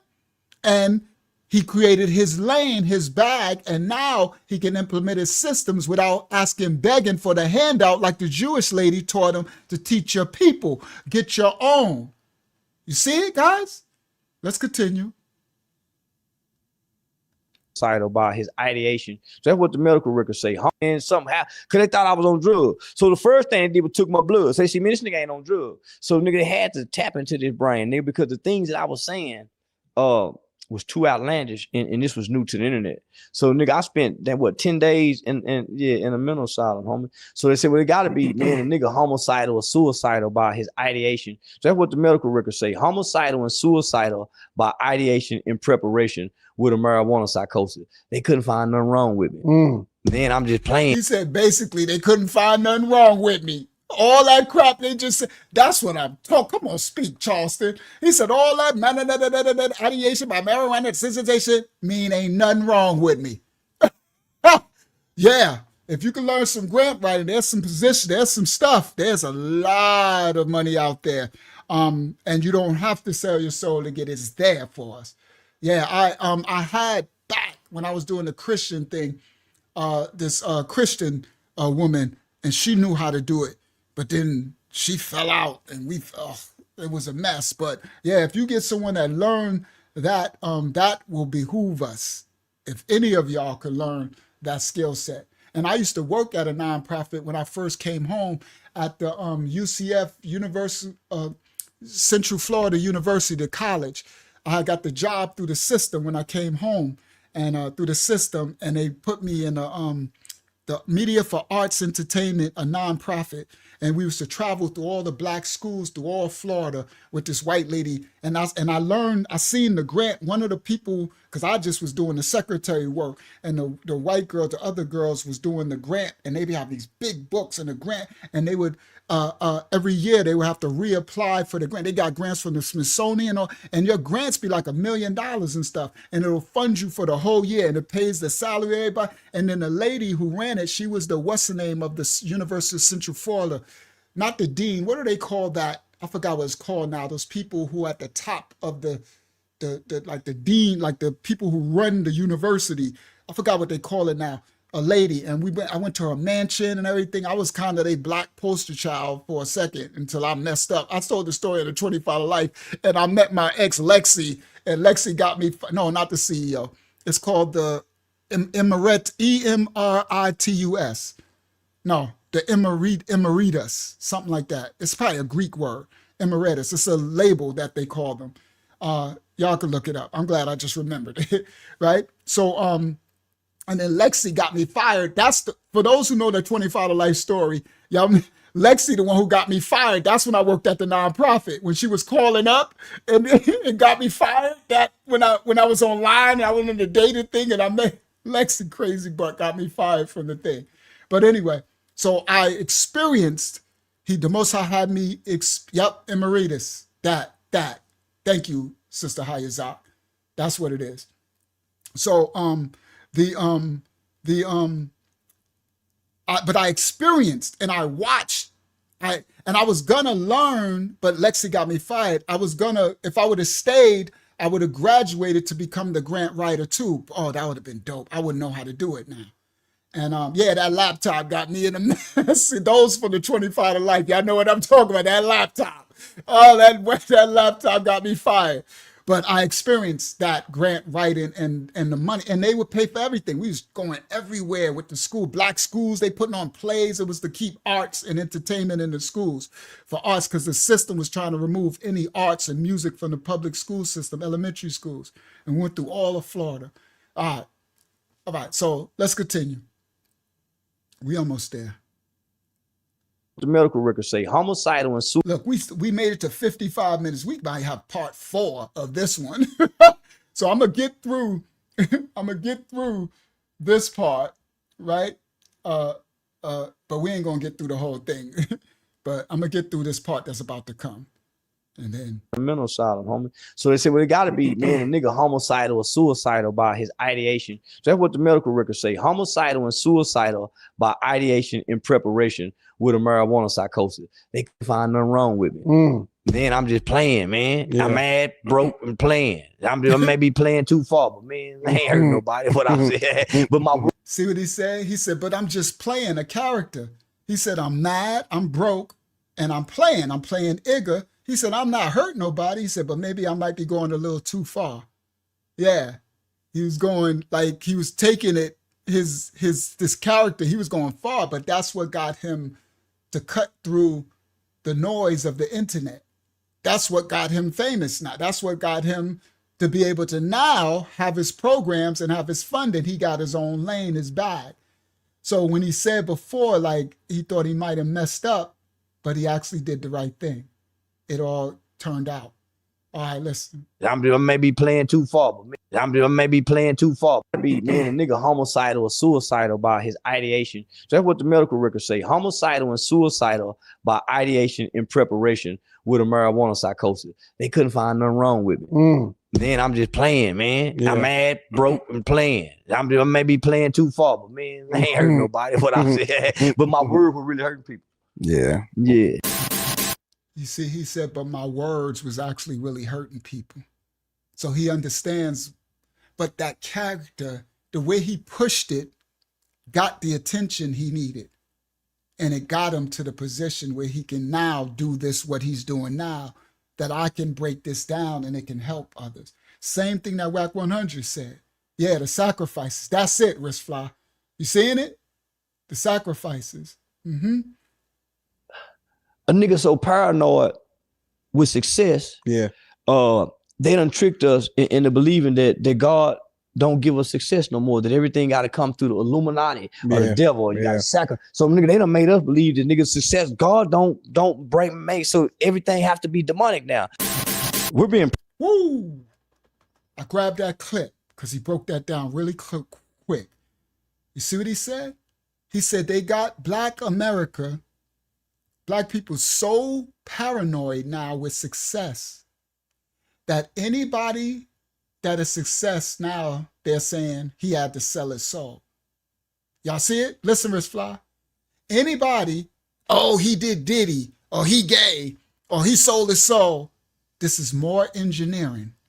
He said they made it to the point where now the Black people think that the Most High, Yah doesn't give success.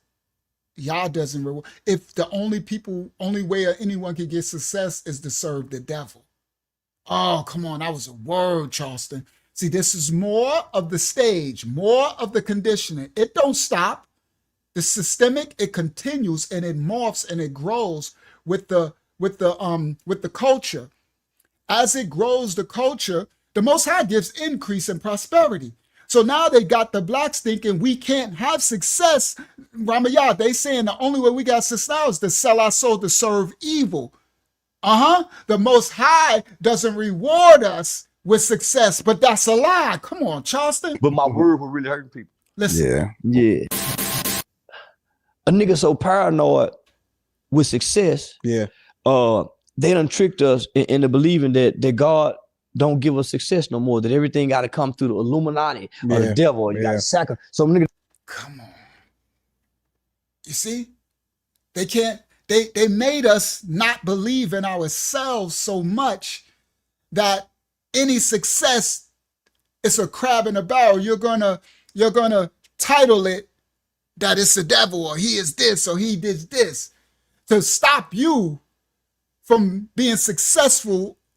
That the only way you could be successful is to do evil, the Illuminati or something. Come on, Charleston. With success, yeah, they done tricked us into believing that God don't give us success no more, that everything got to come through the Illuminati or the devil, or you got to sacrifice. So nigga, they done made us believe that nigga success, God don't make, so everything have to be demonic now. We're being programmed to be criminals. We're being programmed to be criminals. I came to really attack the culture because it's imagery. It's propaganda. He said we being programmed, listen, Rich Fly, to be criminals. He said, so I came to attack this new black culture that they programming because it's what, Charleston? That's using imagery, gangster imagery, nigga, to control a specific group. Imagery, gangster imagery, nigga. Criminals. We're being programmed to be criminals. I came to really attack the culture because it's imagery. It's propaganda that's using imagery, gangster imagery, nigga, to control a specific group of people in America, and we're targeted by it. So yeah, that's why these niggas hate me, nigga. I attack their gods. Once I realized, he said that's why they hate me. I attack their gods, the sin, the gangs who they looking up to. Now he said, once I realized, hold on, my thing is spinning. Let me let it stop spinning. All right, my little blue spinning. That the most self-defense tool you can use on a black man. I'm gonna call the police, nigga. Watch how fast he go when you try to act like you go down 911. Because if he do anything after that, the white man have put a law in place that's called interfering with a 911 call. The only reason I got charged with those 2 aggravated assaults because I once went against our police department when an officer got killed. That's what brought me and Tegan together. My best friend, one of my best friend's sons by the name of Dacian Steptoe, killed a high-ranking Fort Worth police officer. Once I spoke about that on Cam Newton's podcast, that's when they put those charges on me. As soon as I came back from that podcast, that's because I pulled the scab off. But because they unjustly and wrongfully had killed that kid. They didn't bring him to trial. They executed him on the spot because nigga Garrett Hull was a bad motherfucker in the police department. Yeah. They executed that. So nigga, when I brought that up, homie, that nigga, when I got back, nigga, they had charges, felony charges on me. So they called that kicking the ball down the road. They knew I was gonna beat it. But nigga, they knew. All right, so he just dropped a lot right there. All right, now we're about to go into the deep part in 1 second. So he caught charges. He said he went on Cam Newton's podcast, and somebody he knew that he grew up with had unalived a high-ranking police officer. He said Gary something was a bad dude and a police officer, strong, had a lot of power. And he said he spoke out against it on Cam Newton's podcast because they unalived the dude who shot whatever, unalived the cop. They didn't arrest him and take him to court. They unalived him. So he said he spoke out against it. And he said the minute he got off that podcast, they came and arrested him and charged him. And he said, but they knew the charges weren't something that could stick. And they call that kicking the can down the road. Let me explain what he's saying. He's saying, listen, Rich Fly, this is what they would do to us in America. They will charge you with a charge, but they know that the charge, if you got money and power, right, and if you got bag to get a lawyer, they know that the charge is not going to stick, right? Now, if you don't got no money and stuff, you're screwed. You'll be in jail. You've been got life, 20 years for something you ain't do, right? A made-up charge, right? Now, what he said, Rich Fly, they call it kicking the can down the road, meaning we're going to tie you up your money, right, and legal money because they know he had money and stuff because he was on Cam Newton. It's this Charleston character now. And he said they knew I was going to beat it, but it's going to kick the can down the road, meaning give me problems and kick the can down the road. All right, let's continue. In that podcast, that's because I pulled the scab off. But he said, because I pulled the scab off of exposed that police department for doing what they doing. They put those charges on me. As soon as I came back from that podcast, that's because I pulled a police officer there 911. Because if he do anything after that, the white men have put a law in place that's called interfering with a 911 call. The only reason I got charged with those 2 aggravated assaults because I once went against our police department when an officer got killed. That's what brought me and Tegan together. My best friend, one of my best friend's sons by the name of Dacian Steptoe, killed a high-ranking Fort Worth police officer. Once I spoke about that on Cam Newton's podcast, that's when they put those charges on me. As soon as I came back from that podcast, that's because I pulled the scab off.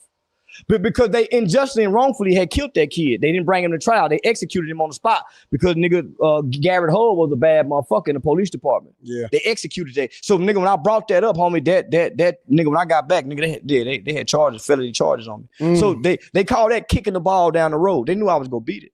But nigga, they knew, man, nigga, I was attacked. And this guy was a killer.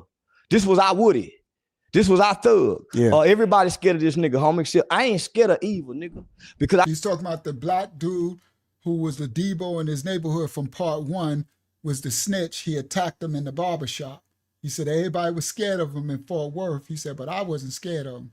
That dude was a killer. That's the one who actually caught him and attacked him. Felony charges on me. So they call that kicking the ball down the road. They knew I was gonna beat it. But nigga, they knew, man, nigga, I was attacked. And this guy was a killer. This was our Woody. This was our thug. Yeah. Everybody scared of this nigga, homie. I ain't scared of evil, nigga. Because I know what these niggas scared of. Me and the law. And guess who the law? Me. I really love law enforcement because I think them the baddest motherfuckers walking on earth. Law enforcement. I see how everybody get right when they come around. I wish I could have been one. So now, nigga, I just join them in spirit. What do you think about DC and the police? I think we need to go to Chicago next, Trump. I think Chicago next. Go put them boots on the ground, kick them niggas' ass. Cause listen, Trump, off the death penalty. Send them where you just sent that Mexican over there in El Salvador, where they ass like this. What's their bald head down? Send their ass over there. Now, listen, they got too many privileges. Now, he in character now. Now, you know what this fool just said? Listen, he in full character now. He said, what do you think should Trump do what they doing over there in Washington? He said, send him to Chicago next. He said, Trump, forget the death penalty. He said, round up all those gangbangers who want to do all this stuff and send them over there when you send that Mexican. Or send them over there to El Salvador. He's stupid. But he said, send them over there. He in full character. He said when they had those Mexicans on the news with their head down, go send them over there. He like, don't put them in jail. Don't send them right on to them third world Central American countries. Send them to the favela, what they call them. That's hilarious. Oh, he in character now. He in character mode now. It's about to get deep in 1 second. But let me put it back again. He in character mode. That Mexican over there in El Salvador. And the police. Right, I think we need, because I know what these niggas scared of. They act right when they come back. Me and the law. And guess who the law? Me. I really love law enforcement because I think them the baddest motherfuckers walking on earth. Law enforcement. I see how everybody get right when they come around. I wish I could have been one. So now, nigga, I just join them in spirit. What do you think about DC and the police? I think we need to go to Chicago next, Trump. I think Chicago next. Go put them boots on the ground, kick them niggas' ass. Cause listen, Trump, off the death penalty. Send them where you just sent that Mexican over there in El Salvador, where they ass like this. What's their bald head down? Send their ass over there. Now, listen, they got too many privileges in prison. It's too easy for these niggas. They get to sit around and play domino, motherfucker. Next thing you know, they arguing over football. Well, meet me up under the TV. They fight. The whole objective of the criminal justice system is to lock you up during what they call your prime crime years. Mm-hmm. And this is real. This is what they teach you in law. I've never even heard of this. To lock you. All right, for the black systemic, listen. You up what they call during your prime crime years. It used to be 12 to 18. Put you in a boy facility, come home at 18, go to the military, don't have no more problem out of them. Become a police officer. We came along, our prime crime year went from 12 to 40. That's me and your group. Yeah. You know why? Because we started listening to this bullshit too early.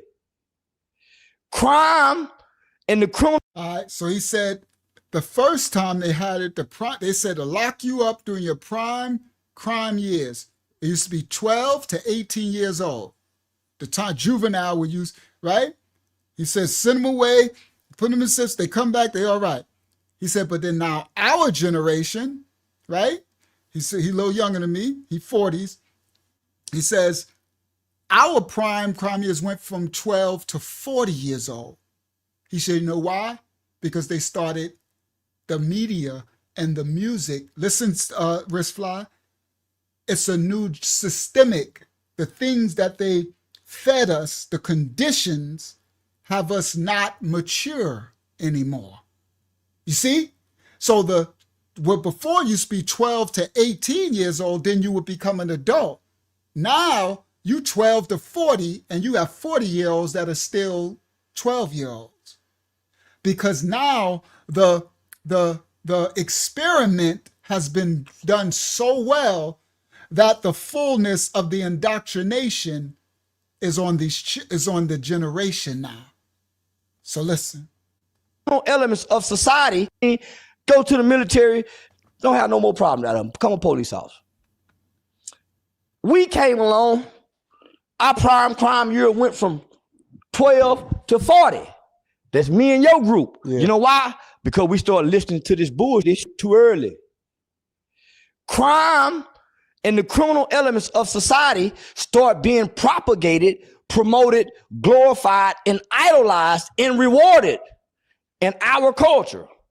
So we started listening to it at an early age. So all the psychologists, criminologists, psychiatrists start talking to these kids. Yeah. Well, what's influencing this? They start saying, man, the goddamn music, Start having meetings. And who run the music industry? Who run the media? Who took over the rap and the music and promoted it? Who? What nation of people? Y'all know. Those who say they are the tribe of Judah and are not. Listen, they know the biblical prophecy. Because they stole the identity of the biblical people. Let's continue. Congress, hey, we need to change this shit.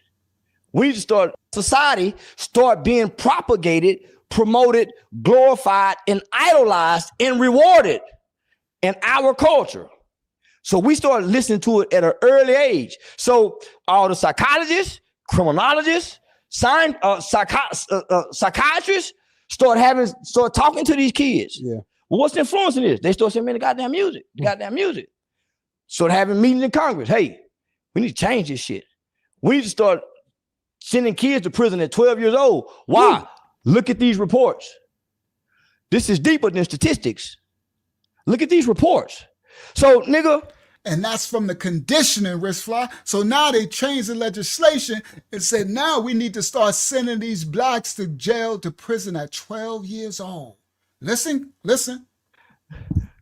You talking about from 12 to 40. They get me at 14. I started meeting hundreds of children who had murder cases at 12.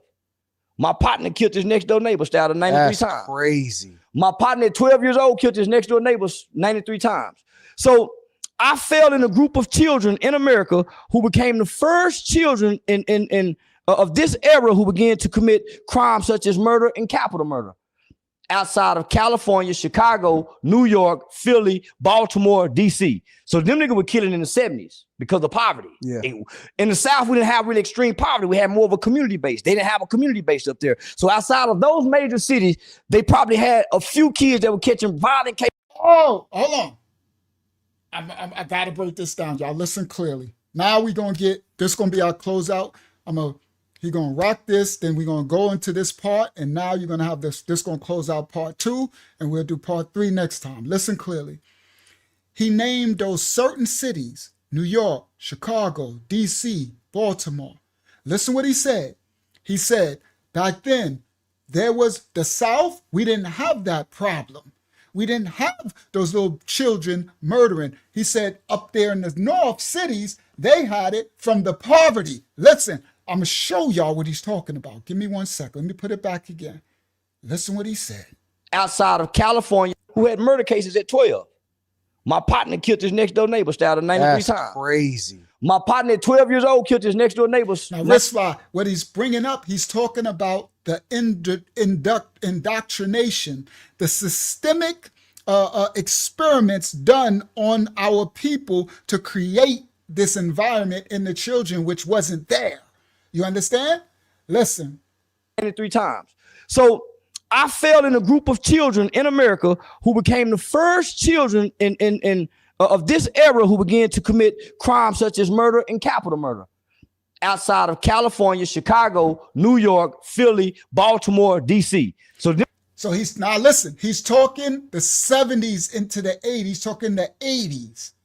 So he's talking about when they first introduced, before crack, and before it reached the South, they had already instituted the projects.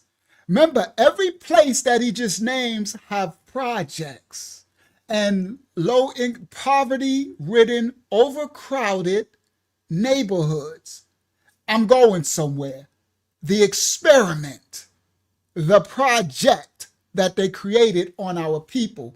And then later, I said it in my intro, later, after they realized how successful it was, then they stretched that project of poverty to the South and they start building little projects even in the South. That's why you got little 2-story project, 3-story buildings all in Atlanta, all in New Orleans, Louisiana, they spread it, right? They didn't build them as high as you understand? This was the experiment. They found out how successful it was. And now Charleston said he was the first generation of the 14-year-olds, the young teenagers in the South who got caught up in it now with the new spread of the music and the media, and then the new spread of the redlining and the poverty systems. They spread that project across America. Risfly. Now I understand. Listen clearly. Them niggas were killing in the 70s because of poverty. He said us in the States in the North, we, the little kids, was committing these crimes and killing stuff in the 70s. He's correct.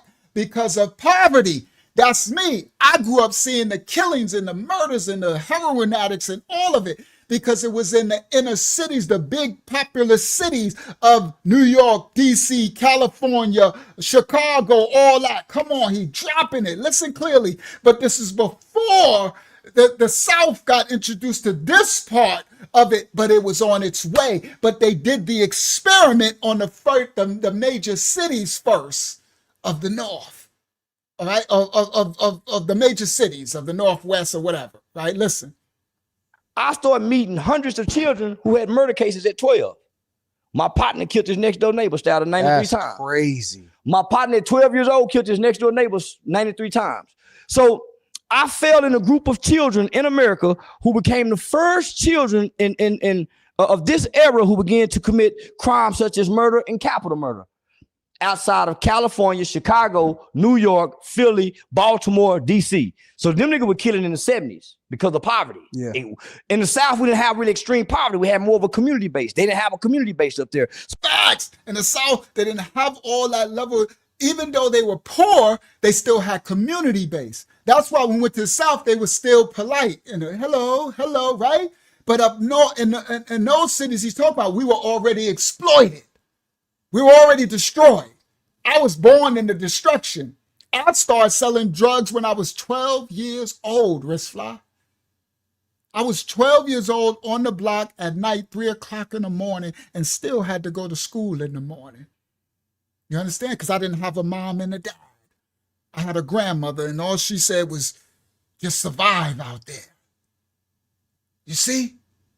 I'm a child of the project. Let's continue.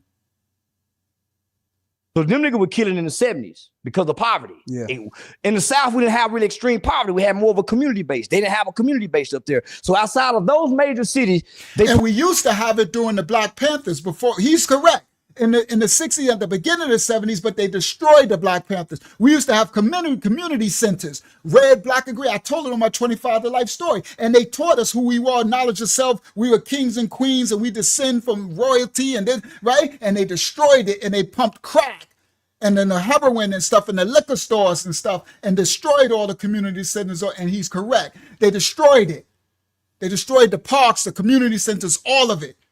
And we lost community. And they flooded crack and crime and drugs. And let's continue.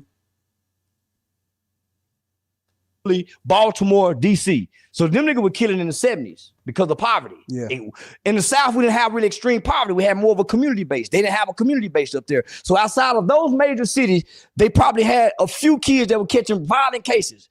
But because of our culture, in the crack epidemic, homie, by 87, 88, America was starting to see kids committing violent crimes that the adults was committing, and they had never saw that before. So that's what made Joe Biden and Hillary Clinton say, hey, man, we done had some that's where the term super predator. Yeah. They assessed us wrong. It was kids with trauma who were coming out of communities in situations and environments mimicking the environment. So I made an image with the projects, right? This is New York City projects. And I wrist fly. Now this the part. You take their questions down, Hakiyama. This the part you pay attention to very closely. This is the projects. This is New York City. Right next to it is the project that they came up with to do the study to create the environment. Listen clearly. And this is not my brother, Calhoun's project, right? With his rats. So he put his rats in the community, right? And I put it right next to the project, all right? So yeah, let me make it like this. That's good, right there. You got a project building and you got the rats. Project. And they got the food. Look, up here's water bottles, food. They got all their living conditions, right? This is their thing for them creating our projects. Okay? All right. Now, this is called an inverted slave ship. If you lay this down on its side, all the children are stacked one on top of each other, like at the bottom of the slave ship. Lay this down. This is all constructed, wristfly, and they built it up in the air so they could condense the most amount of people in one neighborhood to overpopulate the area. Now, listen clearly, wristfly. Listen clearly. Here we go. This brother and American ethnologist John B. Calhoun conducted a behavioral study of captive mice within a 9 square foot enclosure, which y'all see on the screen. He labeled this Universe 25. I don't know, it's probably a reason why that. Universe 25. Several different pairs of mice he used to breed a population. The population ultimately swelled to 2,200 mice. Eventually, these rats established, see, this is why they use rats. The rats established social orders. Left on their own, they established social orders that created inside and outside factions.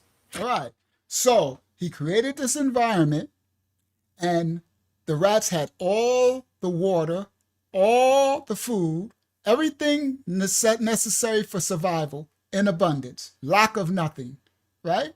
Perfect environment, all right? Enclosed environment, neighborhood. Immediately, the rats started to separate and make tribes, if so you will. factions, all right? And they use rats because rats' societal behavior mimics humans. Listen, Ritzfly, this is the experiment. This is the conditions why we see today, right? And they just try to just say, we did this ourselves. All right, let's continue. Social orders. As of mice, he used to breed a captive mice within a 9 square foot enclosure, which y'all see on the screen. He labeled this Universe 25. I don't know, it's probably a reason why that. Universe 25. Several different pairs of mice he used to breed a population. The population ultimately swelled to 2,200 mice. Eventually, these rats established, see, this is why they use rats. The rats established social orders. Left on their own, they established social orders that created inside and outside factions. So the rats left to themselves formed groups, communities, tribes, if so you will, orders, socially, with class and hierarchy. See, this, guys, is why the Most High gave us laws. Let me explain. The laws are to protect us from ourselves. Because if left alone, the same thing happens. Eventually, these rats established social order, hierarchy, and it created inside and outside factions. So not only did it create different social tribes and order, then it created groups inside, wheels within a wheel. And soon, all of the mating of the rats stopped altogether. We're going to get there. The study confirmed this John Calhoun's grim hypothesis based on earlier studies, another study earlier of the Norway rats. All right, listen, Ritzfly. He did the last study. They did studies before that. That's why they created the project buildings in neighborhoods, right? And he was taking it further, all right? So at one point, the community was thriving and they was breeding and just having babies and doing good. But then it got overpopulated, Ritzfly. Too many people in the community, and they stopped breeding. The breakdown started to happen. Listen. Norway, in small settings. So in the Norway study, they put the rats and they put them in really small communities, right? Small settings. Norway rats. Norway, in small settings. In his theory, John suggested that overpopulation spawns a breakdown in social functions that in turn, if left alone, inevitably leads to the total extinction of the species. You hear what they found out, Ritzfly? So they did the studies, they put them in small populations, bigger populations, they put them in, and they found out that overpopulation will lead to the extinction, to the chaos, to the destruction. If we condense as many as we can in one area, they would destroy themselves. Listen clearly. Listen clearly. Breakdown, Norway, in small settings. In his theory, John suggested that overpopulation spawns a breakdown in social functions that in turn, if left alone, inevitably leads to the total extinction of the species. Listen, guys, because the rats stop mating altogether. until they all died. Listen, because of overpopulation. Okay. Now, though widely controversial when this was first made public, Calhoun's theory has raised concern over the years that the social breakdown that happened in this rat population of Universe 25 could ultimately serve as a metaphor for the trajectory of the human race. Okay. Consequently, this project called the Rodent Utopia Project has been the subject of interest among different architects, city planning councils, and government agencies around the world. All right, you hear that, wrist fly? The city planners, the redliners, architects, government agencies took the studies and used it, wrist fly, to create what you call the hood, wrist fly, where all California, New York, DC, where all the music. Now remember, then they do the music, they do you understand? Now, and it's funny, this the crazy part, wrist fly, this is the start of all that. So before y'all had the projects, you're finding out now the foundation and the tests where they created it at on us and then spread it, okay? Because they need to get the blacks in remember, the Most High scattered them to the four corners of the planet Earth, all right? And now those other nations who end up there, you're just residuals, you understand? All right? So it's the systematic oppression, it's institutional, it's deliberate, all right? All right? All right, let's continue. Here we go. The project. All right? This is how they built our projects, with this study showing that if we overpopulate them, listen, if we place them on top of one another, look, you see this? If we overpopulate them, if we build the cities up and put thousands and thousands, sorry, that's militant, RIP militant. If we build the city up and put thousands and thousands of them on top of one another. Now listen, Wristfly, what Charleston White was talking about when he said in the 70s, when he was little, down in the South, they didn't have this, right? So they were, even though they had poverty, they had more community. But what'd he say? Look, New York, Chicago, Cabrini Green, New York, DC, all the places where they overpopulated the blacks in one area. All experimented, institutional, systemic. See, they would consume themselves. All right, now, let's get back. Calhoun began his experimental research on these rats in 1947, when he studied an enclosed group of Norway rats at a barn in Sorry, that's not the Calhoun one, that's the Norway one, 1947, the Norway one. Listen clearly. Thank you, Marara Yah, for your donation, and I thank you, that might have been Pensy Lola, because I seen a blue. I'm thinking it might have been her. Kakyama will correct me if it wasn't.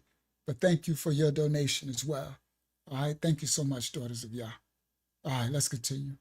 Rockville, Maryland. All right, so now the Norway one was earlier.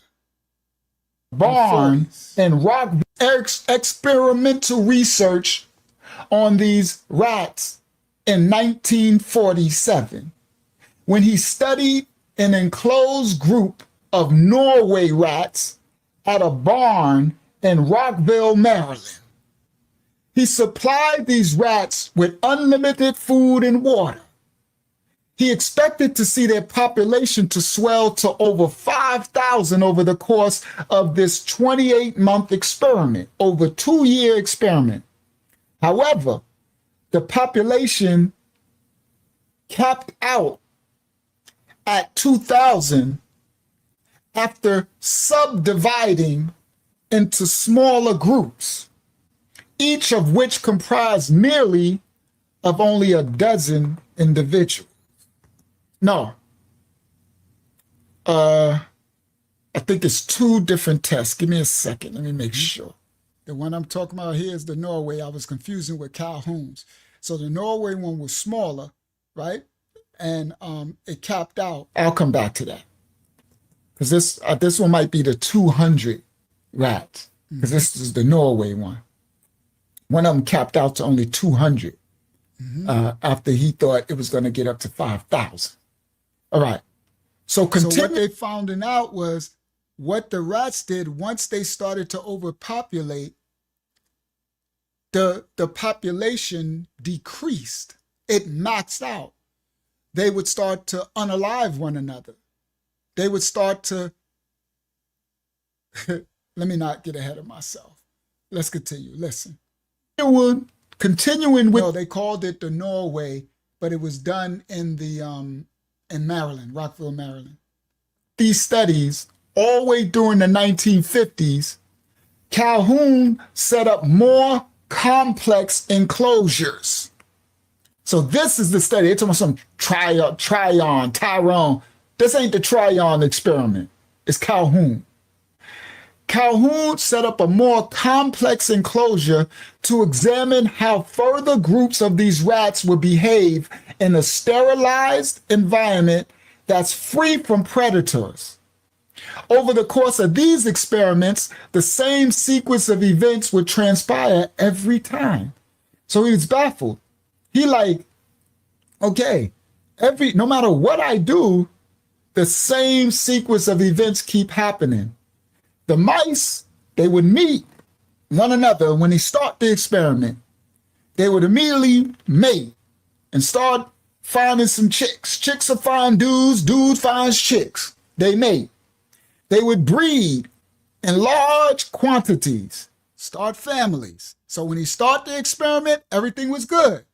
They got a new community, new environment, everything's provided, food, clothes, water. They would come together, smash, start families. Everything starts out good. But eventually, he noticed a leveling off would happen. A stop of the breeding.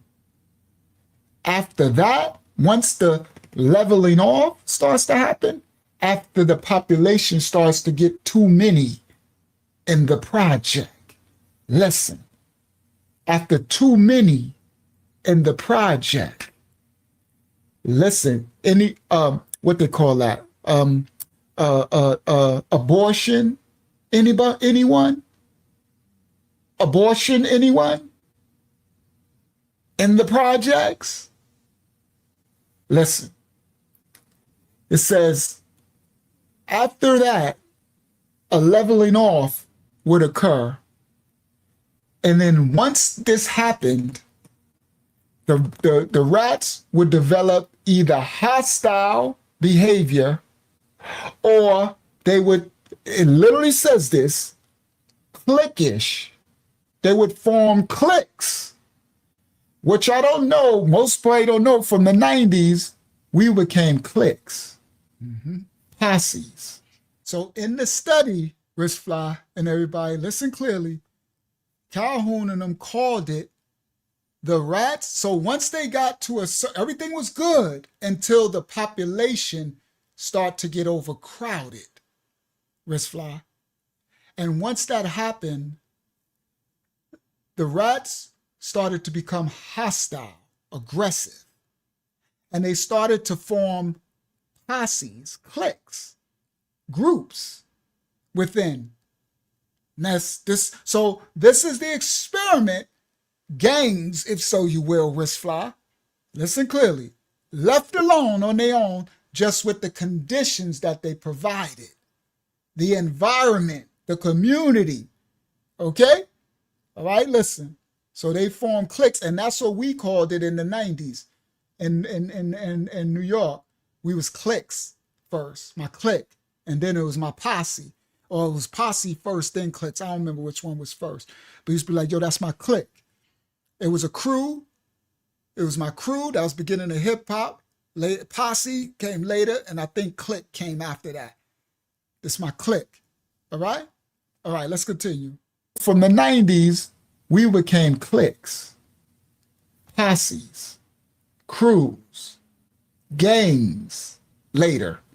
But we used to have cliques. My clique. It literally says they would become hostile, form cliques, or it was two types that would happen after they first got introduced to this project, this building living environment. This one on the screen. Let me move it over. Oh, y'all can see it. Okay. This one on the screen. Let me move this over here so I can't see the chat then. All right, whatever. Y'all see. So that experiment there, because I still want to see I need to see the chat. I need to see what y'all gonna be saying. Now,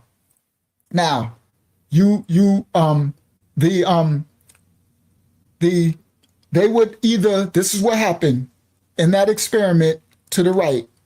They would, once they got introduced, they loved this environment, right? They started smashing each other and everything. Then the population swelled, and then it was a leveling off. They stopped mating.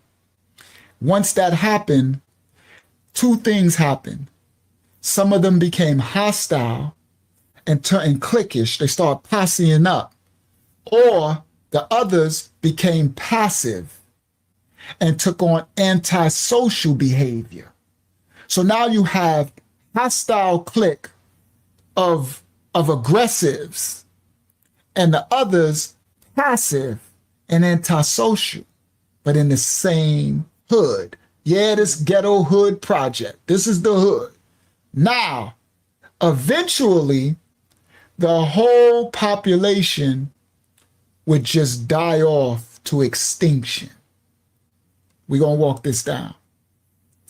In 1962, Scientific American magazine published Calhoun's observation from his research in an article titled Population Density and Social Pathology, wherein they coined the phrase behavior sinking, behavior sink, to describe the results of overcrowding people into a neighborhood, a hood, namely the breakdown of the social functions of the people that are overcrowded into these hoods, this project, and the collapse of the population of the people.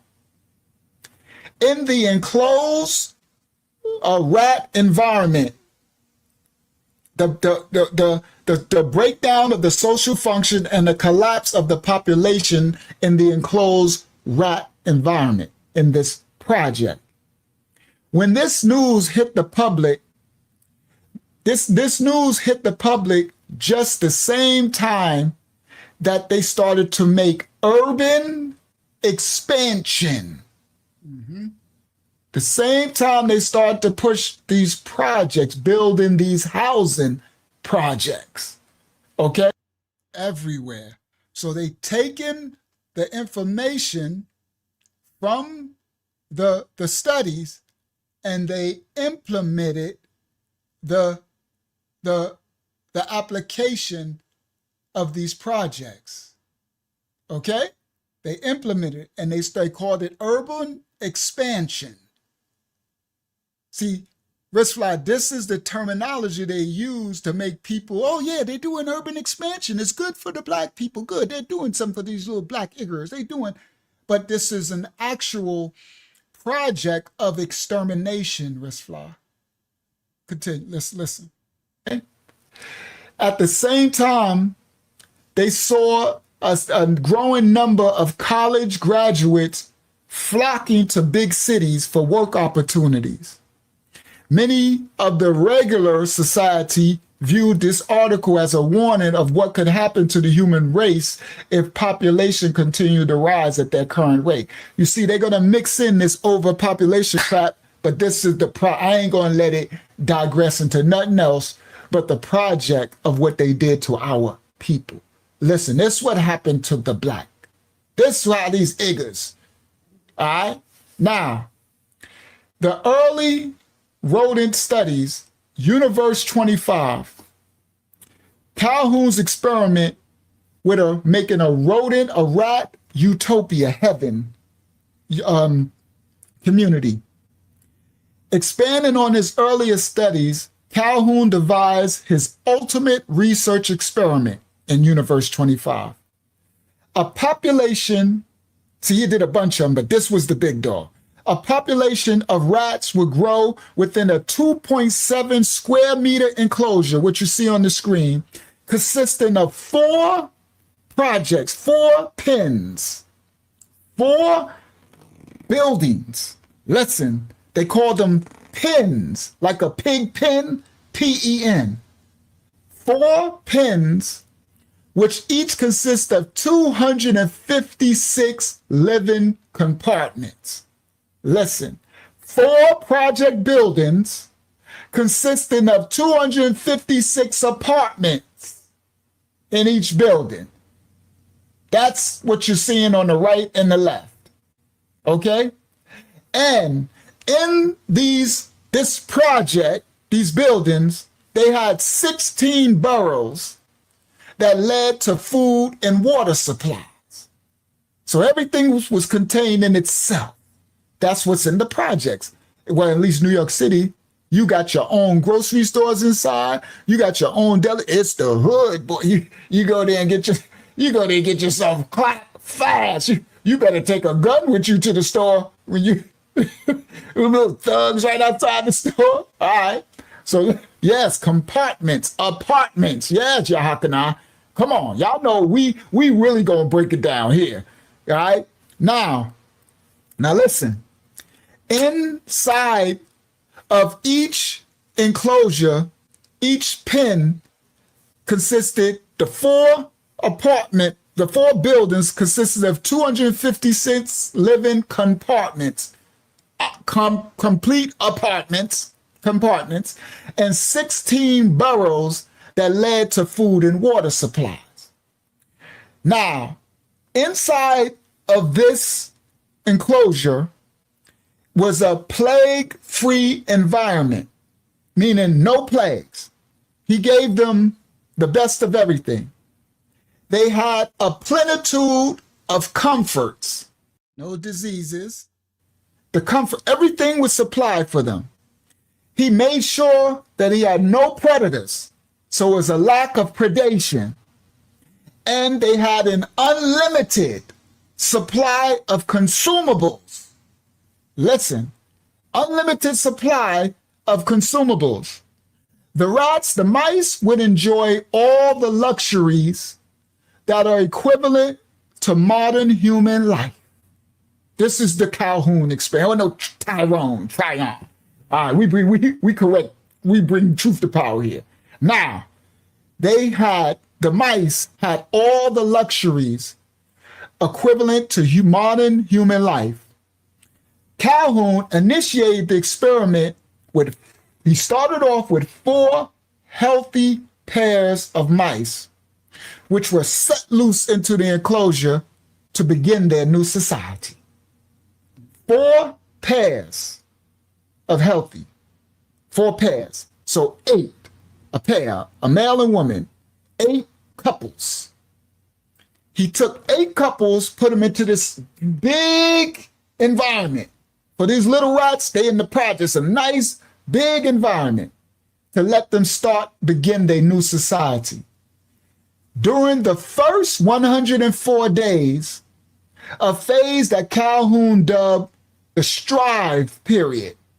The first 104 days, the strive period, the mice seemed to adjust to their new surroundings.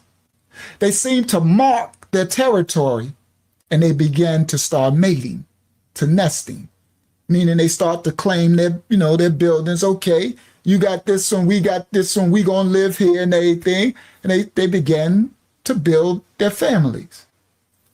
This net strive period was followed by what he termed the exploit period, exploit, which saw the population of the mice double every 55 days. So it's a place of abundance. They mating and smashing, and the babies coming out. They got plenty food. They got plenty space. They living it up. It says by the 315th day, almost a full year, Universe 25 contains 620 mice. So from the 8 pairs, 16, it's now 620.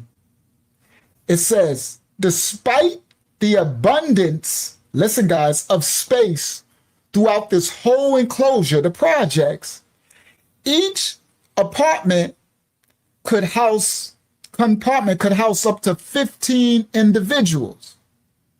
And the overall whole enclosure was built for a capacity of 3,000 mice. He noticed most mice were all crowding only certain select areas, and they seemed to only eat from the same food sources.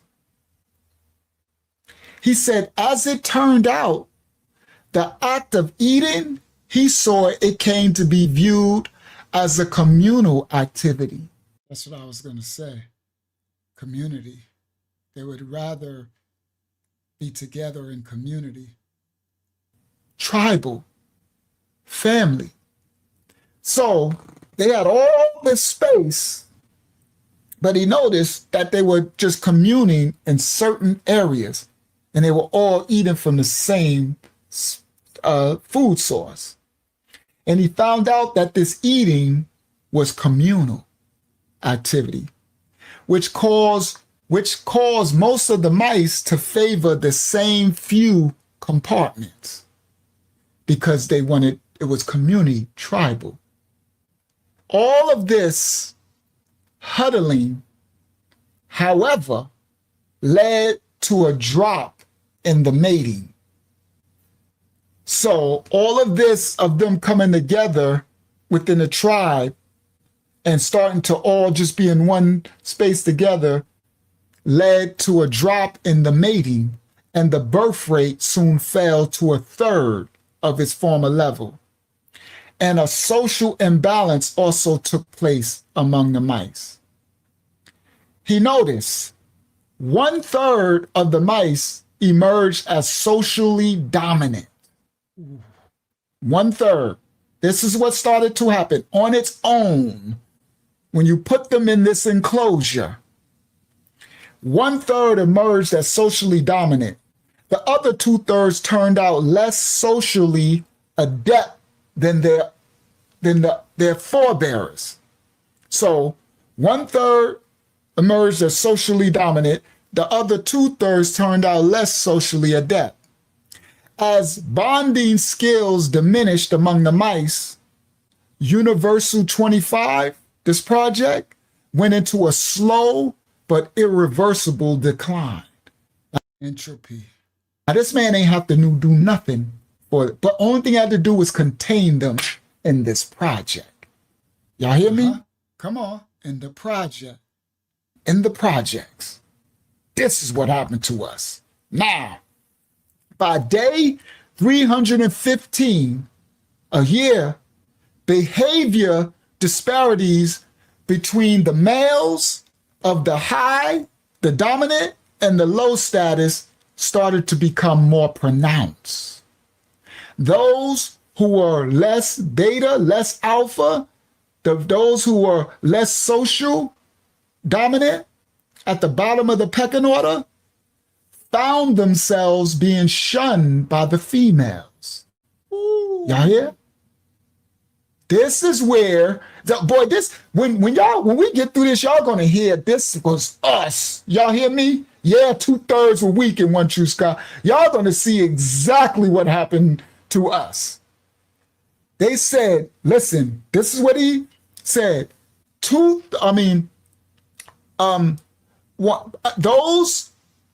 is at the 315-day mark.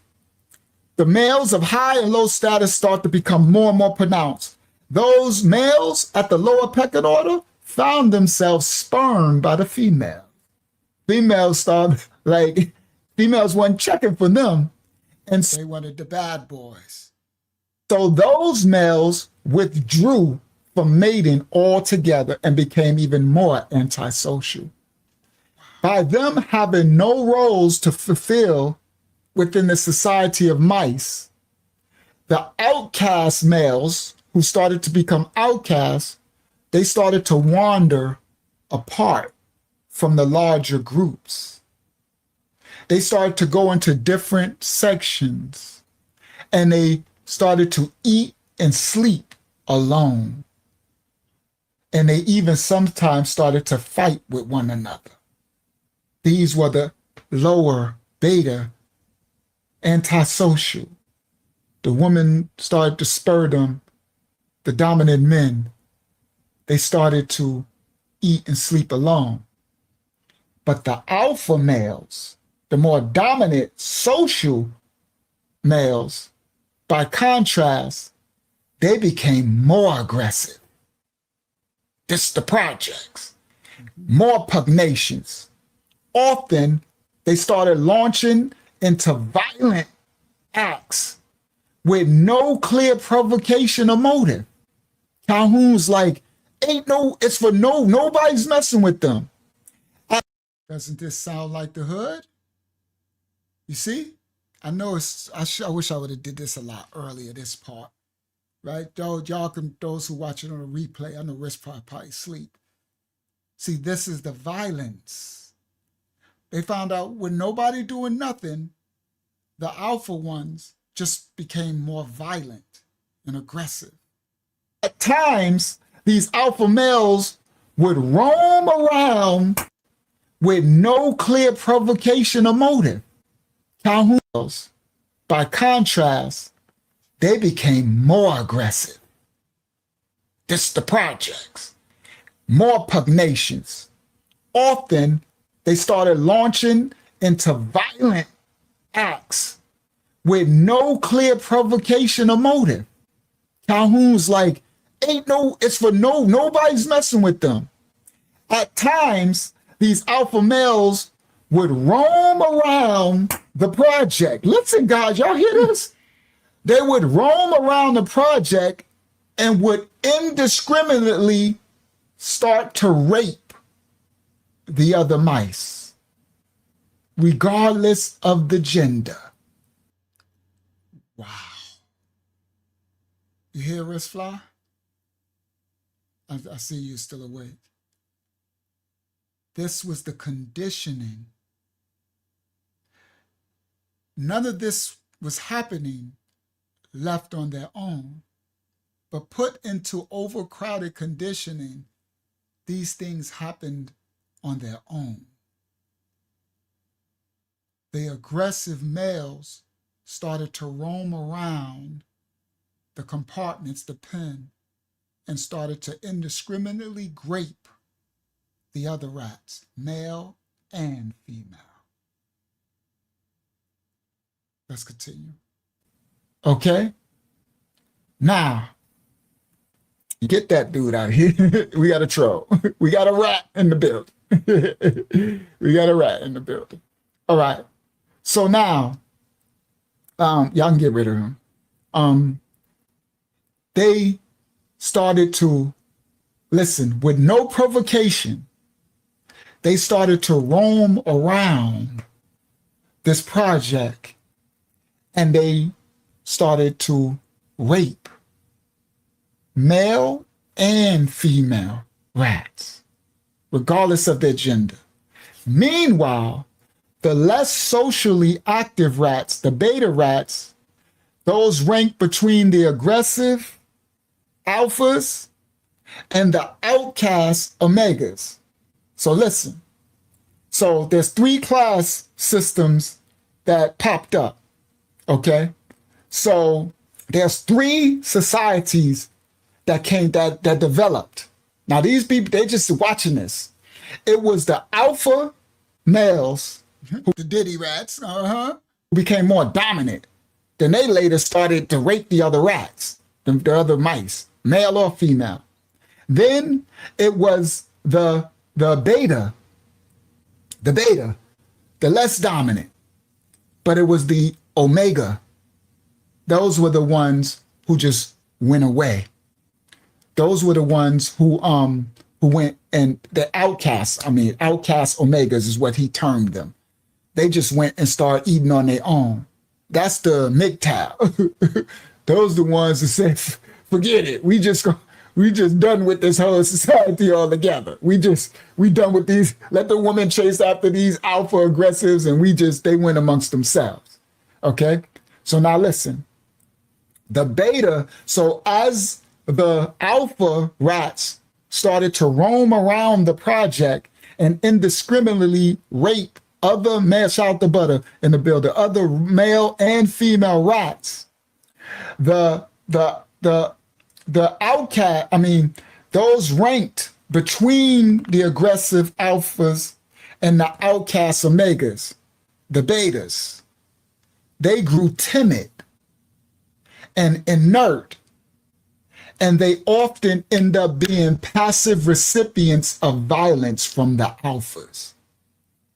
So they start to be more and more effeminate. Wow. Hold on. Wow. They grew more and more timid, and the alphas would start to abuse them. Beta rats. They start to get more and more timid because the alpha rats would start to beat them and rape them. Right? This is all with no provocation. This is because they were in the projects. Listen clearly. This is why they built our projects. This actually happens in prison, guys. This happens in prison and in some jails. It's exactly what happens. People. Okay? These neighborhoods. Now, they says the betas grew more timid and inert, and they often wound up being passive recipients of violence. In several instances, there was complete bloodbaths happening from the alphas, rats, and it ended up with the alpha rats becoming cannibalistic. Listen, and they started to eat a cannibalistic feast for the. Now listen clearly. I need y'all to understand. Listen, Wristfly, the correlation. Remember, I played the clip where the brother was in prison. He said, what? It's on site with all Iggers, right? We wanted to eat his own kind. He wanted to unalive, right? And remember, Ramayah was like, why is it, right? And he said, no, the Aryan nation, they cool. The Serranos, Mexicans, they cool. But any Igger, I'm unaliving them on site. You see the project, Wristfly? The conditioning. They started to eat, consume themselves. All right, listen. Victors. They would attack. Complete bloodbaths happening from the alphas, rats. And it ended up with the alpha rats becoming cannibalistic. Listen, and they started to eat a cannibalistic feast for the victors.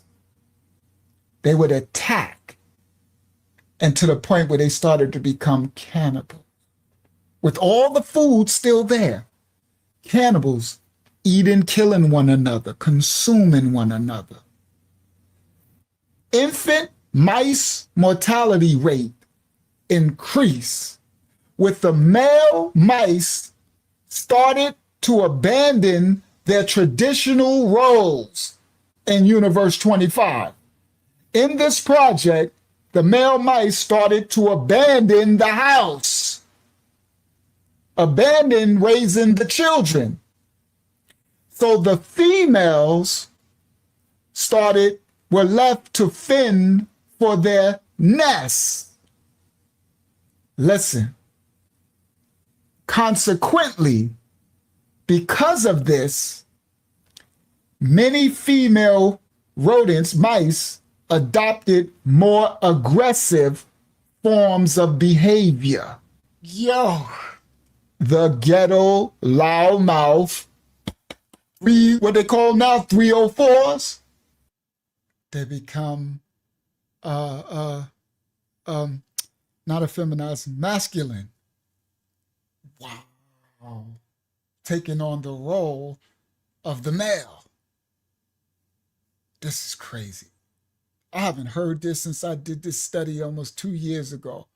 The hood rat was created. Who said that? You're Don? Of course you're Don, dude. Wow. Okay, listen.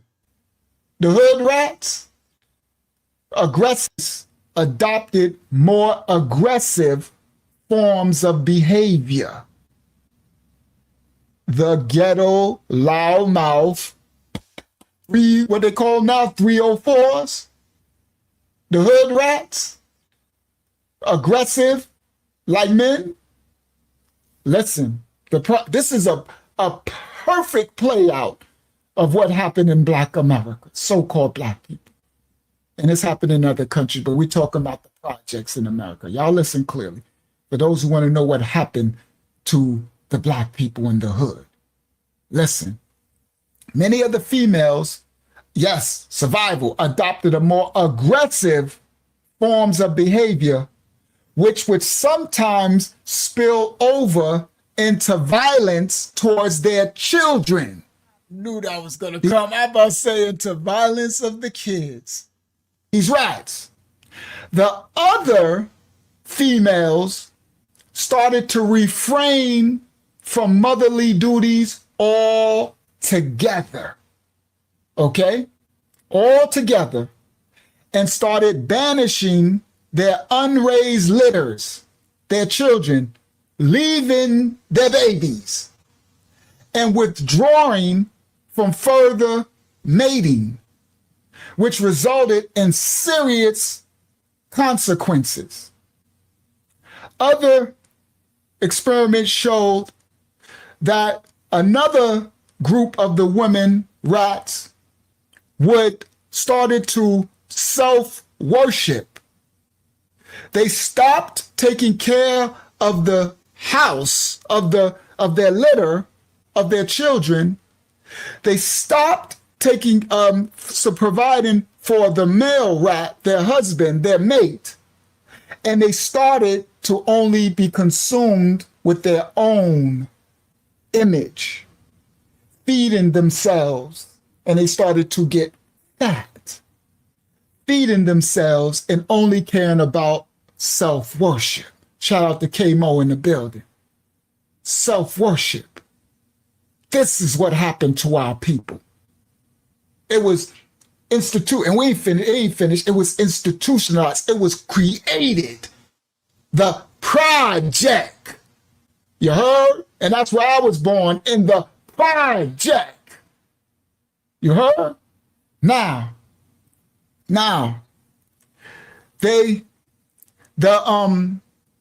in some compartments, which is apartments, in some of the compartments in the project, which y'all see on the screen, the infant mortality rate ended up topping 90%. 90%. Calhoun named this phase the stagnation phase. He also named it the equilibrium period, where it just got stagnant. He attributed the overly aggressive and passive behavior patterns to the breakdown of the social roles and the rampant over-clustering. The breakdown of social roles of them coming together in a smaller space, and it was too many of it. He says it was a breakdown of the social roles and a rampant over-clustering. A spike happened in the mortality rate. By the 560th day, the population increase had ceased altogether. They just stopped populating altogether, as the mortality rate hovered at 100% mortality rate. 560 days into the experiment, he marked this the start of the death phase. Also, he called it the dying period, death phase. 100% mortality. Okay? This is what they wanted us to, again, they created these projects so that this could happen to us. They've been trying to stomp us out since Egypt, Pharaoh and them, since Babylon. They said we breed like roaches. This project was created to extinct us.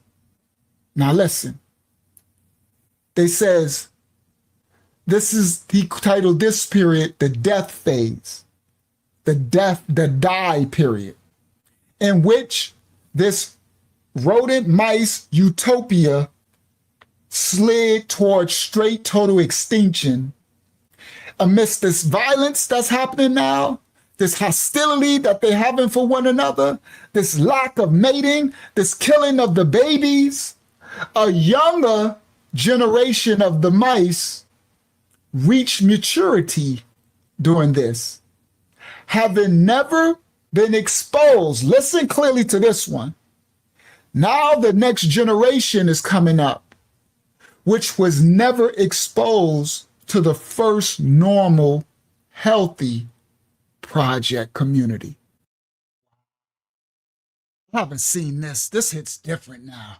I wish I would have did this as soon as we started the lesson. I didn't know. I didn't watch it, so I thought, I should have did this as soon as we started, like 10 o'clock p.m.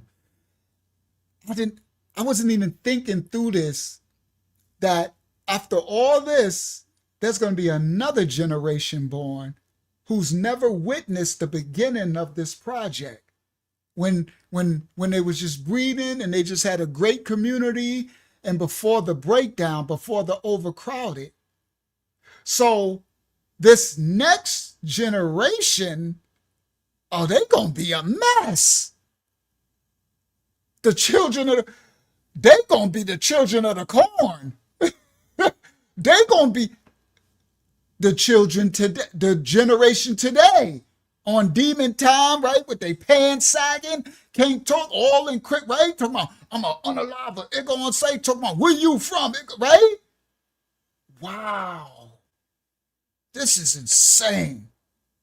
I forgot about another generation is gonna be born, and all they're gonna know is what this has degraded into, this project, this community. And this person on the screen, Calhoun and them, they're just watching the whole thing play out over years. Project babies, come on. All right, let's go. Another generation was born, so dysfunctional that they knew nothing but the project. They knew nothing but these conditions. Okay? Now, they had no concept of proper mating, of proper parenting, of proper communal territory. So this generation of mice, listen clearly, this is the Calhoun experiment. This generation of mice that came forth, all they did and all their hours from when they were awake until they went to sleep, all they ever did, Calhoun noticed, observed, this is the experiment, was eat, drink, and groom themselves. Self-pleasure worship. All they was consumed with for every waking hour was eating, drinking, and grooming themselves. In reference to their perfected, unruffled appearances, Because so they became self-worship in their looks and image. They didn't care about working, providing, building, learning skill sets. They cared about looking on swag, on fleek, looking fly. Wow. Okay. Because of their self-worship, I know this was a long one. Everybody conking out. People like, oh, good night, everybody. Good night. See y'all on the replay. Other nations will be waking up. Uncle and them still alive. Yo, this is crazy. This is exactly what's happening now. A generation consumed with themselves, how they look. Every waking hour was eating, drinking, and grooming themselves. In reference to their perfected, unruffled appearances. Because of their self-worship, Calhoun called these mice the beautiful ones. Because of their appearance. They were self-worship. All they cared about is how they looked. He called this mice generation the beautiful ones, living in seclusion from the other mice. They seemed to be spared the violence and conflict that waged in crowded areas, yet they made no social contributions to the society of the overall of the community. According to Calhoun, the death phase consisted of two stages, the first death and the second death. The second death was characterized by the loss of purpose in life beyond just having a mere existence. These mice found they had no purpose in this project. Y'all hear me? No purpose to fulfill beyond just merely existing. They had no desire to mate, no desire to raise their young, or no desire to establish a role within society. Now, the first death was a generation born with no purpose, represented by lackadaisical lives of the beautiful rats, the beautiful ones. So they became lackadaisical, whereas the second death was marked by the literal end of life and the extinction of the complete Universe 21 project, the death of all. Now, extending on his observations of the beautiful ones, Calhoun later came to opinion that these mice, just like humans, thrive on a sense of identity and purpose within the world at large. So if you take the purpose and the identity away, they won't thrive. He argued that experiences such as tension, stress, anxiety, and the need to survive makes it necessary to engage one another in society. When all of the needs are accounted for, and when no conflict exists, the act of living is stripped down to its barest psychological essentials of food and sleep. That's what happened with the beautiful ones. All the needs were accounted for, and no conflict existed. So they went back to the bare essentials of food, water, and sleep. Herein is the paradox of life, Calhoun surmounted, without work or conflict. When all sense of necessity is stripped from the life of an individual, the life ceases to have purpose. And he saw that the spirit, motivations, the spirit in the child, in the mice, died. Right? This is all designed for us. I didn't know it was some people over on Facebook. I didn't know they came in. Shout out to Unique, shout out to Desi Cox and Jackie Pickett over there on Facebook in New York. in Baltimore and stuff. Shout out to my New York people, right?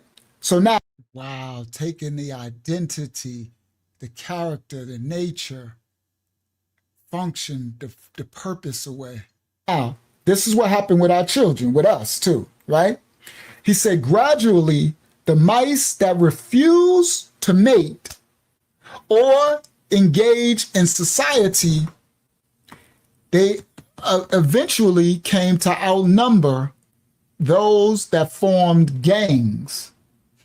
So rats formed cliques and gangs, and they went around raping and plundering. But what he noticed in this experiment, that the ones who went outside of it and stayed outside of it, eventually they started to outnumber. You know why? Because the ones that formed the gangs and raped and plundered started to kill one another. So the ones who stayed away and stayed outside, he eventually saw that they started to outnumber the rats, the alpha rats that formed gangs and raped and plundered and fed off their own. The last known conception in this Universe 25 project experiment occurred on day 920, at which point the population capped at 2,200.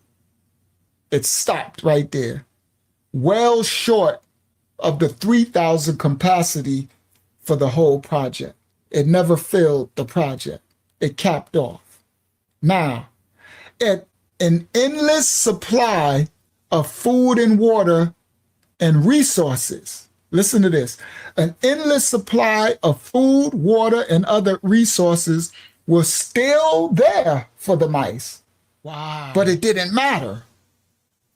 The behavior sink, this new terminology, the behavior sink has set into the mice. Ooh. And there was no stopping this project from careening into self-destruction. Wow. With all the resources and everything still there, the systematic indoctrination of this behavior sink from the overcrowding conditioning, the conditioning did an entropic effect and destroyed. You couldn't stop the destruction. That's crazy. A self-made demise. Soon enough, there was not one single living mouse left in the enclosure. Every last one of them was dead in this project, with an endless supply of food and water and other resources right there. Ooh, this project is no joke. It is the conditioning, the environment. So others won't understand, Rishfly, that this is an engineering. Okay, that's why I said the world is a stage, controlled chaos, U.S. experiments on blacks exposed. So others, and then they spread it across the world where they just lazy, they just don't want this, they just want that. It's the culture and this, but this culture was created.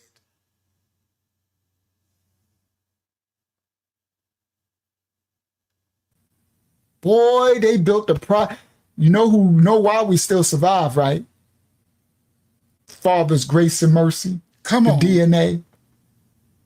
Because they've been wanting, that's the serpent seed. They've been wanting to extinct us. Now listen. Before the rodent utopia, this mice project heaven imploded entirely, Calhoun did another experiment. He removed some of the beautiful ones. The ones who set apart and started to groom themselves and kept out of the way. He removed some of the beautiful ones that he titled them to see whether they would live more productive lives if he released them into a new society. So he took some of the beautiful ones out before they all died, before this whole project went to extinction. They killed they killed one another. He took the beautiful ones and he wanted to see if they would live more productive if he released them into a new society, free of social strife, free of the alpha who was plaguing and raping and the carnage. So he placed the beautiful mice in a fresh setting with few pre-existing residents. Okay. He placed them in the same scenario similar to that which was started the first Universe 25. The same scenario. He expected the beautiful ones to awaken from their asocial haze, meaning their antisocial worship of themselves, where they kept themselves apart. He thought that they would snap out of it and answer nature's call to populate this new enclosure, this barren environment. However, the beautiful mice that he relocated show no signs of change from their earlier behavior patterns. You could take a person out of the hood, but you can't take the hood out of the person. You hear me? Listen, he relocated them. He thought he would see a sign of change, but they refuse to mate in the new society. They refuse to even interact among the new mice. The reclusive, beautiful mice eventually died off of natural causes. And the new society that he tried to create by using them ended without not one single new birth being born in a new society. So, in Calhoun's conclusion view, the rise and fall of the Universe 25 housing project proved 5 basic points about mice as well as humans. 1, he said, the mouse is a simple creature, but it must develop the skills for courtship. Courtship, guys. Child rearing, territorial defense, and a personal role fulfillment on the domestic and tribal front, communal front. If such skills fail to develop, the individual will neither reproduce nor find himself a productive role within the society. As with mice, all human species will grow older and gradually die out. There is nothing to suggest human society isn't prone to the same developments that led to the demise of this Universe 25 housing project. If the number of qualified individuals exceeds the number of openings in society, then chaos will come forth and alienation. And this will be the inevitable outcomes. Individuals raised under chaos and alienated conditions will lack any relation to the real world. Physiological fulfillment will be their only drive in life, to fulfill their only eat and drink. Just as mice thrive on a set of complex behaviors, the concern for others developed in post-industrial human skills and understandings is vital to man's continuance as a species. The loss of these attributes within a civilization could lead to its collapse. Calhoun's work after Universe 25 ended in 1972. Calhoun shared his observation about the results of the rodent utopia, the project, in an essay that he titled Death Squared. Woo! Y'all heard of MC Squared? Death Squared. He called it Death Squared, the explosive growth and demise of the mouse population. This work gained instant notoriety from its grim outlook on the consequences of overpopulating an oversatiated society. Given all the strife that had been impacting the world in years, whatever, now they talk about the world, whatever, 60s and 70s human society. Oh, there we go. They said, mankind, they went forth with an unprecedented urban sprawl. They started building projects everywhere. Wow. So from it, they started urban expansion. You get it, guys? And this is the results today. And now it's worldwide spread. But then they try to act like we did this. You understand? Like we just some animals, culture, society, when all of the music, the media, the conditions, the environment, all of it was developed. It was all the experiment, controlled chaos, U.S. experiments on the people of the book, on the world stage. After his research, they said this present course for the examples of the rodents pillaging and carnaging in the wake of this overcrowding in this project seems to mirror the social unrest in the 60s and 70s and 80s human society in these urban unprecedented sprawl of these ghettos. So this project is how they created our living conditions. These ghettos, whether you lived in the projects, right outside the projects, you know somebody from the projects, right? Every Black American, this is a Black America. Now these experiments of poverty, see guys, don't think just because you didn't grow up in the project buildings, the big buildings or the 2-story, 3-story, 5-story, 10-story, 15, whatever project building community. They also did it in the suburban communities, wherever the ghettos, wherever they named it a ghetto. So these same conditions, because what it is they show that with these mice, that these conditions happen when they had the abundance of everything. They had food, water, and everything. What do you think is going to happen when they take away the resource? Now, this is where the other experiments came in at. So now after Calhoun's experiment, you had other more insidious experiments where they built the project and they took away the resources. Oh.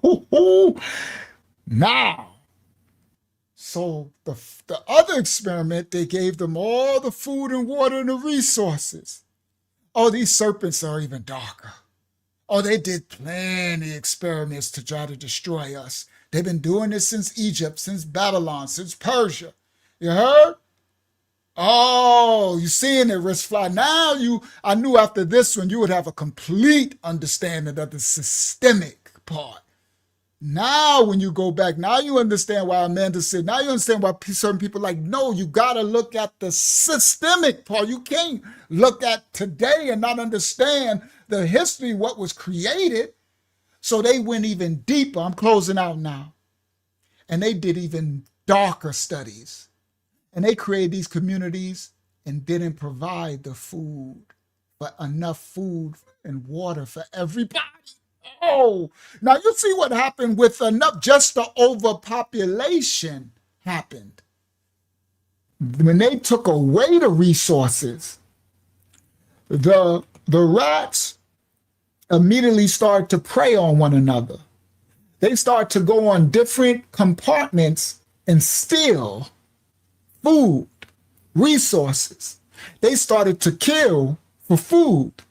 Then they instituted drugs. You see how they put the other one where they put drugs and cocaine and water? So when they put in the other trials with the rats in these projects, they replaced the water with lead water, acidic water. All right, listen clearly. This is the closeout. We closing out, guys. Listen clearly. Yeah, this for your stick-up kids, job boys, stealing and hungry because they left not enough resources for the community. Now listen clearly. So in the other studies, they started to replace the water and put things in the water. So they replaced the freshwater system and put lead water. Lead. Listen clearly, because we need to be in an alkaline state. So they put acidic water. They did different experiments to see what would happen with lead water, acidic water, because we need to be in an alkaline state. So they put acidic water. They did different experiments to see what would happen, what conditions would the rats do to one another with these different conditions. And they put the acidic water, and the rats would start to rape one another.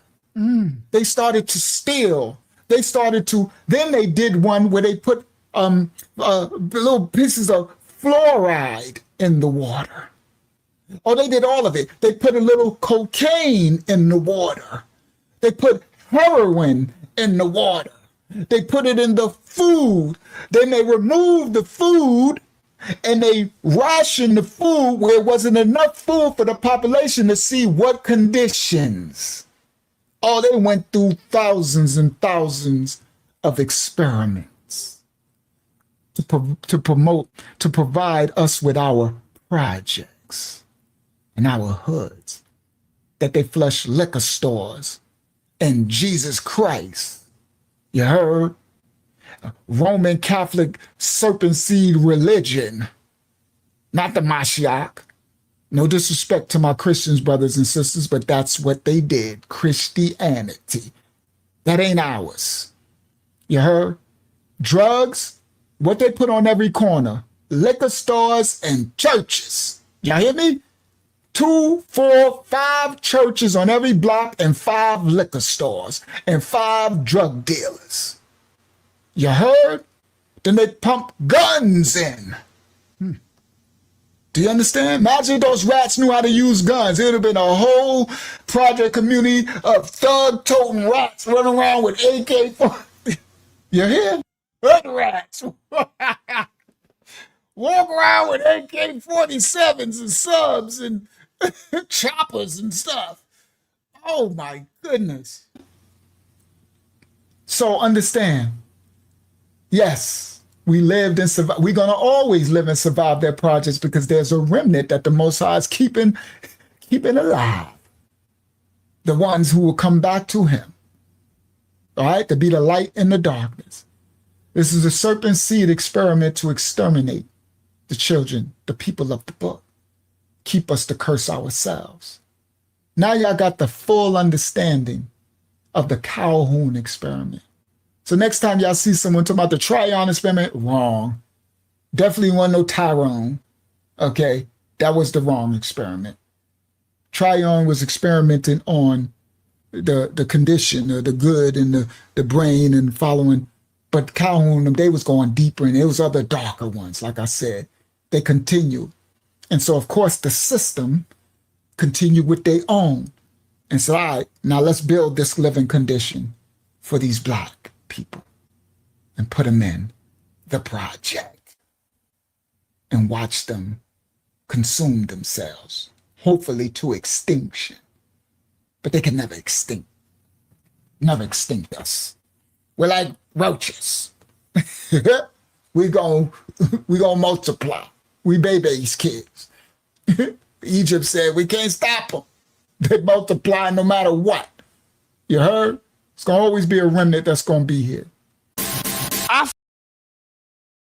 right, I got to close. It's already 3 o'clock in the morning. I didn't know it's going to take this long. I didn't know we was going to do I'm not even finished yet. That's why I said part 3. And they continued. They sprayed radiation in communities. You understand? They continued. This is a little bit of part 3, right? A little bit of part 3 is some of the radiation that they did on the Black communities.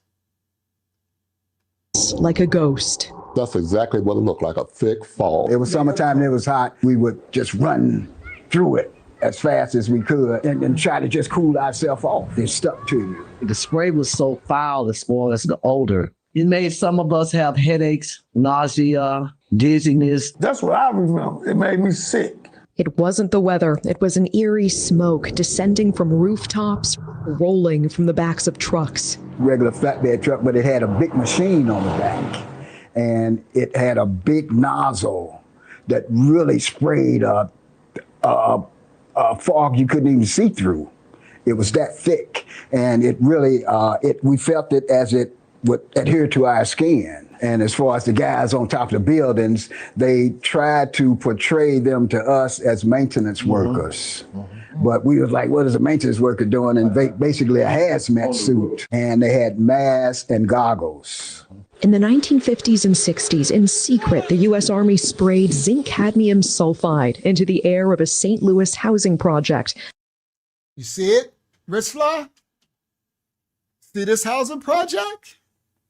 In the 50s, you see? In the 60s, St. Louis.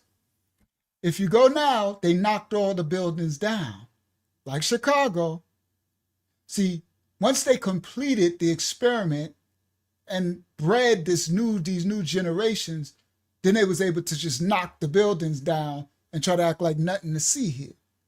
But look at the projects, okay? And they sprayed,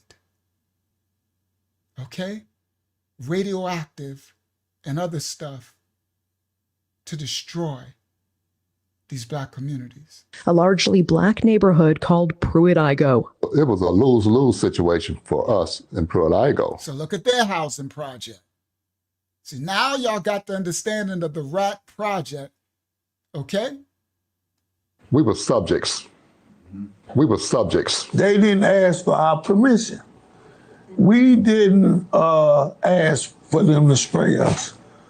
My government used me like I was a guinea pig.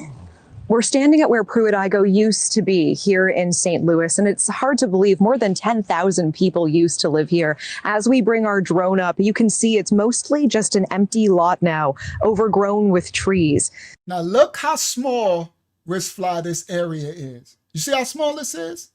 10,000 people, because they built the projects up and condensed us in overcrowded populations, you see? And they actually sprayed them with radioactive poison and toxic. You understand?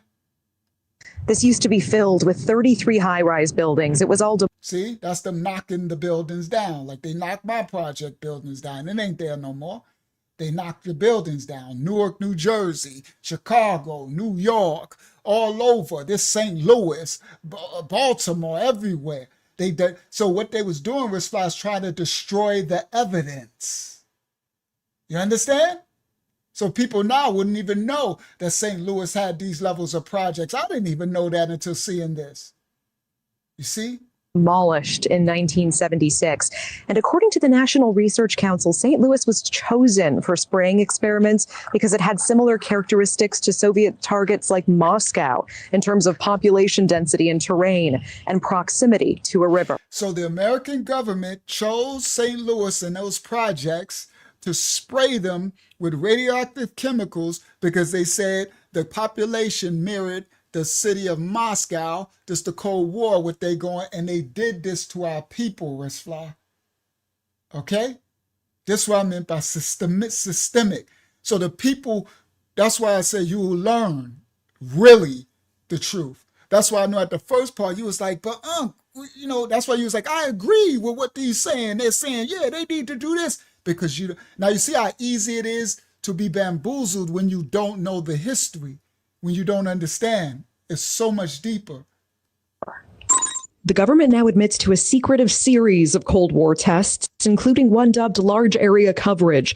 More than 30 tests conducted across the U.S. and Canada, spraying zinc cadmium sulfide from planes, rooftops, and vehicles to simulate how a biological attack might spread, all to prepare for potential warfare against the Soviets. Many of us been in the military and had top secret clearances. We know how it works. We have died for America. We have fought for America. You are a veteran. I am United States Air Force veteran. Dr. Starks, you're a veteran as well. Yes, I am. I'm an Air Force veteran also. Is there a sense of betrayal here? Definitely. They want to know if those secret tests have anything to do with what they're observing with their own eyes. I lost my two older siblings to cancer. I lost a brother last month. I've been diagnosed recently with a rare form of lymphoma. I had cancer of the left kidney, had partial removal of my left kidney. News Nation reached out to the Army for answers. They provided a one-page response. It says the Army's own Center for Health Promotion and Preventive Medicine investigated in 1994 and found inhalation exposure would not pose a health risk.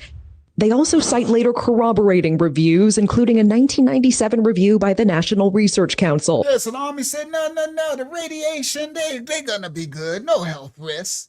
While they're spraying the neighborhoods for a test so that they can do a war, spray it against the Russians. Perhaps they assumed we wouldn't read the NRC's 380-page report, but we did, and the Army's statement doesn't show the full picture. In that 1997 review, the National Research Council explicitly says repeated exposure to zinc cadmium sulfide can cause kidney or bone toxicity or lung cancer if levels are high enough. And they admitted they couldn't fully assess the risk. Why? Because some Army records remain classified, it says, for national security reasons. More troubling, key Army exposure records were missing. And when the NRC asked the Army to supply them, the Army said it couldn't find them. That's what they did to us. And are continuing. Finally, the NRC considered conducting its own study, but concluded it wasn't feasible. In short, it did not test the site, collect samples, or test residents, and they didn't have access to all the data. Their review was based on what the Army gave them, and what the Army either could not find or withheld. The Army ends its statement to News Nation by saying, quote, none of the reports contained evidence of a radioactive component to the zinc cadmium sulfide dispersion tests. Residents say the secrecy and delays are no accident. They're waiting us out. They're waiting on all of us to die. But that's not even the whole story, as residents demand to know what else could have been in that spray. They have not come clean with what was in there. Do you believe that it was just zinc cadmium sulfide in that spray? No. We go to the source, a researcher who has spent decades declassifying government documents about these tests. Do you believe the U.S. government sprayed some kind of radioactive material on the residents of St. Louis? I believe that they did. And the government's surprising response to our request to declassify information. I mean, what the hell? Plus, renowned activist Aaron Brockovich weighs in. Do you think there's been a lie here, a cover-up here? It sure looks that way. The residents are asking for an apology from the government for being experimented on. They're asking for an apology. I'm going to close here. This is part 2. We're going to do part 3 on Wednesday. I should be able to finish out with part 3. Whew. I don't know how many hours we did tonight. I can't even see. It's 3 o'clock in the morning, 9, 10, 11. Oh my goodness, we did a long one tonight. All right. This is the result. You understand? Of the destruction of the people of the book. 6 hours? My goodness. I was only supposed to do 3. I should have just, I should have broke it up at 3 and then we did part 4 and then another one, right? I'm going to leave you with this last clip. This is a clip of New York City. Some of the results of the destruction of the people. Share this tab instead. This is New York City today.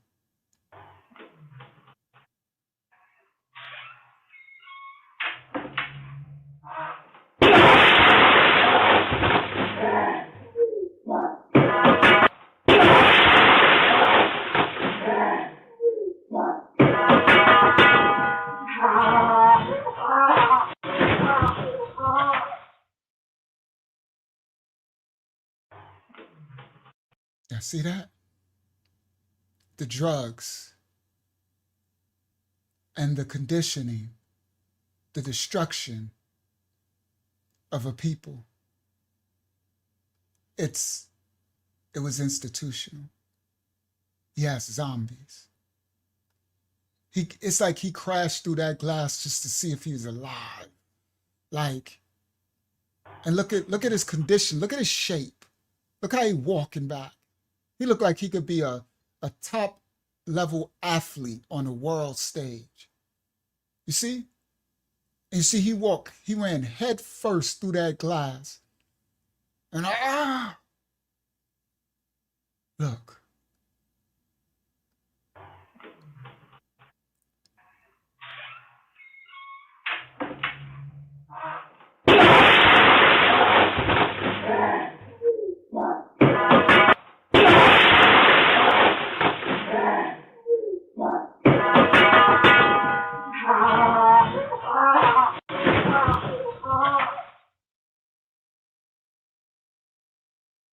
Stop sharing.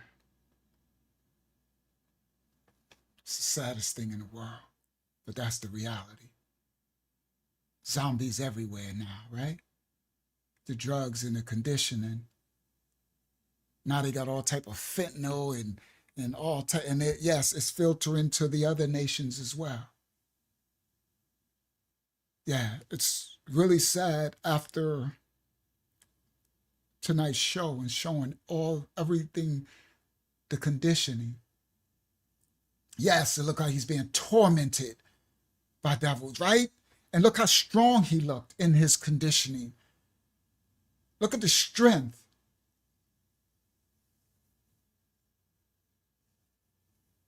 May the Most High have his grace and mercy upon all children on the earth in this dark second world.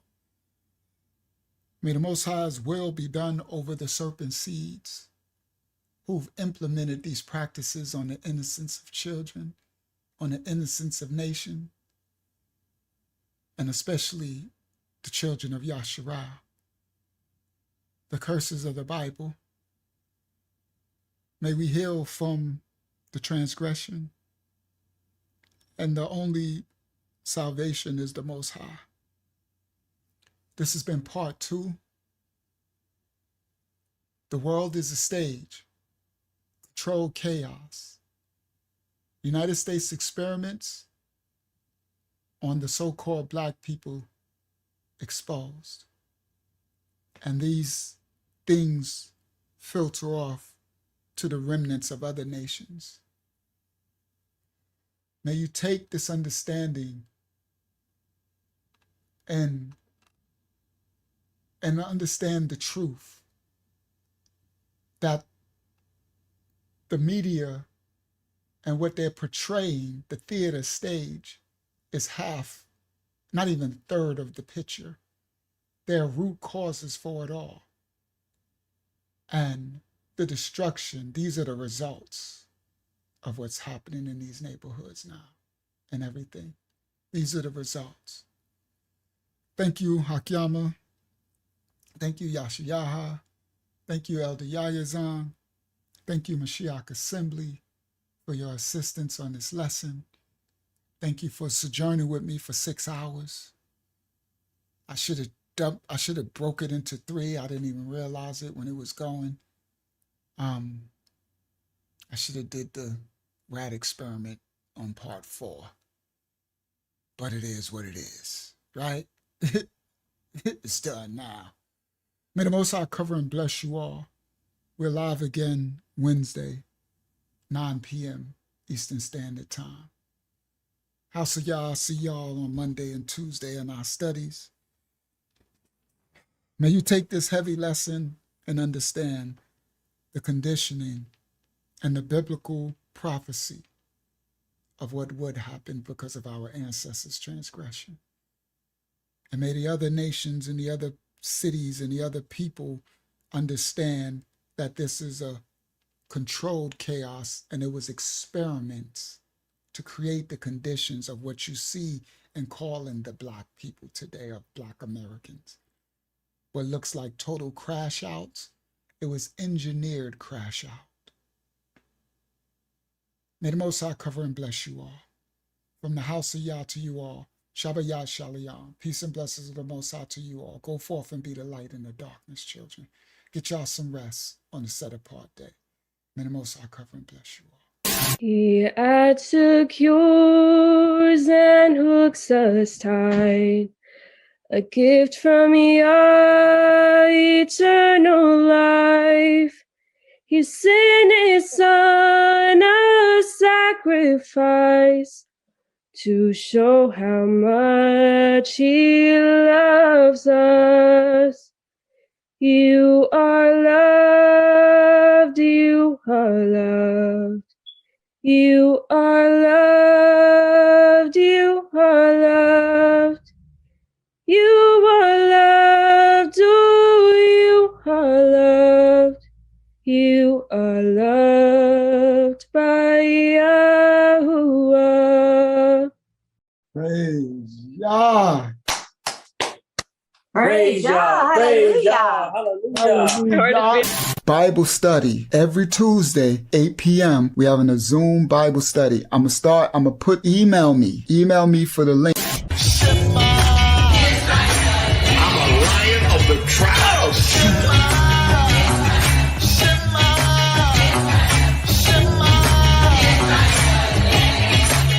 Say it again.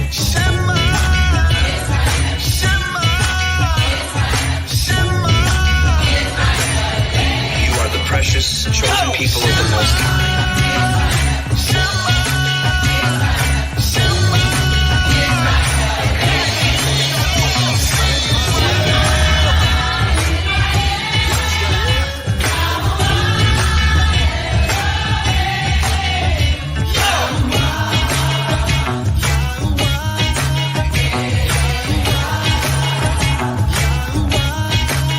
You got that right. We hope you have a good time watching our videos, and we'll see you in the next video. And we'll see you in the next video. So like and subscribe. Our channel.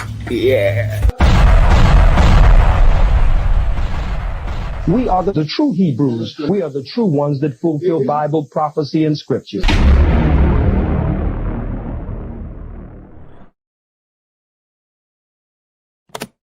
He took your